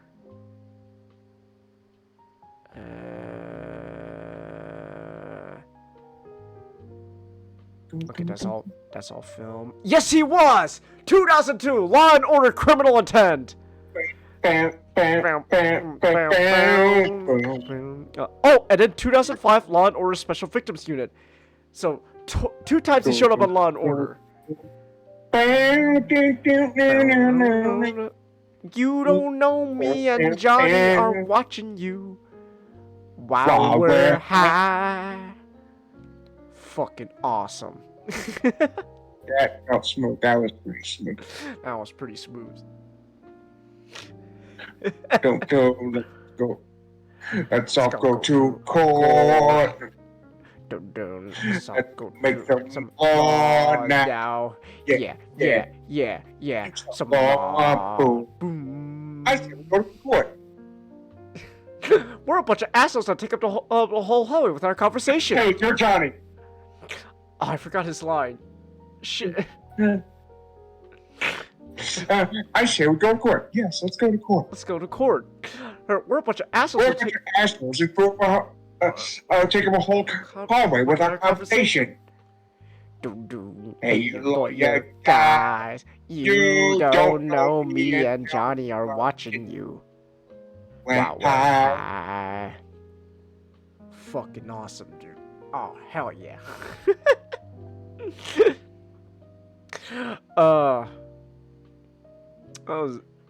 That's great. So, yeah, Mikey was on Law & Order. That's wonderful.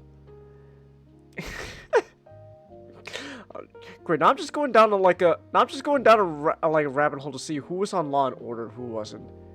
So. But back to the bear. Just great season.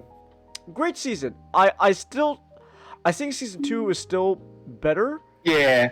But season 3 was pretty good. I mentioned earlier when I was doing like a spoiler-free kind of talk how the Bear season 1 and 2 was all kind of leading up to the restaurant, the bear, and season 3 is kind of doesn't feel like much has changed because this is more so just about running the bear restaurant. So, like season 1 was mostly about, you know, trying to run the beef, but then you know, things started escalating towards the end, and then by the end of season 1, they closed down the beef so that way they could open the bear. And then season 2 was all leading up to the opening night of the bear. And season 3, like the big thing that like supposedly like they were kind of building up was like the Tribune review, but then well, because you know they want like the 3 stars and all that, but then like halfway through the season they dropped that, like, oh, they dropped that, oh, they're gonna write a review, but then they dropped the fact like, oh, that means the critic has already visited the restaurant. Okay, so it seems less like, you know, building up to prepare for the review and more so just, okay, now we just gotta wait. So I think that's what it is. Season 1 and 2 all were kind of building up to something, and season 3 didn't really have the same amount of you know, like, build up. I think it is.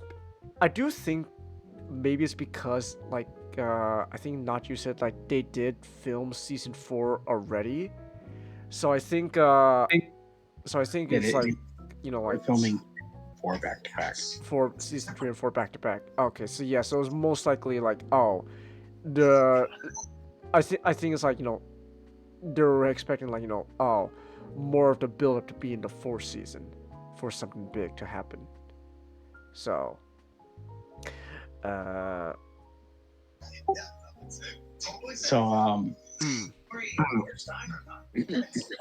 want to say my piece. Sure. So this might be interesting in a way. Okay. Because while I don't disagree with anything what you guys said, I found season 3 to be disappointing. Okay. Explain. I'm interested. Well, exactly like you said, Cheng, is the fact that there wasn't really a focused build up to a goal, and just like in the middle, like I think episode 6 was the one where it's like, oh, like, that's when like that's when the critic already came and interviewed them. I was like, okay, yeah, okay, like I wonder what's the fallout's gonna be in the next episode. Ice Chips is a fantastic episode. But I really did get the sense from that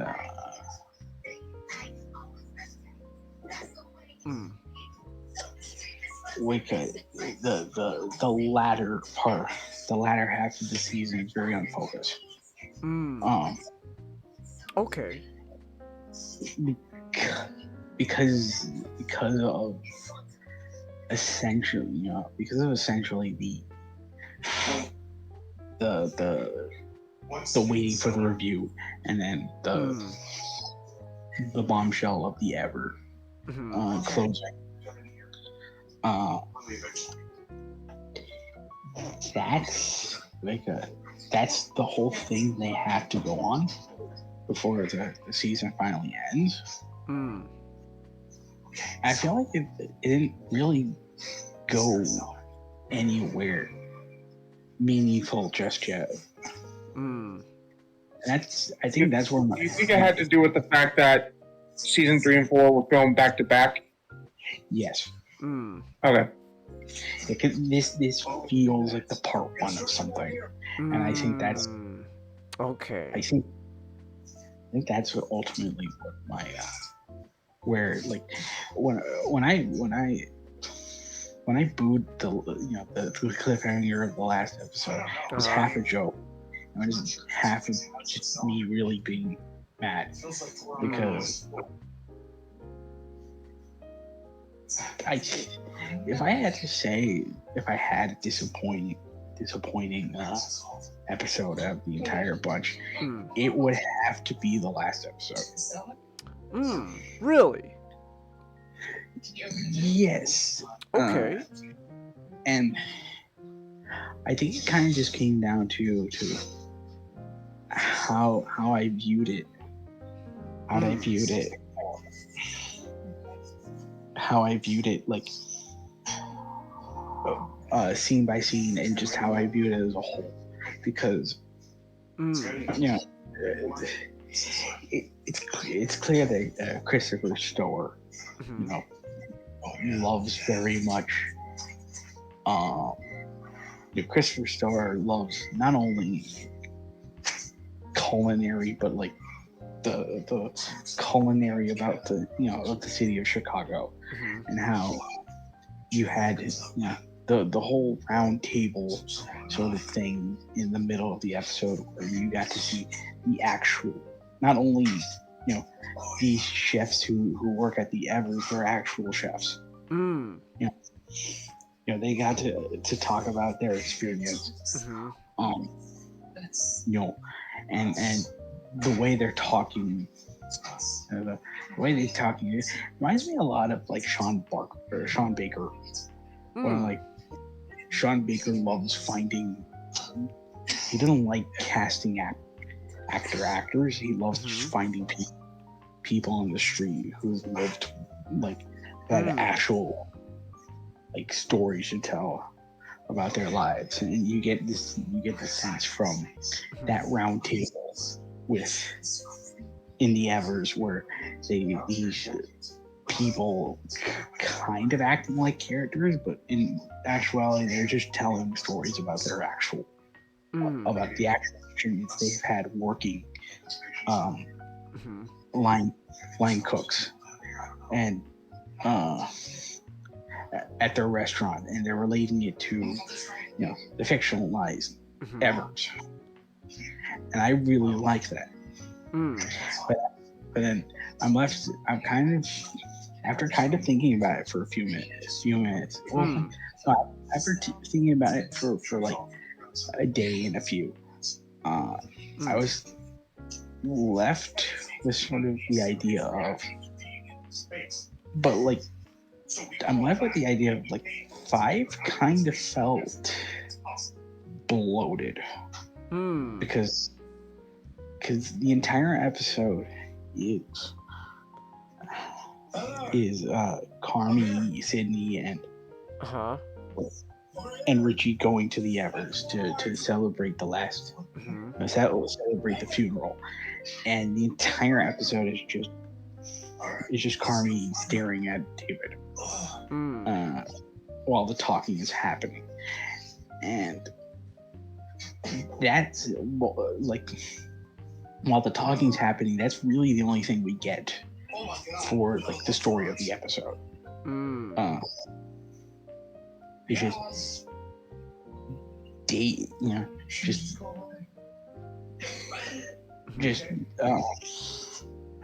just Carmi, boring a hole through David's face, and then like part of me thought, oh man, this is gonna come to a very interesting, and dramatic conclusion.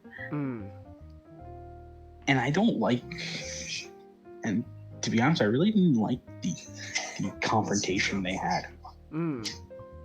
Okay. Because in general, I think the overall problem I have with season 3 is just how some of the characters kind of feel, how some of the characters are just moments that bring down their characters in a way.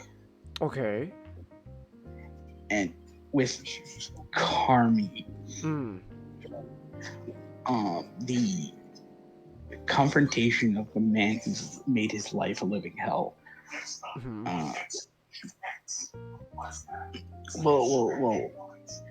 Well, it's true that he be, being filled with like, sadness and all that stuff. I'd imagine he's much more angrier because the entire 3 seasons kind of had Carmen wrestling with the fact that he is an anxious mess. He has no real grasp on a lot of the decisions in his life. He feels very erratic. Like season 1, he nearly killed himself with the house fire. You get this sense that a lot of like Carmi's kind of out. He's kind of a bit unhinged. And I was thinking that the confrontation with David would have been a lot more physical, like Richie.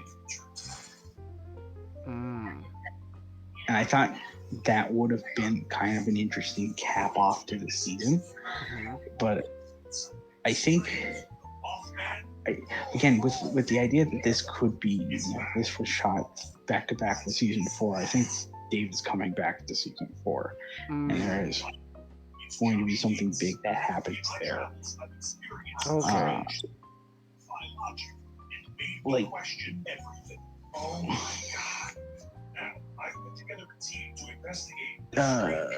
there's something I did want to mention about episode 2.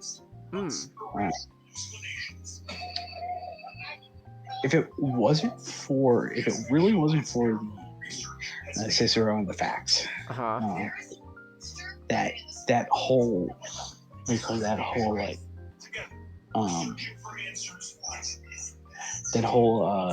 exchange about the non-negotiables left a really bad taste in my mouth. Because you got off a really strong opening. I like Tomorrow. It was also co-directed by Maddie Matheson. Okay. And just like that entire episode where it was little to no dialogue throughout all of it. That was a really strong start. Where Carmen's just kind of left to pick up the pieces after what happened in the season 2 finale. And then that happens, and I'm kind of initially fine with the whole what is the direction the character is going in, where he feels like after Claire Bear, after he kind of failed restarting the relationship with her, he starts obsessing with his job, and he starts creating something like unbelievable, and demanding, like outrageous demands. Because to Carmi, this just feels normal to him.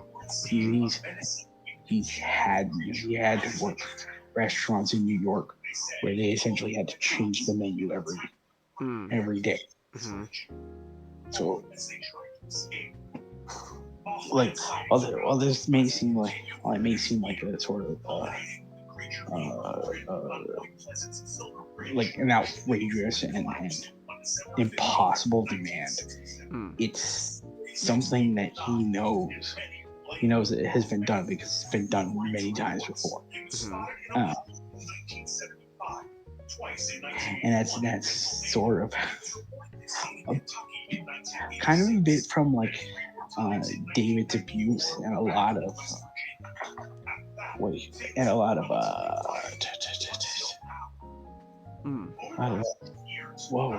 it? Who are you thinking of? The other chefs that like Andrea and a lot of their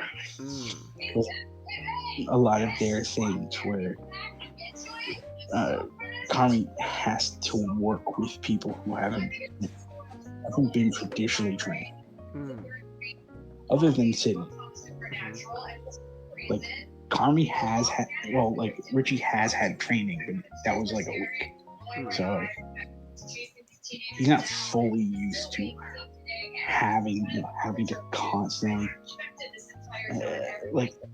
well he's very good at improvisation. He's not constantly having to try to stick to a script so closely.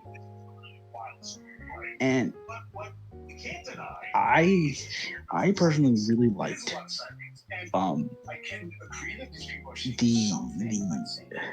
really like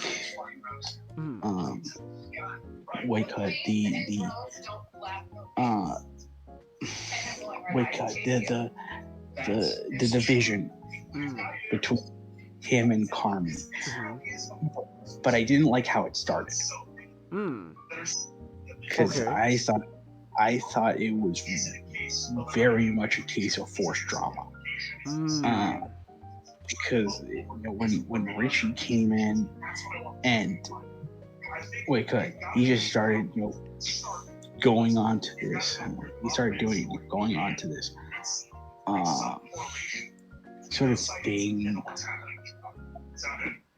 thing where he started getting under Carmi's skin.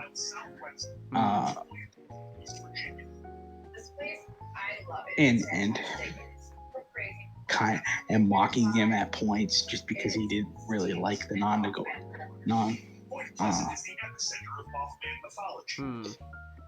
I don't know. I keep forgetting it. It constantly keeps saying in the show the non-negotiables. The non-negotiables. Well, it really feel like the writers kind of thought, oh yeah, this is something like Richie would do. Richie was the type of person who would be a loudmouth and constantly kind of try to keep pushing people's buttons. That scene where they're kind of yelling at each other kind of felt childish on both the characters' ends. I feel like that was part of the point, but it brought them down both as characters in my eyes, because it shows. Because Richie brought up the whole idea of you were so big and strong, and you were behind that door, to poke at Carmi, and it got me thinking, but why is Richie so hurt about this? I'm willing to give a benefit of the doubt that season 4 will give us some answers about that, but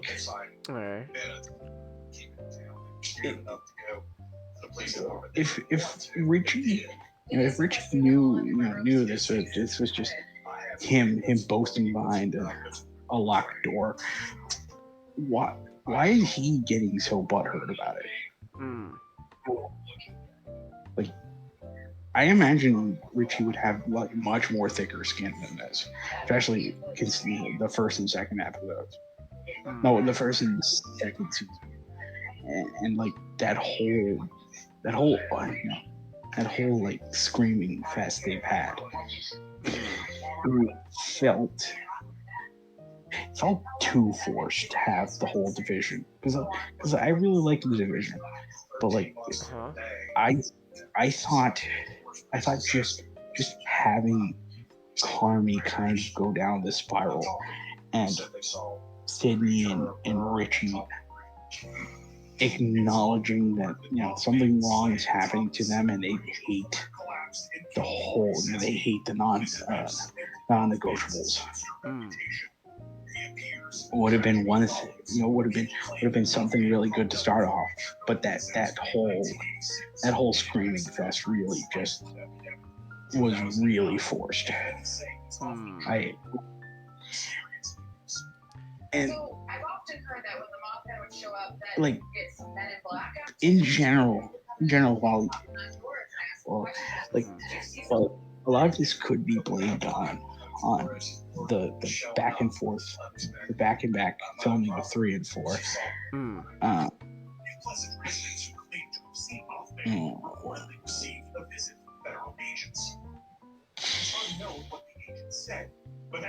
Like a lot of what's happening with the bear kind of just feels unimportant in points, because compared to season 2, where it's such a big thing to try to get it,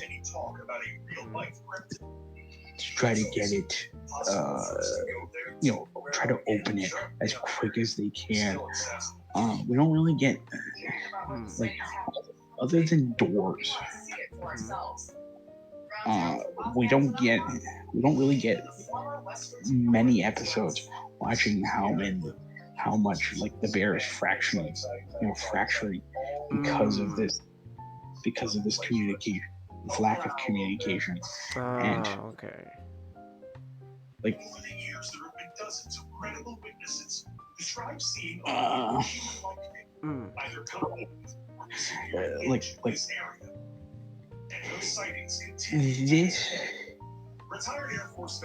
this season has a weird emphasis on how it wants to do its drama, which I still am really liking it.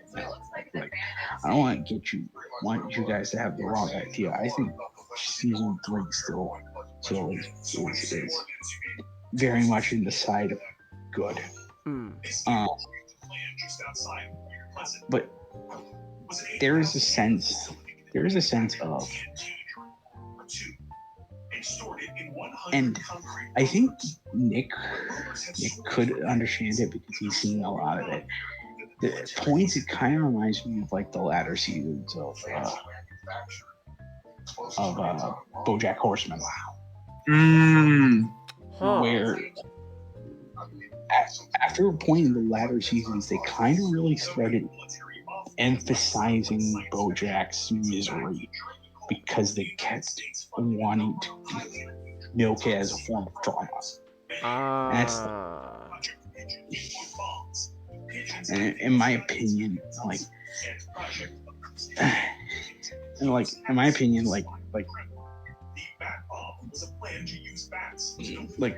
I really understand a lot of what BoJack, a lot of what BoJack had to say. But I really dislike having to draw out something for the sake of drama. And the season kind of feels that way when it comes to Carmi, where Carmi is stagnating, but at the same time, there's no real big character thing he does throughout the entire season. He makes the non-negotiables. The entire, the first episode of the season, it was him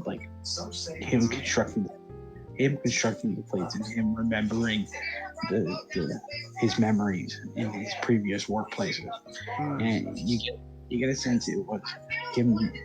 It was Carmi trying to go to the past and try to understand how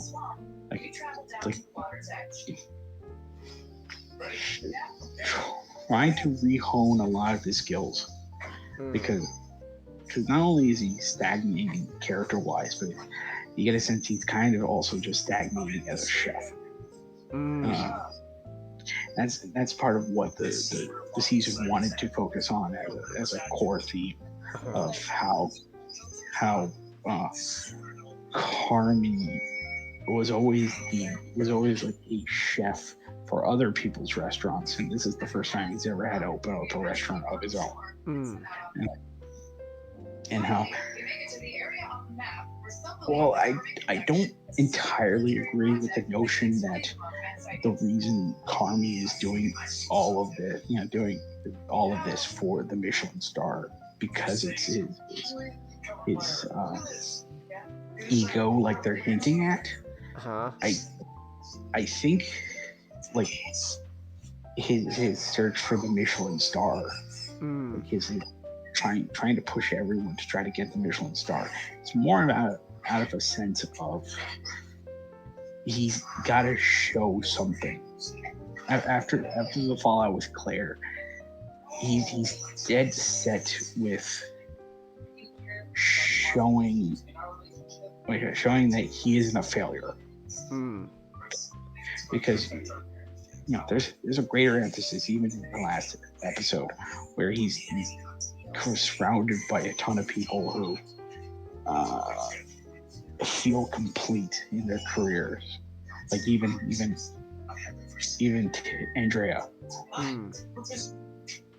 But she's leaving on her own terms, but like the Ever will still be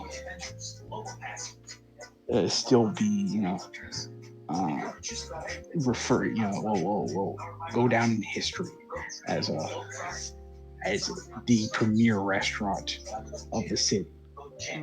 Like it'll be the restaurant that every other restaurant will be compared to. And that's sort of Carmi's.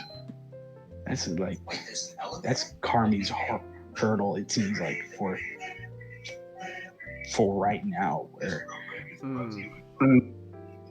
even as his social life is falling apart, he feels like if he can try to prove that the bear is a big success, and get that star, which like other people find meaningless, but it's the only real sense of worth in cooking.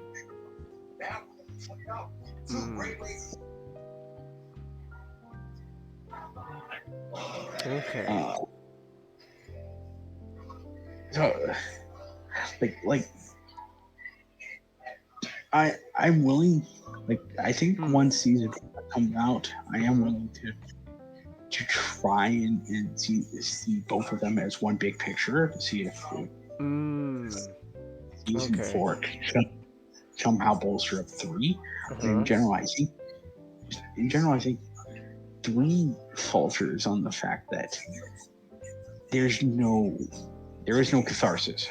Like 2 and 1 ended on. Like one ending on them finding the money in the tomato cans was so powerful, and the meltdown in the lock-in fridge was so great that 3 just feels limp in comparison.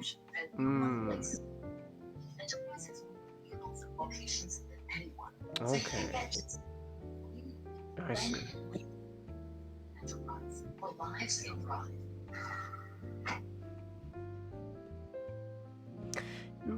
You bring up good points, not you bring up good points, man.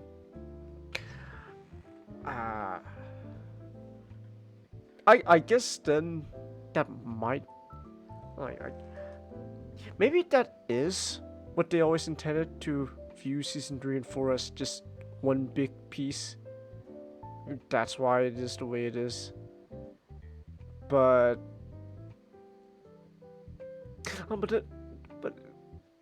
I do kind of wonder, like, I do kind of wonder though, like, if they knew they were, like, even if you're filming back to back, if you knew you're gonna have multiple seasons, like, I don't know, I feel like, wouldn't you want to still make each season your own worth like, you know, their own thing than, you know, one big story combined.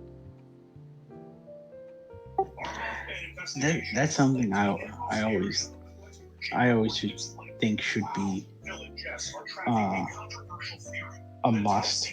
I always feel like every season should stand on its own, but I think that's also a kind of a sense of like ultimately with how the movie, how each season is released as batches. You know, the sense that you can kind of get away with creating like this cliffhanger.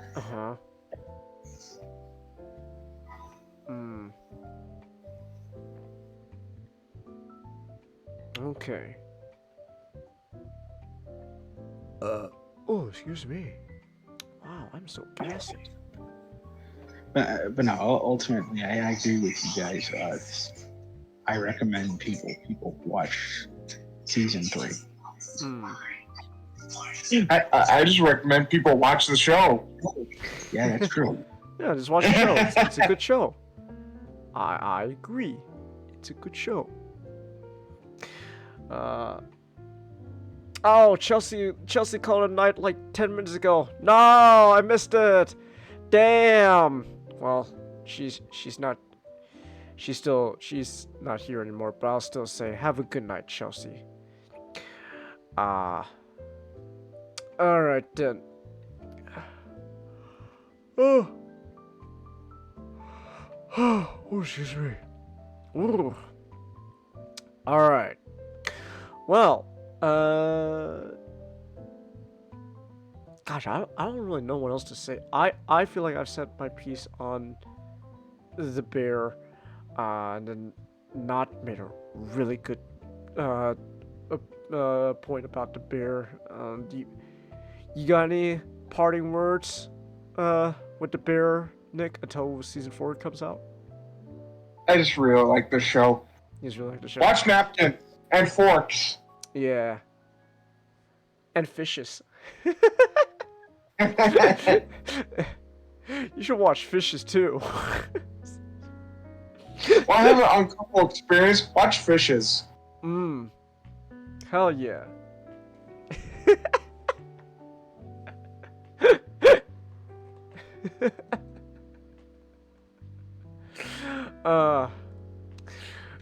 Alright. Well, I think with that said then, we could call it here because we've been going for almost 5 hours now. Oh my gosh. Wow. Also, not to end it on like talking about my body again, but it has somewhat cooled down now, and my body doesn't feel as weird. So I do really legit think I think the fucking heat is affecting my body negatively. I hate summer, Nick. Why can't we just go back to like spring or fall where the temperature is just nice? It's not too hot. It's not too cold. Why can't every season just be fall? Yeah. It's not too hot. It's not too cold. Oh, okay, yeah. Fall specifically. Because spring, you have to deal with allergies. That shit sucks. Yeah, I know, right? Yeah. but if it could just be fall all the time, ooh, we're onto something. Ooh, that's nice. Yes. Yeah. Because it's not too hot. It's not too cold. It's just nice. It's great. Ugh. Also, now the weather thing is telling me that temperatures are gonna drop Thursday. Ugh. So, yeah.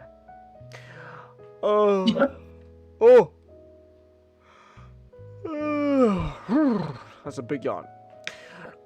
Alright. Well, that's it then. I think I will be... Yeah. No, oh gosh, I already said that. I'm repeating myself because I'm tired. Shit. Alright.